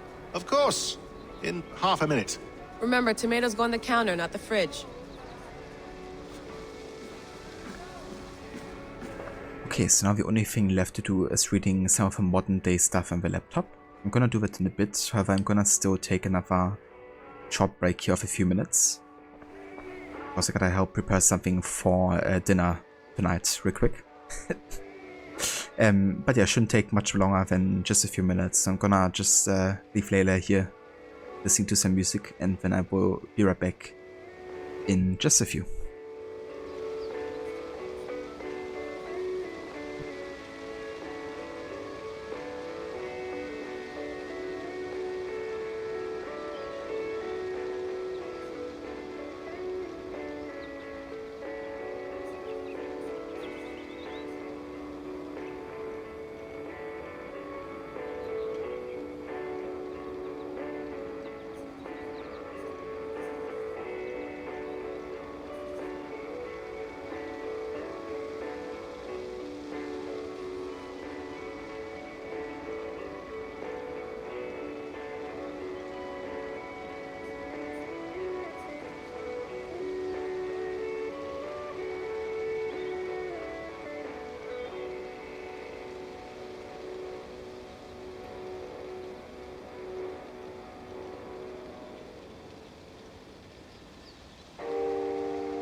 Alright, I'm back. Sorry, but yeah, had to marinate the chicken. You know how it be.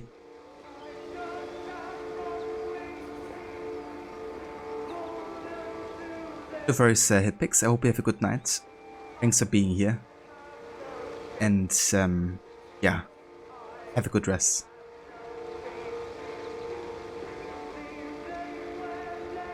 Thanks, Rod. Welcome back as well. But hell yeah, gonna be good chicken. Indeed, it's gonna be like a Mediterranean citrus chicken. It's like a marinade consisting of olive oil. Not sure if that's how it's called. Rosmarin. At least that's how we call it over here. Lemon, of course, and yeah, like a few more Mediterranean spices and stuff. Delicious. Marinate and then assassinate. That's the plan. But yeah, so we have one more thing to do in the modern day here, and that is using the laptop, which is giving us definitely the most modern day information. Let's have a look. I probably won't be doing all of it now. I'm gonna read it like throughout the playthrough, also to kind of like have a bit more modern day stuff throughout, I guess, instead of like all at once. But yeah, how about we have a look at trash first?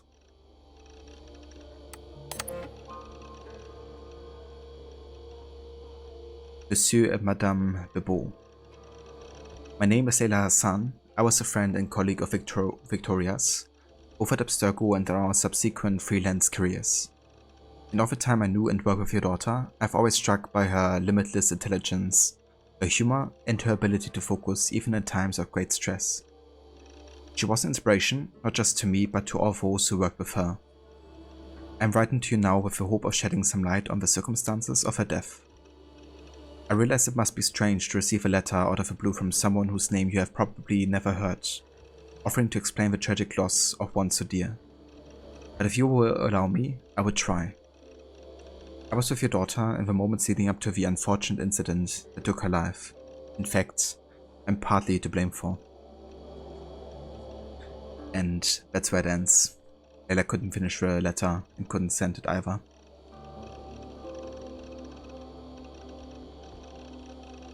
So she's clearly trying to, you know, work on her issues, I guess, and try to take responsibility, but of course it's like a process, you know.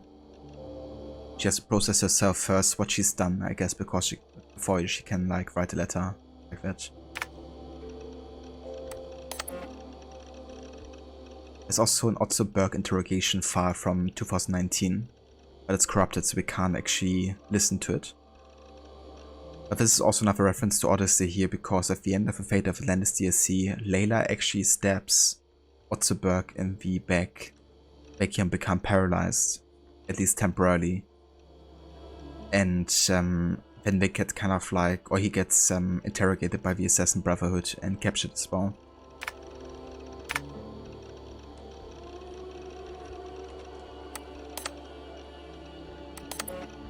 Got some pictures of Sean and Rebecca, the enemies, the weather circumstances of the Aurora Borealis.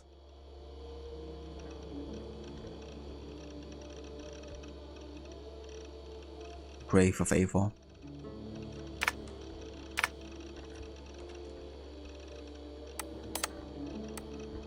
The Staff of Hermes Trismegistus. Acquired from the Ego Bearer, Cassandra 2018. Presumed manufacture date, late in the ESO Singularity Age, 75,100 BCE, which is around 2200 ESO era. The staff, one of the many ESO slaves known to us as staves, is first and foremost a medical device with the ability to heal, repair, restore, and rejuvenate organic tissues with unprecedented swiftness. It has been known to extend the life of its bearers well beyond the average human and ESO lifespans, and is presumed to have the ability to resuscitate living creatures in critical or suspended states. It hasn't been verified if the staff has the ability to resurrect the dead, but this seems unlikely based on its known features. It appears to work by reading and copying its bearer's DNA to ensure perfect replication on a broad scale. It is able to detect erroneous copies and deploy repairs so long as its bearer remains within direct contact. It has been used as a weapon, infrequently possibly by taking advantage of the tremendous power it draws from the Isu's wireless energy lattice. The staff has also acted as a conduit or container for the personality of an Isu called Aletheia. It isn't known if his personality is Aletheia's original consciousness, or a simulation of the original. But most neuroscientists would call this a distinction without a difference. As of early 2019, the entity known as Aletheia has made no further attempts to contact me. As yet my purpose as a so-called heir of memories, as Aletheia has dubbed me, remains unclear. Known bearers: Hermes Trismegistus, 75,100 to 75,000 Isu era. Pythagoras, 6th century BCE to 5th century BCE. And Cassandra, 4th century BCE until recent times, I guess.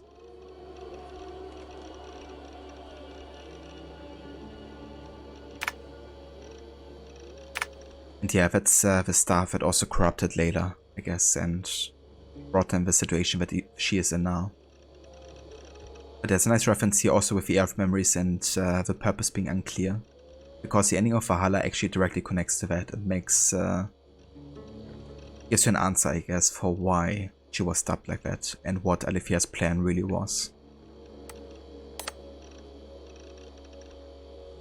Also got some audio files here.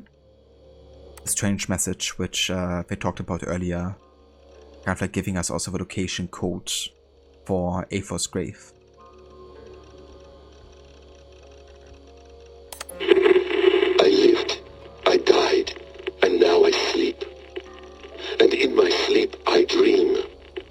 And in my dreams I see an end to the doom that will grip the earth once again. Find the wolf-kissed. Find the mad one. Find me. And save us all from another death. Sleep? I never sleep. I just wait in the shadows. And I will kill you all. Everyone who sniffed the air that day in Siwa. That voice sounds familiar. Yeah, just a little bit, doesn't it? Loki, is that you? Also got a message for Layla. Layla, thought you might be interested in this. Conversations that Bex and I had with Desmond back in 2012. December, I think. Just candid talks, that's all. We didn't square any circles or write any beat poetry. But he did have some interesting insights into his time in the Animus and what it means to be an assassin. Anyway, have a listen. You might find you and he had similar experiences, so, well, let me know what you think. Unless it's to tell me I sound like a total prat in these recordings. If that's the case, just say nothing. I mean, I did have a slight cold at the time I recorded these. That's probably why I sound odd. Anyway, okay, I'm done anyway, so turn off. Turn off. Oh, it's actually just a button. Sorry, here we go. Oh man, I miss Sean. Way too much, to be honest.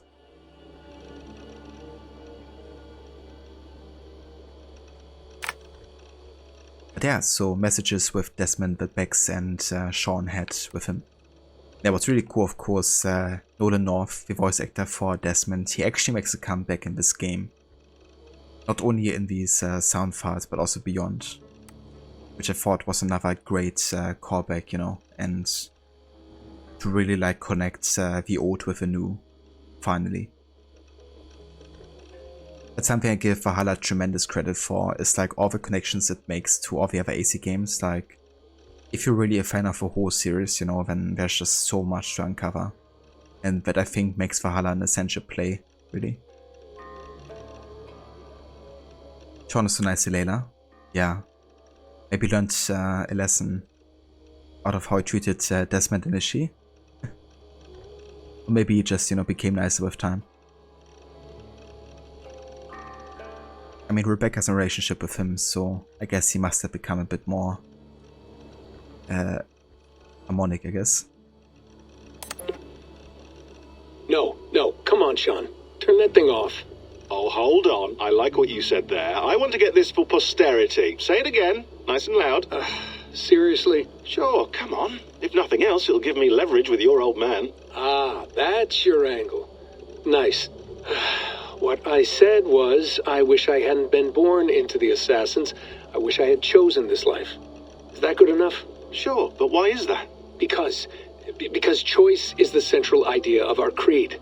It underpins everything, right? It's about free will. It's about seeing the evidence before you and saying, yes, this is what I want. Or, no, this isn't for me. But when you're born into a group like this, or any other, like I was, you get mixed signals. You get told over and over again, this is what we believe. These are the rules. This is reality. No deviation. And if you question it, they look at you like you killed a puppy. That's hardly free will. It's a weird irony when free will is your central belief, but nobody wants you to believe otherwise. I don't know how to say it exactly, but I always thought there was something self-destructive about our creed. If free will is the most important moral guidepost we have, we should be free to ignore it. To choose submission, for example. You know what I mean? Like, we should be free to side with the Templars. If it's really my choice, I could do that. Right. It's almost self-refuting. A democracy could democratically elect a dictator or choose to get rid of democracy altogether. Within our creed is the seed of its own destruction. That's what makes it powerful, I think. And fragile. Right. The more freedom you have, the more risky it is, you know? Anyway, my dad has mellowed over the years, but he was strict when we lived on the farm. He ran a tight ship. I never got the impression that I was free to choose my path forward. Our creed, our tenets, they were drilled into my head. By the time I was a teenager, I was following these rules out of a sense of duty. This was just what we did. That happens to a lot of organizations over time. A stagnation sets in, you know? A fundamentalism. Yeah. Following the rules becomes more important than achieving whatever goal you set out for yourself. And people start to lose sight of the reason the rules exist. That's called deontology, or a form of it. Following a rule for its own sake and not for the consequences it has. Yeah, but that feels backwards, doesn't it? Well, I think so. Following a rule is the easy part. Praying, taking a sip of wine, munching on a wafer. Rituals that give comfort. But that's just going through the motions. It makes people feel like they're doing something. When the hard work is, well, actually getting off your ass and doing something productive. I think people just want boundaries. Tight boundaries. They want to see the four walls that pen them in. I don't disagree. Anything outside that, anything that makes life more complex, that's scary. That's why I envy you. You chose this life. You went through that process and you decided, yes, I believe in this. Sure. It didn't stop me from being an insufferable know-it-all as a teenager, but I see your point. I would have loved to have been a know-it-all. I knew nothing. Not until you guys found me. Yeah. It wasn't until I met you, and Bex and Lucy, that I knew. I knew I wanted to be an assassin. Oh, thanks, Des. Come here. Bring it in, bud. I don't normally like touching, but I'll make an exception now. I am not hugging you. You sure? Because I smell very nice today. Can you just turn that off?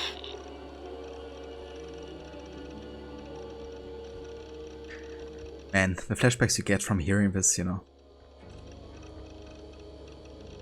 And it's also great, you know, like this is 2 days before Desmond, you know, is gone essentially. So it really is at the tail end of a, you know, relationship between Desmond and Sean. But it's also why they are so friendly with each other, right? Because they really become friends, ultimately. And yeah, you know, the discussion they have about the creed and what it means to them, I think is really interesting. You know, I think it's relatable what Desmond says, because I reckon, you know, a lot of people have kind of like experienced what it is for people to just say, okay, this is the fact and you gotta believe it now, you know. I gotta play with the rules now, you know. Even though it doesn't always like make the most sense, I guess, and you kind of like question, you know, why.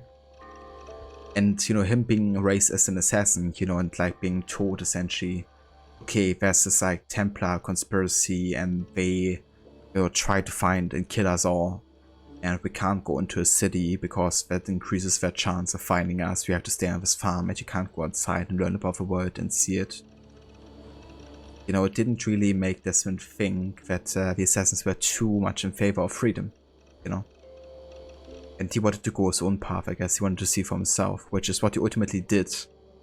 But which ironically turns out to be his downfall, you know, by being captured by Abstergo. Being then put into the Animus, you know. And that's why he decides to come back to the assassins, really. And join the cause, you know. But this time, knowing, you know, what's happening.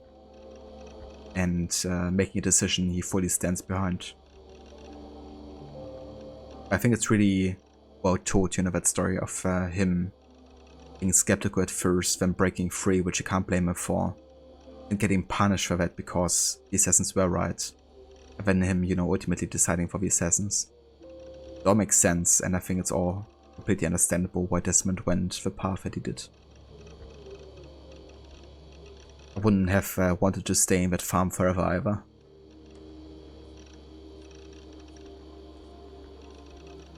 But you love how this can be compared to what Desmond says during the Desmond journey in Revelations, about how growing up being told to believe something without actually understanding what it truly means to believe it. What Sean says in Syndicate about Desmond matches with his dialogue so well. That as well, yeah. You know, the way he talks about Desmond. Like, we've been really good friends as well.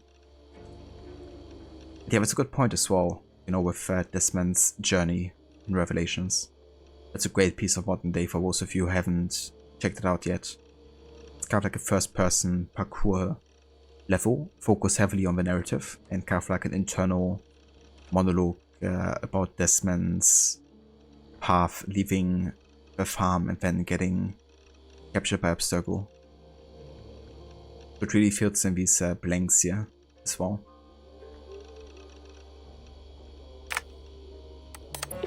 Hold on, I'll just set this here. Do you guys record everything we talk about? Not everything, but you've been using the Animus so much, I thought this was a good chance to learn some things about prolonged exposure. So I'm your guinea pig? No, my guinea pigs are all dead. The Animus was too much for them to handle. Cute. Can I ask you about the bleeding effect? Any recent flashes? Any memories resurfacing? Yeah, the usual things. Ghost images of Altair and Ezio a few times a day. Nothing intrusive, just brief moments. They pass quickly, almost without me noticing, like a figure in the corner of my eye, or remembering a dream from the night before. I did have one extended hallucination a few days ago. It was Ezio. He was older, around the time he left Cappadocia. He was standing on the deck of a ship, alone. And through him, I could feel an intense regret or guilt. And it felt to me like he'd had a loss of faith in himself, in the creed, like he couldn't keep it up, couldn't stay true to his ideals. And as I watched him, I thought, is this the moment he decided he was done being an assassin? It felt like it. Anyway, most of my visions have been brief, lasting just a few seconds. They're like complete memories of small moments that appear suddenly out of nowhere, fully formed. It's a strange feeling. Okay, anything else? I'm starting to see Connor now, too. Though I hear his voice more often than I see him. I'm sure that will change. Oh, yeah, and yesterday, just before bed, I had a memory of being on a beach in the Caribbean with a bunch of sailors. Or maybe they were pirates. I don't know. No idea. Huh, we'll look into that. And how do you feel in general? In general? Well, I feel older, for one. Much older. And it's strangely comforting. I'm collecting the memories and skills and thoughts of so many people. I feel like I've lived a few hundred years or more. Is it possible that if I do this for too long, it'll push my own memories aside? That I'll be everyone but myself after a while? It's possible. That's called identity substitution.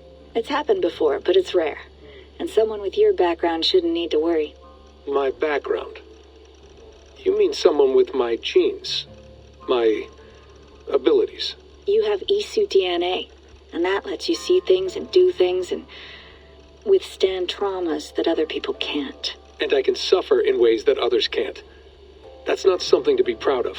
You mean the apple? Yeah. It has a pull, Bex. It tugs at my brain. It talks to me. Teases me. Drives me mad. And what I did to Lucy. God damn it. Nothing is worth the damage I did. The pain I caused. I know. But you're special. That's the point. I'm not special, Bex. I'm lucky. That's all. I understand. We're assassins. It's our creed that makes us different, not our genes, not our blood. Anyone can join us. That's true. But let's leave that aside for a second.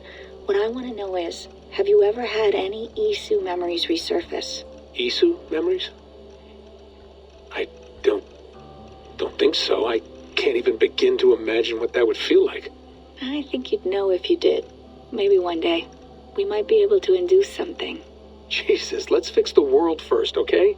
Before we start digging up my ancient ancestors. Deal. With my luck, I'll be related to some third-rate Isu like Sisyphus or something. Way to aim high, buddy. Hey, you gotta. Now imagine, reliving the memories of Sisyphus. Must be exciting. Rolling that rock up the hill. And then, going back down to do it yet again. And that's absolutely no worries at all, Harbinger. Definitely understandable. I would do the same, honestly, because it feels much better having like a fresh memory, of the game, I guess, and not having seen it like immediately before. So yeah, no worries. And I hope you enjoy your second playthrough once you get to it. Rodney North, Eliza Schneider and Danny Wallace do such a great job in these recordings to make it sound as if it were recorded back then instead of for this game. They really do, it's like being transported back into AC3 and having those dialogues again. So it's really great, having both these characters back, but also having these connections here to Desmond. And ultimately between Layla and Desmond as well.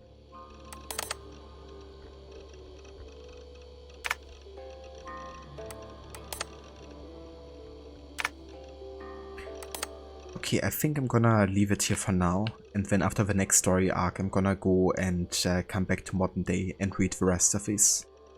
Just to have it like a bit more spaced out, I guess. Groundhog Day, yeah, pretty much, really. But yeah, now it's finally time to get back into the Animus and then make our way to England.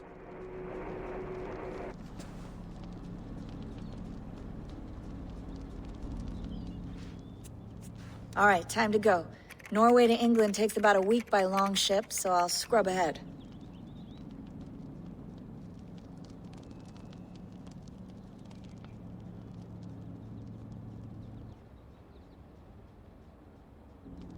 Layla, you okay? Sorry. Can you play the message again? We have the transcript. If you're looking for something, I can No, go and... I want to hear it. Okay.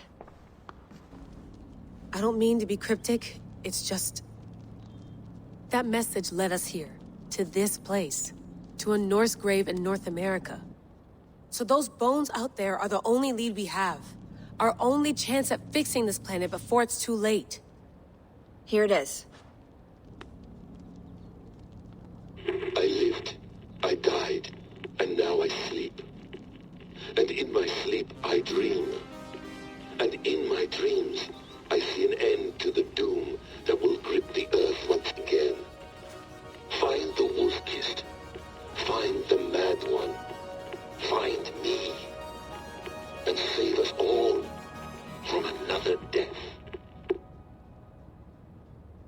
Unsettling, that is.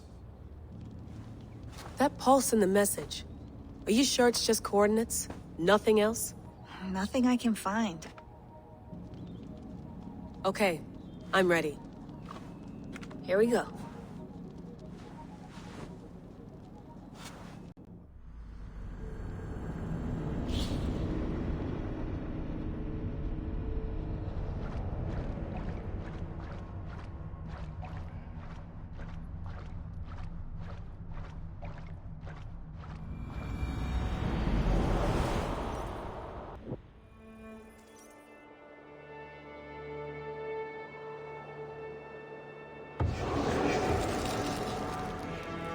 England, 873, current era.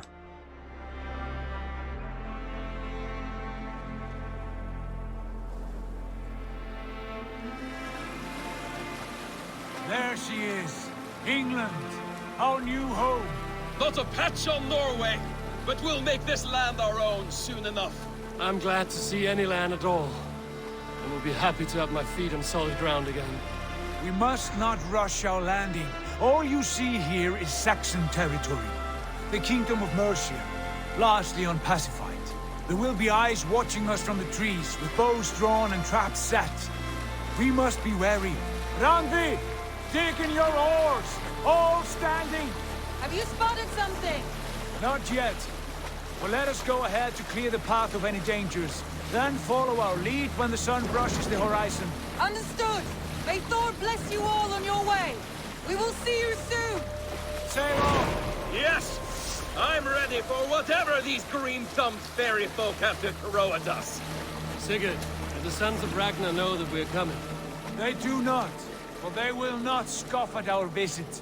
Of the 4 kingdoms in England, the sons of Ragnar have settled only one. The rest is ripe for the taking. Do we mean to join their army? No, no. We will speak with them, get the lay of the land, and carve this country into as many pieces as we see fit. Look ahead there! Is that what passes for a town? Plain brick and a single rune to their timid god? That rune is called a root, Dag. The cross upon which their god was sacrificed. It sits atop a monastery, a place of worship. That cross killed their Christ, and now they display it in worship? Bizarre. We carve idols of our gods and make wishes before them, like our sacrifices to Odin, the One-Eyed. But we do not worship the wolf that kills him. That is the difference. Whatever strangeness we see in these Saxons, they must think the same of us. The hammer! Now there is a symbol worthy of a god. A bolt of lightning would take that cross clean off. One of those moments Doug is actually kind of funny, the way he kind of like mocks Christianity a little bit. Look there! And yeah, Rod, I definitely agree. You know, like the movement in like some of the cutscenes looks really off, you know. Like Odyssey was already really bad. I think Valhalla smoothed some of them a little bit, but others also still look really weird. So yeah, definitely agree there that no, it's something I wish would look more like actual mocap most of the time, rather than kind of like computer animated or something. It's true, Deck have some good things about his character. He definitely does, yeah. It's also interesting seeing the character evolution or relationship between Eivor and Tim as well. Because in the beginning of the game it's more like banter the two have, I guess. But yeah, it of course kind of like evolves into you know, actual insults and Deck questioning Eivor being like a leader. But yeah, at this point of the story he's still, I guess, a bit funny.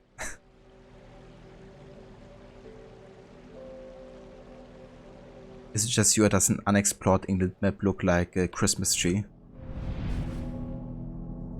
I mean, if you have all the symbols, you know, like the Well of a Mystery, then it definitely does. But yeah, this is England. Got Wessex down here.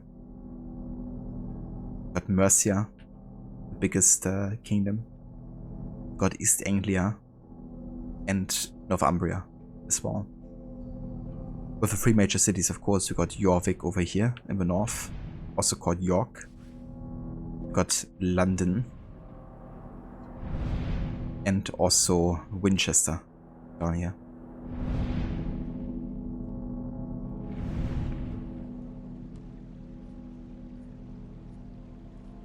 You mean with the symbols? Yeah, I gotcha, Harbinger. Yeah, definitely does. It usually doesn't happen for me because I do most symbols before going to various regions. But yeah, I've seen some other maps of people playing the game, and I can definitely see the comparison there to a Christmas tree. Alright, Dak drove you nuts. He was so mad about Ava doing exactly what Sigurd asked them to do. Yeah. Yeah, definitely didn't redeem himself later on for his behavior, you know, like constantly insulting Eivor, questioning them as well, and, you know, even though he worships Sigurd so much, and Sigurd literally said, you know, Dag, you listen to Eivor. So he's not doing anything right by Sigurd either.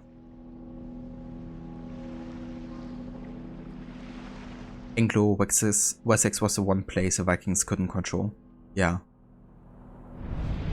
Yeah, Offred definitely fought them back quite a bit, to say the least.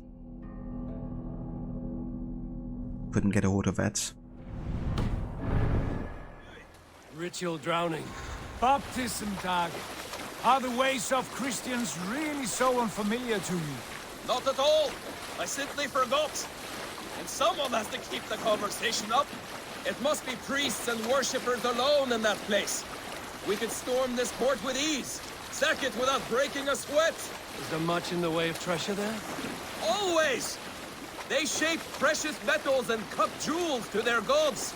There will be a fortune there. Later, Dag. There will be time enough for raiding once we have settled.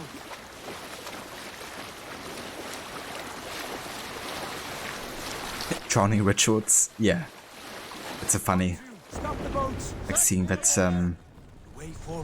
catch a clash in a way. We must remove it before passing on. A chain? Can we cut through it? It's too thick for access.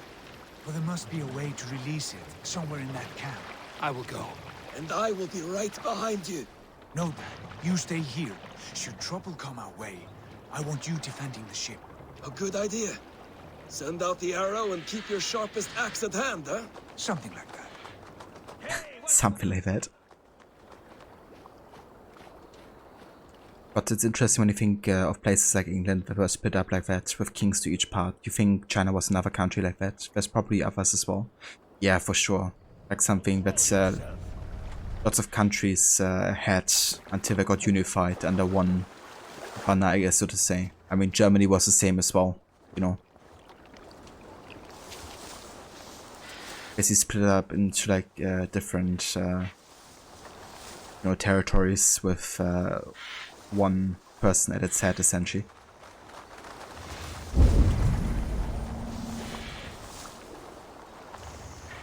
Also crazy, like each of these had also like their own currency and like time system and stuff.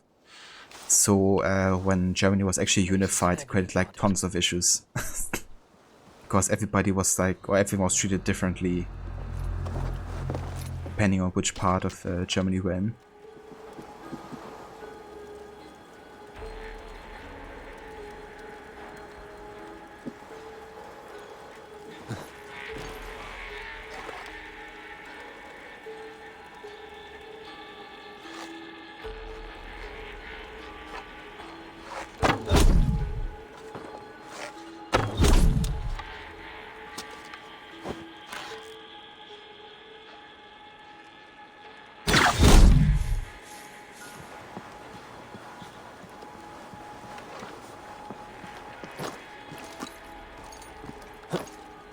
This chain is huge, and poorly anchored, it appears. I might be able to shoot it.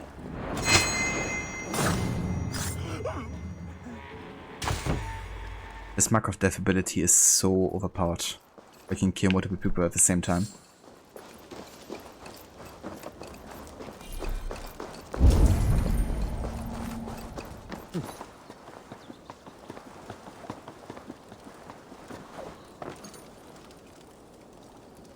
Yeah.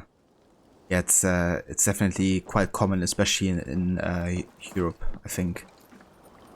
What was at least.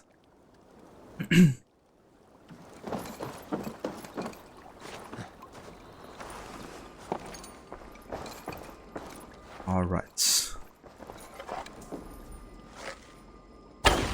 Number 1.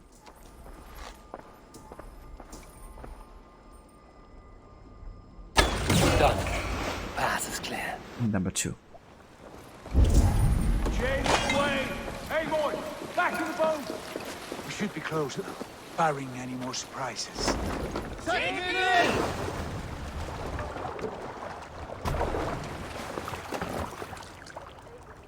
You love being overpowered, you're not good in combat. That's definitely fair as well. I think that's why it's good to have, you know, like difficulty options. You can just decide for yourself if you want to have a challenge or not.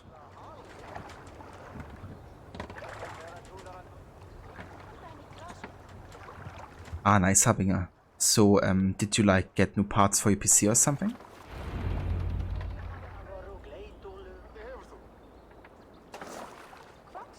But yeah, it's gonna be great, you know, seeing the game at like a higher FPS. I say we go back, Sigurd. Absolutely stunning. Dogs a good knock around and take whatever treasures they have. Easy pickings. Not today, Dag. We press on until we reach our goal. We cannot afford another surprise. Now be on your guard. It should not be far. Gods, I'm ravenous. I hope they have food and ale on hand when we arrive. You should have sent word ahead of us, Sigurd, to get something on the spit. If Halfdan, Ubba and Ivar Ragnarsson are lacking food in England, then all of us will starve. Have no worry. Ah, I can see it now.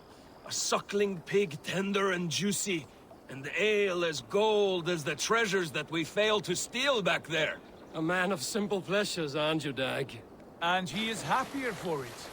For my part, I look forward to standing in the footsteps of the giants that built this land. What giants? The great Romans and their empire. Giants of a forgotten age. They held dominion here long ago, and their ruins dot the landscape. Every brick and stone tells a story of conquest and glory. And now, they are rubble and ash. Ready to... We will rebuild their empire, brick by brick, and ours will not crumble to dust. All things end, Dog. The ruins are not a warning. They're a testament. Look there, just ahead, where the sons of Ragnar make their camp. At last, to find our feet on steady ground. Sigurd, hold back. Something isn't right. Good eye. There's too little movement for an army. Only tents and a few men. Not the army we hoped to find. No. Let us get a closer look. Ah, that's right, Habinger. I remember you mentioning that you were without a PC. That's great. That you can, you know, play the games also like in at FPS and graphics. It's gonna make a huge difference for Valhalla. Too ragged and soiled. We should proceed on foot, lest they spot the boats. Dag and I will go together. We all go. If they are friends, I wish to meet them as a Jarl. And if they are foes, then we fight them all, together.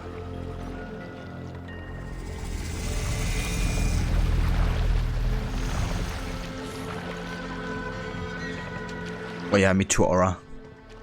They've done such a great job, I think, with Ravensthorpe and building up a home again. English, no doubt. Dag, Eivor! On me! Round or grief!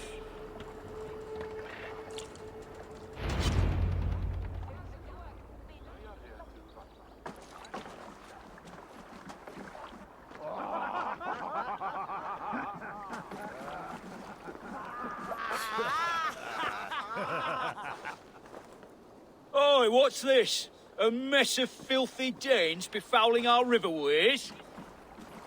You there! Give us your name. I am Sigurd Jarl of Fornberg. And you are... Men who do not take kindly to Dane invaders creeping into our camp. You'd best move along, pagan. Spare yourselves a slaughter. You threaten Norsemen with a play of swords and expect us to cower? I have been 8 days at sea without a drop of blood to wet my axe. So spare the chatter, buckerouts, and draw your weapon. Let's finish them!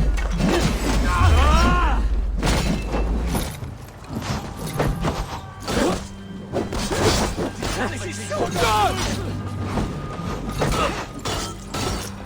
What are you waiting for? Get away from that!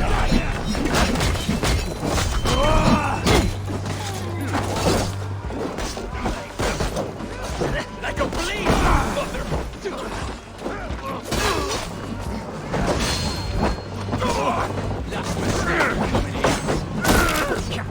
My dog, back!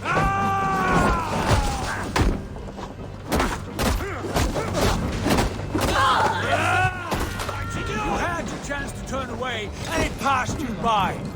The great for you!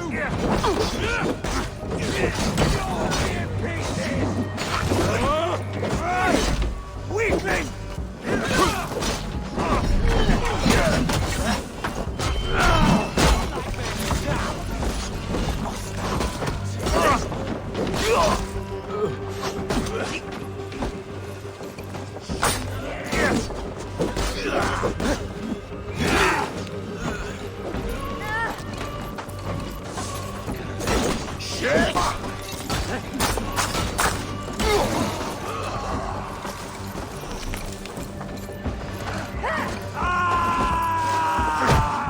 No mercy, rats!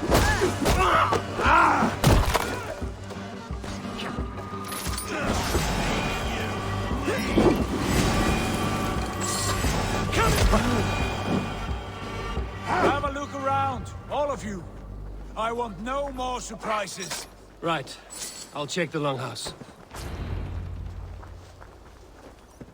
Oh, yeah. Time to take this for ourselves.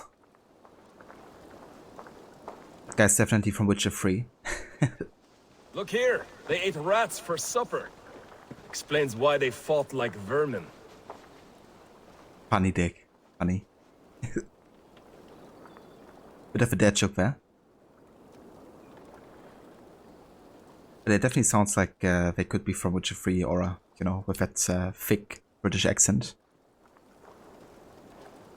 But England versus Norway, and here we got it's very heated match, lots of passion and anger. He was cutting through them, and he does the great 2 axis throw. Oh, and Deck is coming up the side doing a nice hit, and Eivor with the headed smash, and then change, a charge and head smash. What a match this is today, folks. Bloody and brutal. These folks know nothing of tending to the weapons. Careless fools. Yeah, we need like an arena, you know, like fight. What's like Norse against English. And then like a stadium speaker, you know, doing your commentary. Essentially. Citizen! Citizen? Ava Eline, welcome in.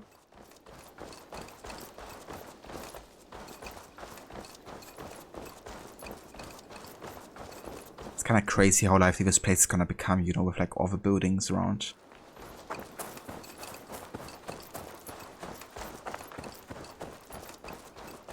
Eivor, look at this. Look at this. Yeah, and look at your great swords plunge through your body.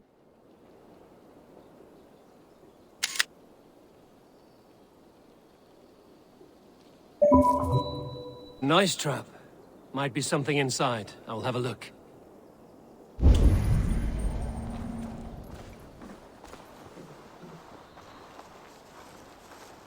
Wait. Who are you? Are you with those brigands as well? Sigurd, Dag, in here. Those men had prisoners.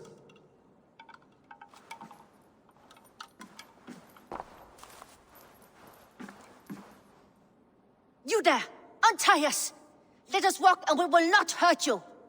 Quite bold in those bindings. I like your spirit. We are very agreeable people, I promise. You need not kill us. Peace, friend. We have no need or wish to hurt you. What are your names?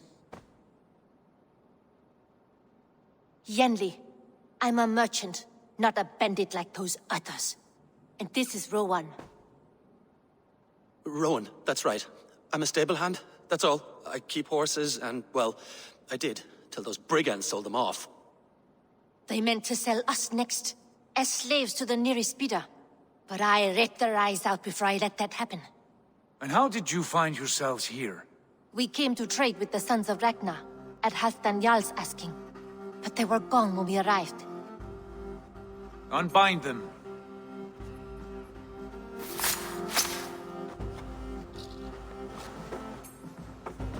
You know the Sons of Ragnar? Aye. Sold many a mare and stallion to the brothers. Good men. Always paid me fair. From the look of this camp, they've been gone for some time. Where will you go now? What will you do? Rebuild my stocks, start anew. I have friends and allies across the land to aid me, but it won't be easy. Every town and village needs a stable to keep horses fit and trim. I'll find my footing again. Somewhere.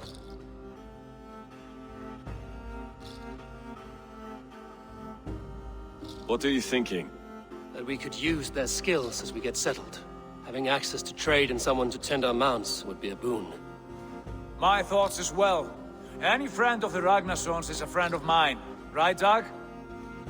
Whatever you think is best, Sigurd. Janli, Rowan, I am Sigurd Jarl of Thornberg, son of Styrbjörn. This is Eivor and Dag. Both of you are free to go, but more than welcome to stay if you're willing to pull your weight. We'd be happy to, if only to get back on our feet. Then let it be done. The Raven Clan welcomes you.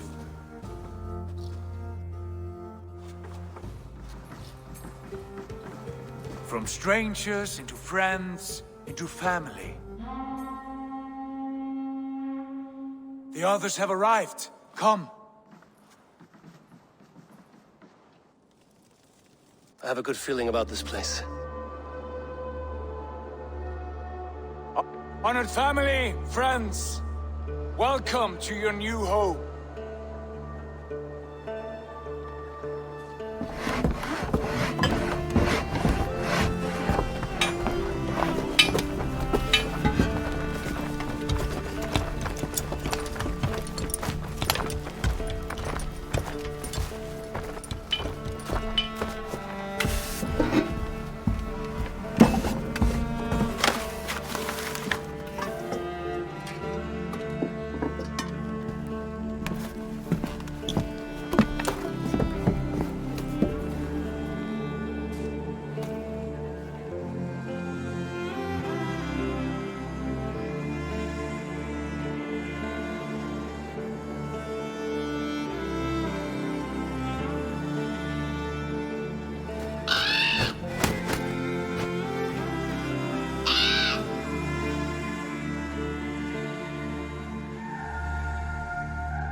Fine work. A longhouse to rival any I've seen. Now come. Randvi has found something I would like you to see. Eivor, Sigurd, I give you England and its 4 kingdoms. Mercia, East Anglia, Northumbria, and Wessex. From the few plans and maps I discovered here, I believe the Sons of Ragnar have pushed further into Mercia, here. My scouts will soon tell me if I am correct. And where are we? Here, in this unnamed copse of trees. Unnamed?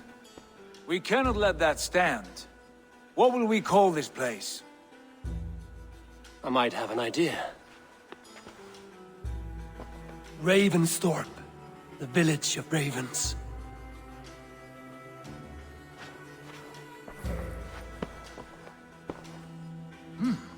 I like it. The poet in you sings once again. One day this name will be known throughout all of England. A name is only a beginning. If we want renown, we must build, expand. Agreed. We should begin with a forge. Can you help Gunnar get working again? We'll need cargo, supplies. For that our neighbors will provide, whether they wish to or not. Scarcely arrived, and now we must raid. We cannot master this land merely by asking. I'll go and speak with Gunnar now. Good work, my dear. And what else have you found? Short notes, mostly. Scraps of plans, old letters, a few runestone messages. It took some time to decipher the mess and piece it all back together.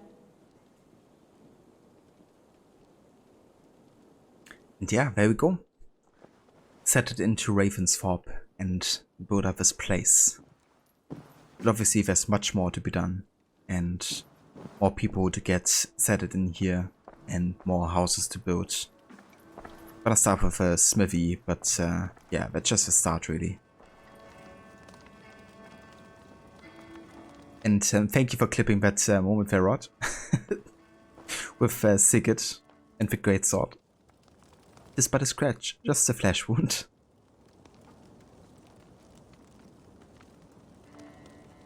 And when the game came out, you read that all the costumes and shield colors were as near to being historically accurate as possible.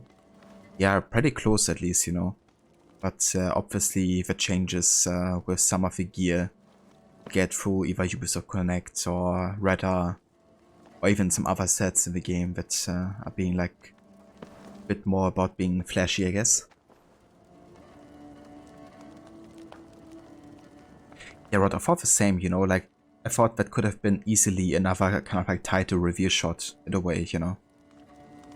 I think it's definitely fitting for them to use it when they leave Norway, but this could also have been a moment for sure. With the music and everything.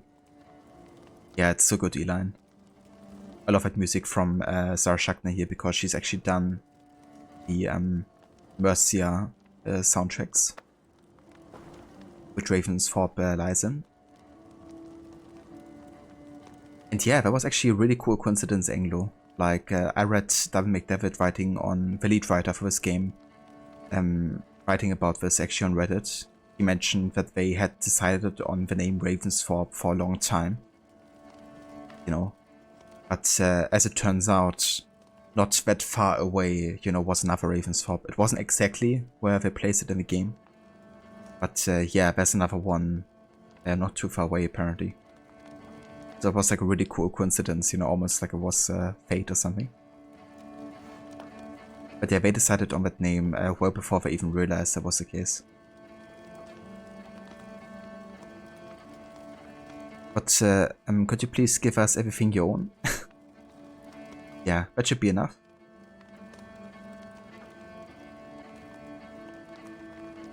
Yeah, it really was a hilarious glitch there. The way he was also like holding his X-Back watches now over there. Indeed, it's time to raid, even though we just arrived basically, but it's fine. Doesn't matter if we get some enemies right. We can take care of ourselves. Yeah, would definitely be fitting, I think, you know, arriving in Ravensthorpe and kind of like getting settled in.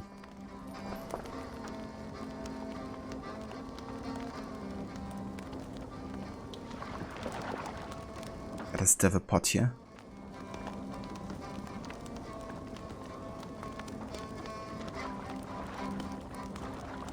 Would be like starting a stream and then raiding someone else's. Pretty much, yeah. It's like immediate raid.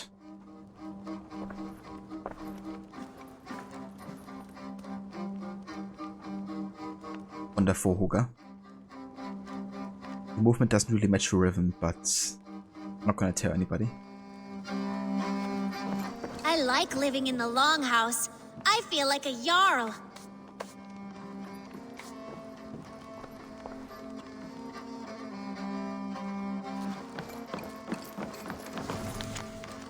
Joy, a poem by Hoga. You know such joy in this new land, that it feels new to my heart.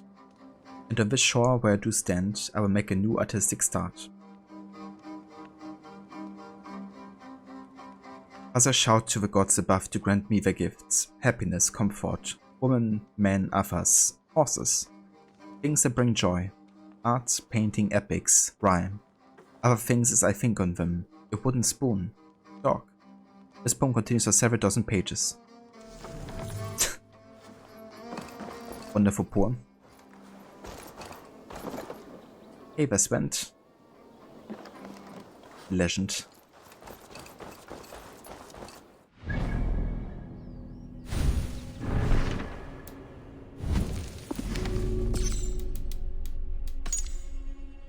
The Kingdom of Mercia, situated in England's Midlands, reached its height of power and prestige under King Offa, a prominence that lasted for close to 300 years. During that time, it was a center of trade and industry, until Danish incursions left it in ruin.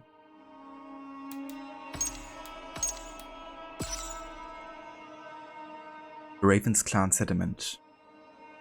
Built from the ruins of an abandoned wintering camp once occupied by the Great Heathen Army, the settlement is now the permanent home of the Raven Clan. It is also where you may find Ramby's Alliance Table, Gunnar's Forge, Yenli's Shop, Roan's Stable, and other useful services.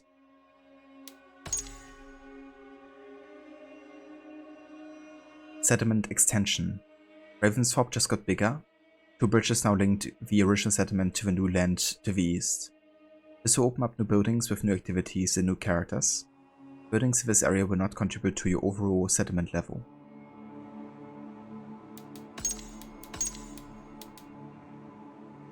This town needs so much maintenance smaller. It definitely does, yeah. It's kinda cool seeing like how much it grows eventually. The Saxons. Originating from the coast of what is now northern Germany, Saxons invaded and settled Britannia at some point in the 5th century CE, replacing the outgoing Roman Empire as the island's occupying force. Thereafter, they spread east to form Essex, south to form Sussex, west to form Wessex, and north to form Middlesex. This laid the foundation for what would later become the 7 kingdoms of the Heptarchy. Seen today as archetypical Christians, Saxons only adopted Christianity in the 7th century by way of the Jutes, another Germanic tribe who had previously been converted. And we got a new enemy type, the Kjor. The basic Saxon warrior, individually not very threatening, but as a group, they become a problem. They're opportunistic on the battlefield and pick up weapons from fallen foes to surprise you with a new attack.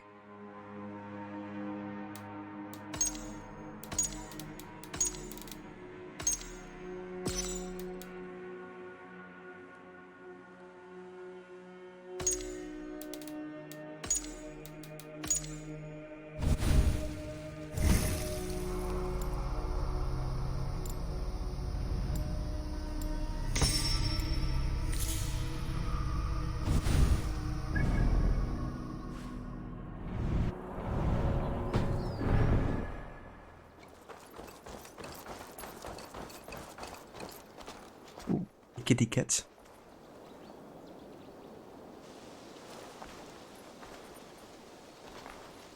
Oh, that's cute. Reverse Aura. Hope you have a good walk with the doggo.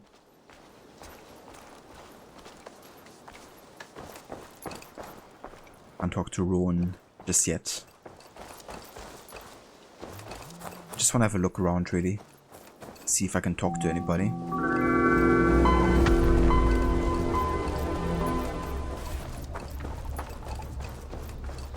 Ava Jessa Whitecat, welcome in.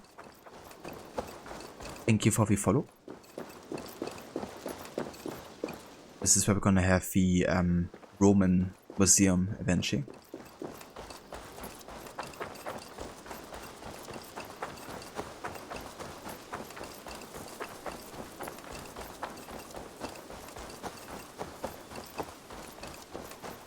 What you've been hearing about this anime's next thing recently. By doing certain things you can unlock information about characters. When it comes to Eivor, they refer to Eivor as him and not her, which goes against what is canon. So whoever wrote that needs to do more research next time. Animes next. I haven't heard about that, actually. Gotta look that up or something. But yeah, that's curious. Really weird to refer to Eivor as him, you know, even though it's been like confirmed so many times already. Is that like something official Ubisoft, or is it like a fan project or something?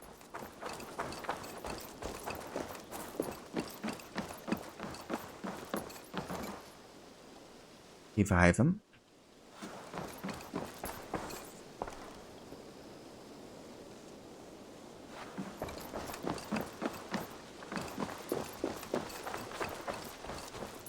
Not a bad place, Eivor. Not at all. Can I help you with anything? Sigurd wants your forge up and running as soon as possible. For that, we need supplies and riches. Ah, you mean to go a Viking then? Good, good. How I miss those days. Ransacking and pillaging. Blade singing and shield splintering. I would ask you to join us, but you are the only blacksmith we have. We cannot afford your loss. Oh, it's no bother. Better I forge axes than swing them. My place is here, not pulling on the oar of a river horse. Though you do remind me, I've found a map among the bandits' rubbish, marked up with the locations of Saxon monk huts. Yes. Bandits know as well as we do. Monasteries are full of riches and loot. Take the map with you, and put it to better use than they did.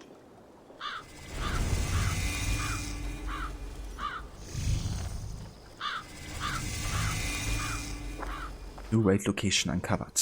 Nice. But it's an official thing, an online project where you can become an Abstergo employee.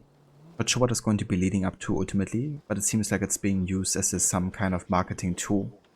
Perhaps in the lead up to the announcement of what the next direction of a franchise is that they were talking about recently. Yeah, that's a bit odd.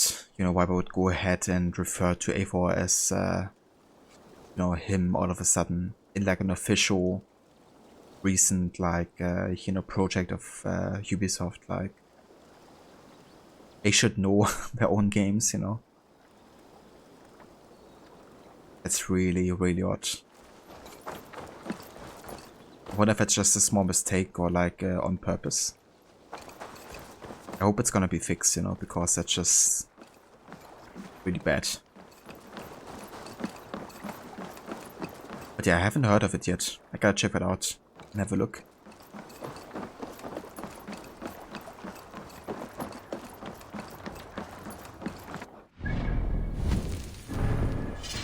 Okay, let's go ahead and change our loadout here a little bit. I wanna go for some new weapon combos.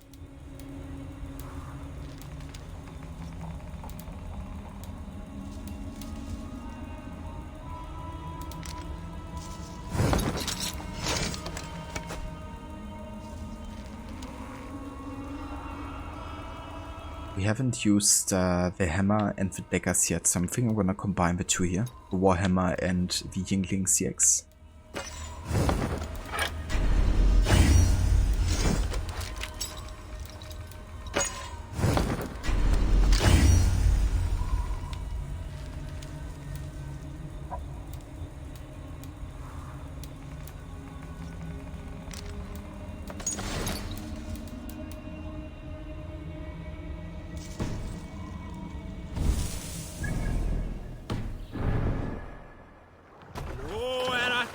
Bend your ears and listen all.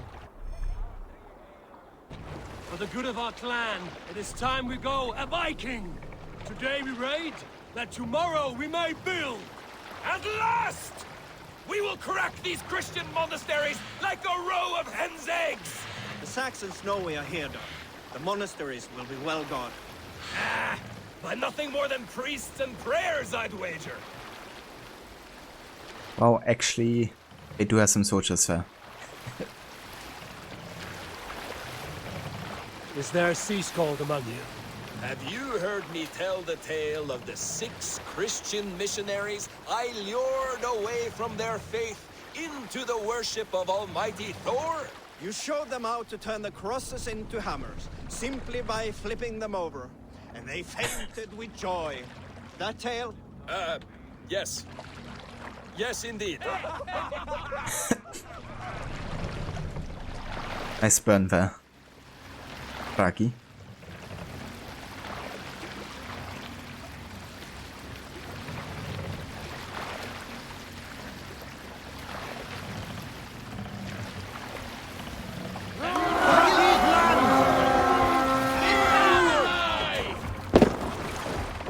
Raki the Burn Master.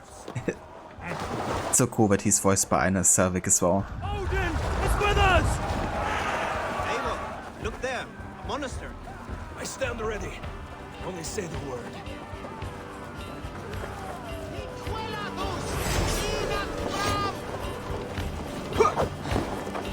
Not much longer, Corpse! Wise idiots! Your life for that! Come, brothers, let's end this. You will pay!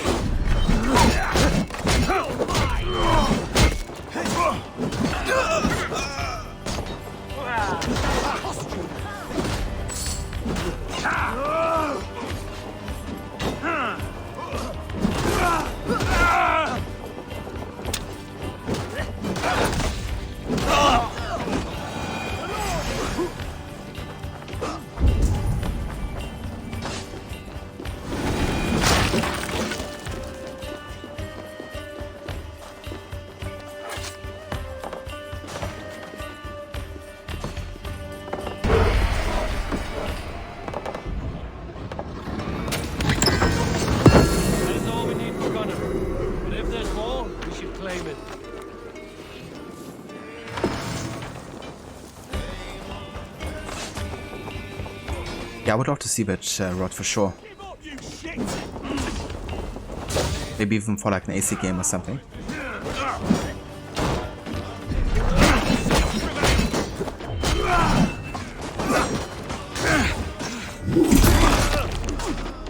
Got your belly, dog.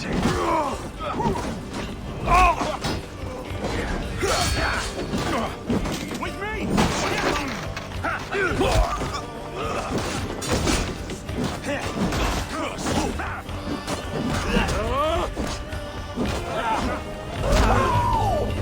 Down, man! Look at that!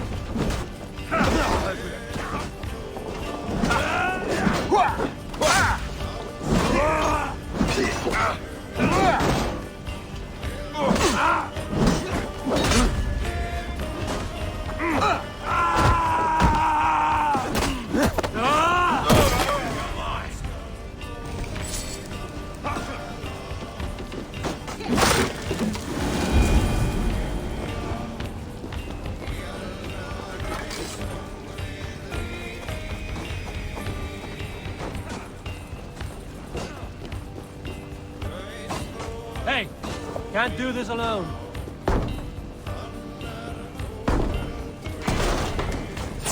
Time to die! Die! Life for that!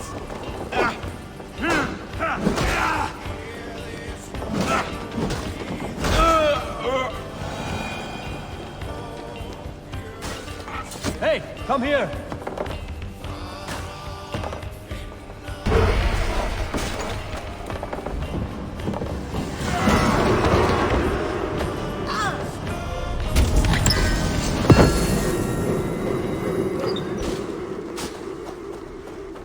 Nice.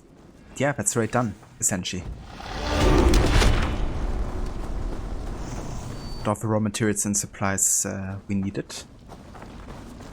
Time to head back to Ravensthorpe.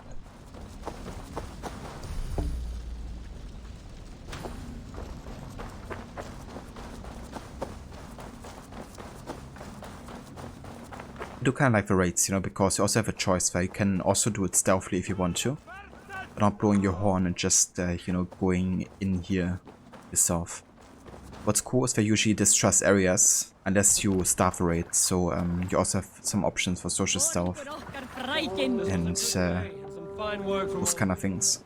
We should return home and unload everything. Are you certain there aren't a few more gold nuggets squirreled away somewhere? My gut tells me no. So, Eivor, what's your count? My count? Dag, I've no need to count my kills. They number too many. Likely story, Wolf-Kissed. Me, I killed 26, I think. Ah, there were barely a dozen when we arrived, dog. No, you missed them. They attacked from the forest.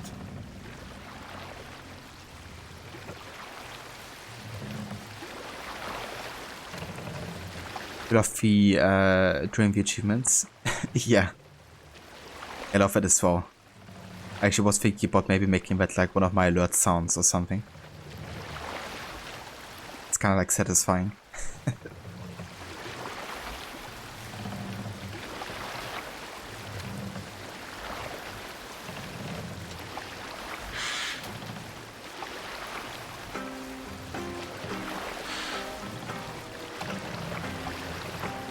Let's put her in here. Hush now.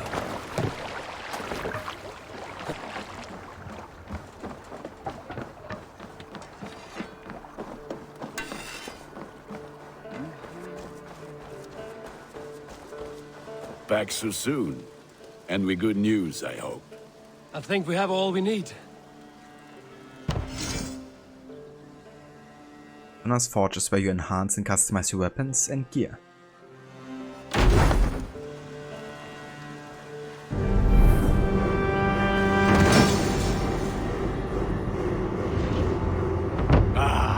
This is wonderful, Eivor. A forge bigger and hotter than my old forge back in Fornburg. Come visit me anytime. For weapons and gear, there is no man better than me. I will, Gunnar. Have no doubt. A pleasure to see you again, Eivor. Alright, let's have a look here at Gunnar's shop. May I see your stores? Okay, I wanna go ahead and You have a keen eye for quality. upgrade the Raven Clan helmet here. There. Now you can take on anything. And also the Warhammer, I think.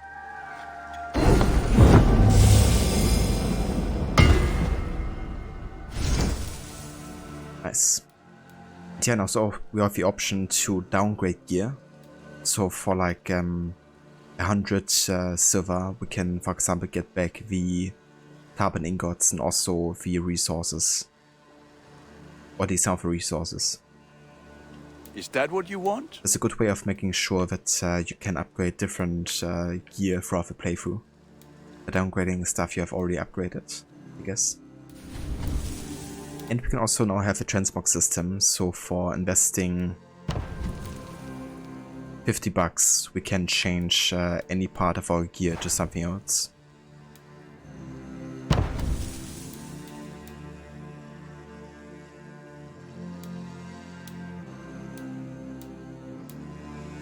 I think eventually I'm gonna activate a reward to also change the kind of like outfit, I guess, in a way. And then go by like which parts of the sets we have, right? For example, like Raven Clan, and then like in the versions of Superior or like Default, you know. So people wouldn't like be able to choose individual pieces, but maybe like a whole set of, you know, like Raven Clan or whatever we have. Silver's rare in this game unless you play drinking dice games. Yeah.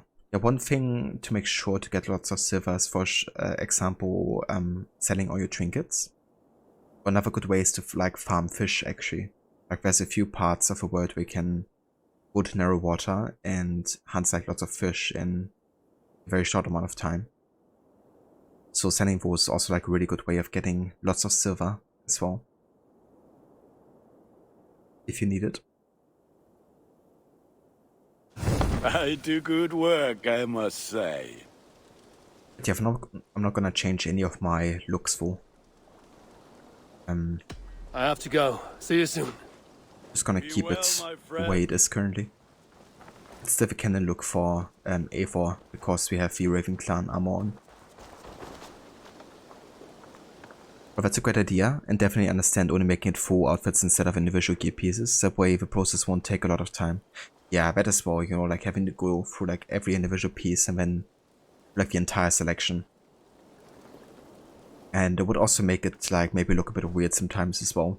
So having like a full set, it looks like fitting like one piece to another. But that also means I will probably go for like most of the wealth opportunities because I wanna get like a good selection for people to choose from. Tell me about what you do here. If you need something tattooed, you come here and I do it. And you can bring me whatever designs you come upon too. But of course, no shop, no tattoos. Build something for us when you can, and then we'll get working. I will see you later, friend. See you later, Eivor.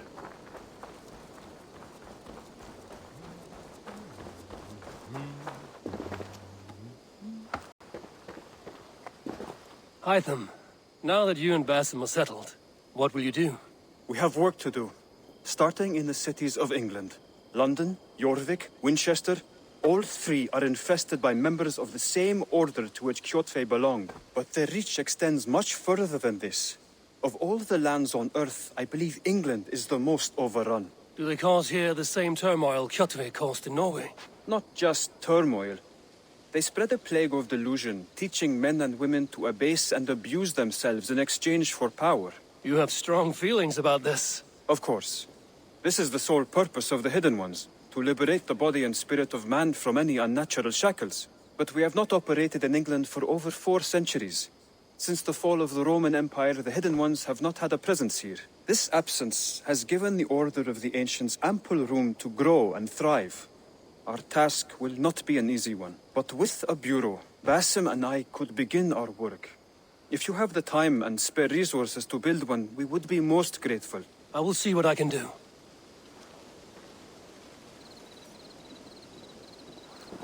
Right, so that opens up the opportunity here to get the Hidden Ones bureau. However, we don't actually have enough supplies currently. Get that. But yeah, I think there's no... I mean, I probably want to get it though, because it also unlocks the Leap of Faith. Which is definitely something we could need here. Greetings, Eivor. So I probably want to get it rather early. Can you remind me what you do here? I buy and sell all manner of items. What's more, I am connected to a wide network of other traders, meaning I have access to nearly everything you could want, right here. But I cannot do much of anything if I don't have a place to work. If you can build a place for me, I can get started right away. I'm off. Be well, friend. Always a pleasure, Eivor. Okay, let's have a look how expensive the shop is. Yeah, again, we need supplies, so I'm gonna have to wait for the next upgrade here. I didn't reloot a lot of small chests in Norway, so that's why we are kind of like lacking supplies. Let's get the emergency aim ability next. Wooden left trigger will snap your aim to an enemy as they detect you, giving you an opportunity to kill them and remain undetected.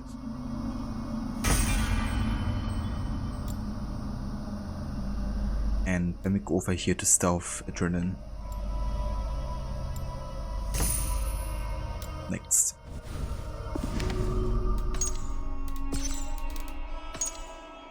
Also got a new enemy type, the Spearmen. They don't just let anyone wield a long, pointy weapon, so this fellow is a professional. He's disciplined, careful, and keeps his distance. Give him the chance and you a kebab.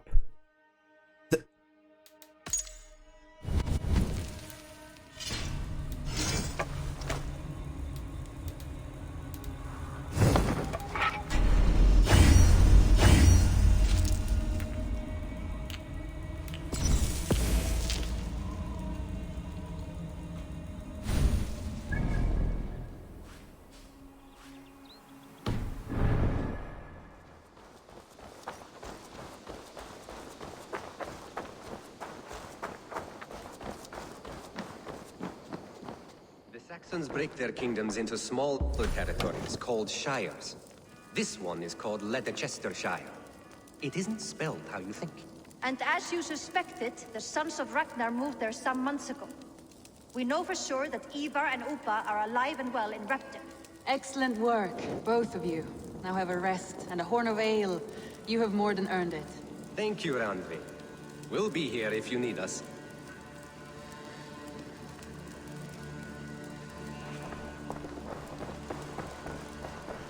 Eivor, in here.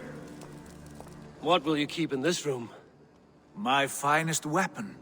For this room is yours. Here you may lay your head, hang your axe, or be alone with your thoughts. Do you like it? It suits me well, but I would be just as happy lodging with the raiders on that wharf. I need no special treatment. This is not special treatment. I want you here in the Longhouse, close at hand. I may be the Jarl of this clan, but you and I lead together, as ever. So get acquainted with your room, and when you're ready, meet me at the stables. That's a great show of respect here, you know, like Eivor getting this room in the Longhouse. It's definitely a privilege that only very few get to have. Ravensthorpe status, encampment. Behold our new encampment, born from a soot heap left behind by the Sons of Ragnar. It may look a bit shabby now, but with some effort, we will soon be a beacon of trade and culture. We currently have a capacity for the following services: blacksmiths, hidden one's burrow, stable and aviary, trading post, and barracks. Once the blacksmith forge is up and running, I would recommend building the hidden one's burrow, as Hytham can help us win alliances in the cities of England. Speak to me if you have any more questions. Runvi.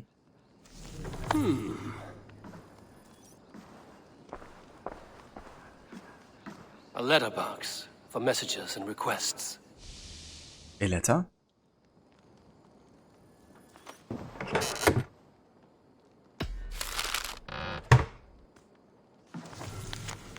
Sigurd's letter.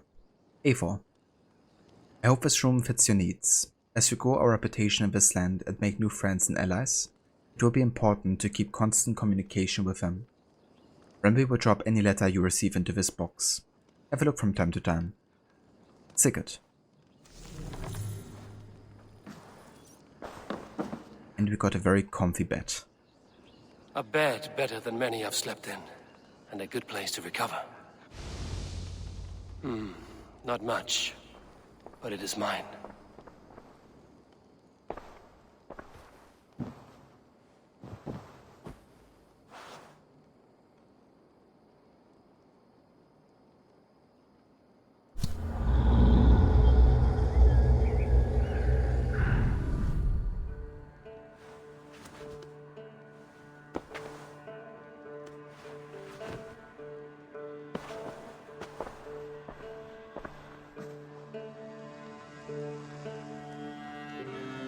There we go.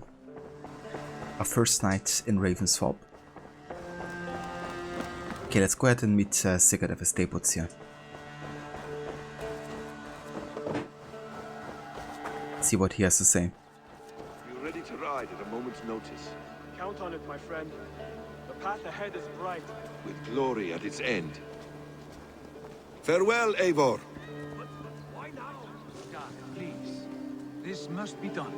Yes, and I can help. Look at me. Look at these arms. I am a beast. Yeah, I don't think so, Dag.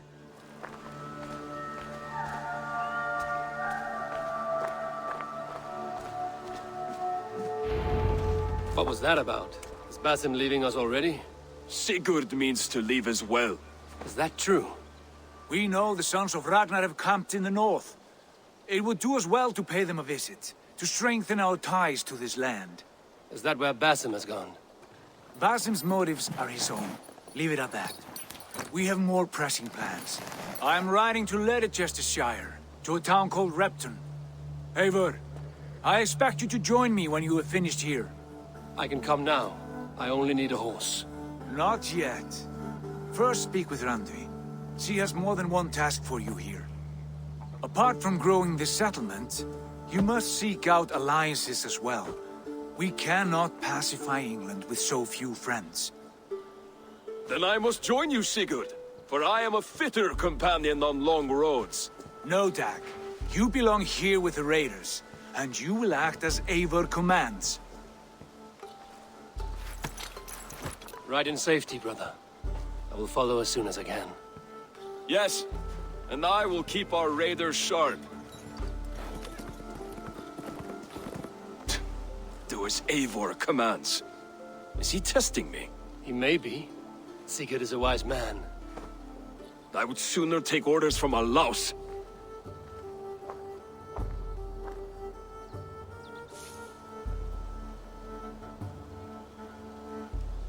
Yeah, this I still don't understand.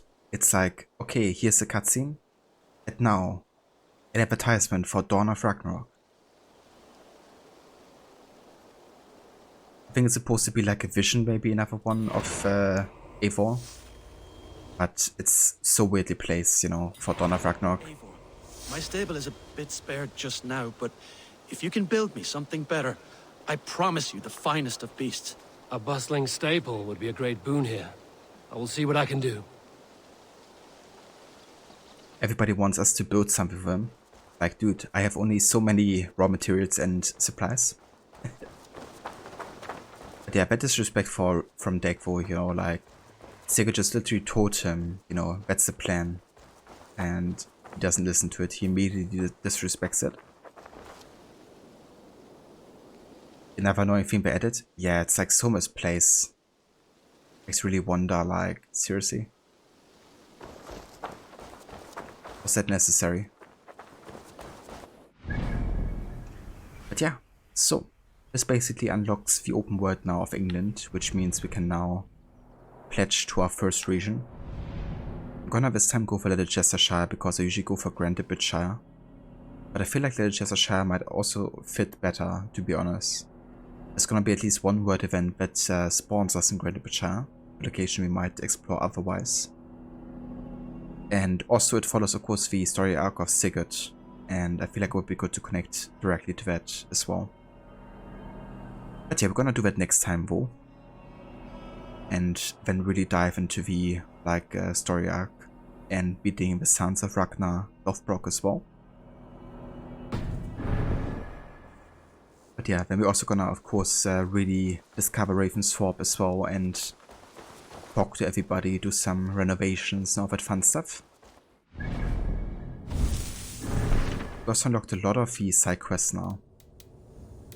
Like obviously we gotta reach the different settlements level. We gotta start the Hidden Ones questline. We have the river raids unlocked. We have the island DLC unlocked. And also the Siege of Paris, which is gonna be power level 200, so I'm gonna do it quite late in the game. And also mastery challenges as well. Now the DLCs I'm gonna play again during the main game, I think, because I wanna end with the main game ending. I don't wanna end with the DLCs.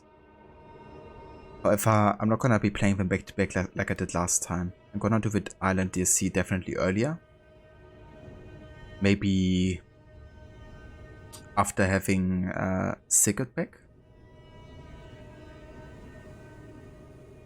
Because it wouldn't really fit before that point, I don't think. Then the Francia DLC I'm gonna do quite late in the main game, I think. But yeah, not back to back though. Otherwise it feels like a bit disruptive of the main story.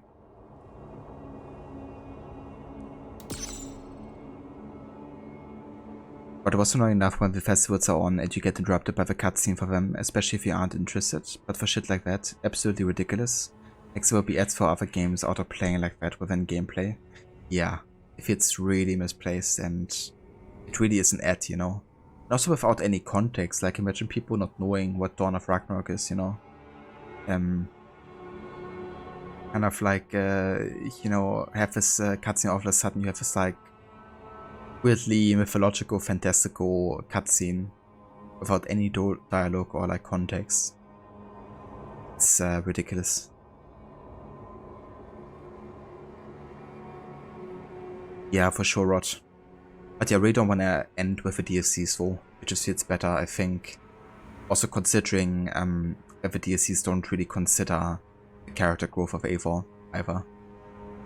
So I feel it's like better placed within the main game.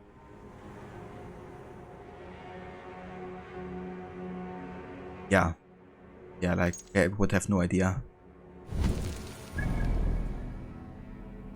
But yeah, anyways guys, this is where we're gonna call it today for our AC Valhalla session. We've done some great progress. finishing Norway and making our way to England here.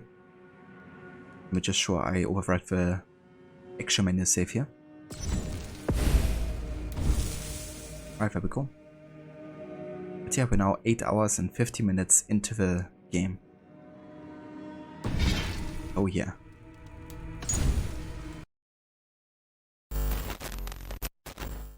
But yeah guys, I want to thank you all so much for coming by and for joining today's second session of AC Valhalla. I had some great fun getting back into this and I've been really looking forward to it. Honestly, I initially had planned to play Red Dead 2, but then I was like, you know what? I really want to play Valhalla. But yeah, tomorrow we'll definitely get back to Red Dead 2 though. And progress with Chapter 3 there. So, yeah, looking forward to that. I think to Valhalla we're gonna get back to on Wednesday though. And, yeah, then we're gonna make our way to Leicestershire. Our first proper story arc in England. So very Grammy, thank you for being here. Thanks also for lurking. Really appreciate it. So very short, more than happy for the stream. Thanks again also for the raid earlier. Bring your folks over. So very Aura. Here's the tomb of Osiris, motionless, motionless like Osiris, motionless, his limbs like Osiris. Indeed. Now it's time to hang up the X and to stay motionless. But then there's Aura, thank you also for being here. Hope you have a good start into your week and everything. Now that the stream is over, you can play the game. I mean, that sounds like a plan. Have you started your playthrough yet of Valhalla? Or are you still about to start the entire game? That's a good plan, Rod. Indeed it is. Yeah, I'm looking forward to Red Dead 2.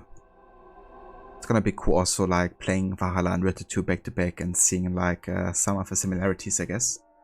Or things that Valhalla took as an inspiration as well. You've only ran benchmarks Harbinger. I gotcha. Yeah, fair enough. That's gonna be good to have the game running at, 50 FPS at least. Hope you enjoy your start into the game as well.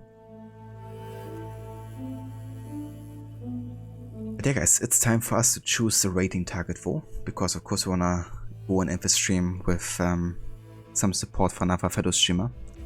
I think we're gonna go over here to Maxi, who's currently playing some AC3 Remastered. Making some more progress with that.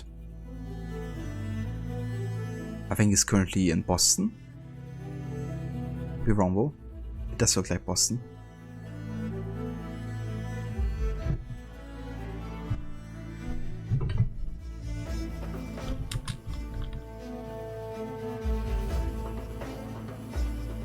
If you guys want to hop along with the raid and say hello to Maxi, here's some raid emotes you can also copy and post into chat if you want to.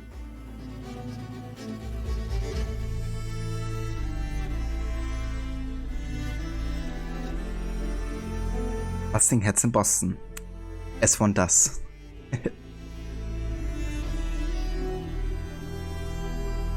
Yeah, thanks also again to all the new followers today. Let's actually have a look. Thank you Runa E, Wokelpackung, Asim, also Osmorgan and Jessa Whitecat. Thank you all for joining today and for leaving a follow. And for joining the stream for the first time. Rio, thank you also again for the resub as well with 11 months. And once again, Rod, thank you so much for the raid as well. But yeah, we're done for today. So thanks again everybody for being here and tuning in. Also to all the lurkers. And yeah, I will catch you over at Maxi's. Until next time, hope you have a great rest of the day and take care.